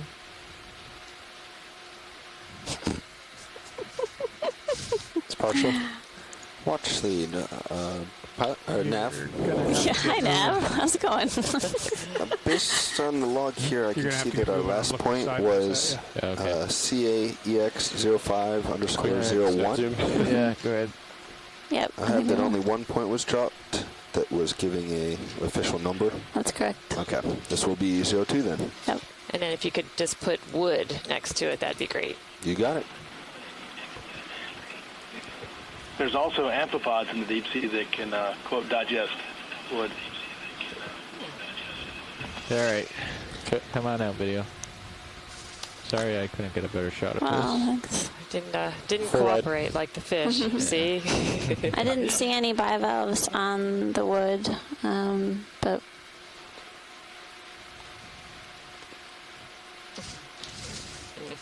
they were Turn left and push up the hill. interesting end to the dive. Yeah, for sure. I would tilt my camera if only it would tilt. So, pretty pleased. Bobby, each time I give a camera command, it goes about 2 degrees. Sorry, stop. Go in quick. All right, hold it there. Hold it. Another squat lobster. I never singeed. All right. On a sponge. Come out wide. Very nice. Thank you. You mean your camera's not tilting at all? Full wide. It's not tilting down. It was tilting up, but when I give it a down command, you have to go much slower on the stick than that. So do you want to rotate? We certainly want to thank everyone for sticking with us today as we were able to share these live images of the south side of Mytilus Seamount. I think we've learned a lot and have generated a lot more questions, but we got some really good information today and have seen a few new things. And so all in all, a great dive and a great success. I'm pulling up at the same Thank you for all the work out there. Great dive. Thanks again, everybody. And what about our conference call? Thank you, everybody. Should we set? Great dive. I think 6 o'clock. We'll set the conference call for 6 o'clock, so Amanda and I have a chance to get some dinner, and then we can discuss our plans for Nigrin.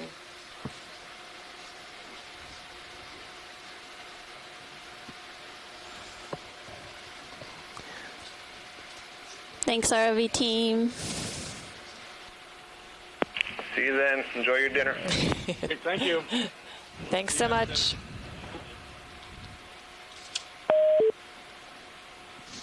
I'll get one more lat lawn here. Co-pilot, can you turn on the tail lights, ROV tail lights? Sure. Looks like you need to turn right just a little bit.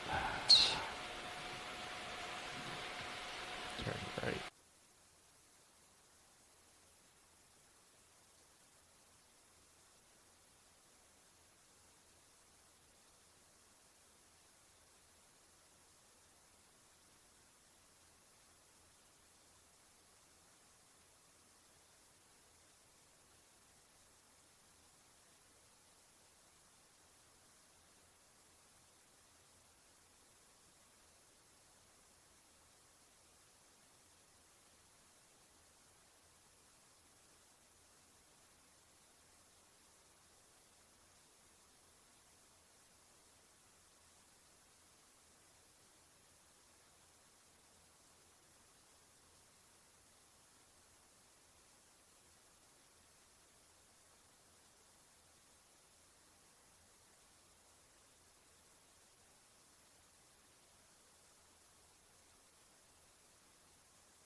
specific type of construct that you can wire anything to, like the GFM or the DAC light or the nav light or whatever. Or the leaks. Or the leaks, yeah. Or the compensators. I mean, it would make a lot of sense to tie the compensators at like a 30% level to an alarm. Yeah, yeah. Especially the hydraulic one. Yeah, you could have analog alarms, you could have digital alarms. Temperature. Mm-hmm.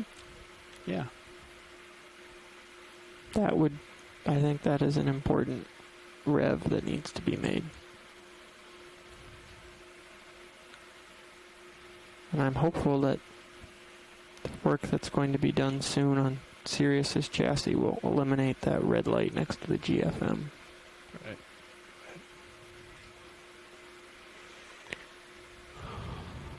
Oh, we're almost to 2,000 meters. Copper leads. I did not observe any last night. Dave Wright said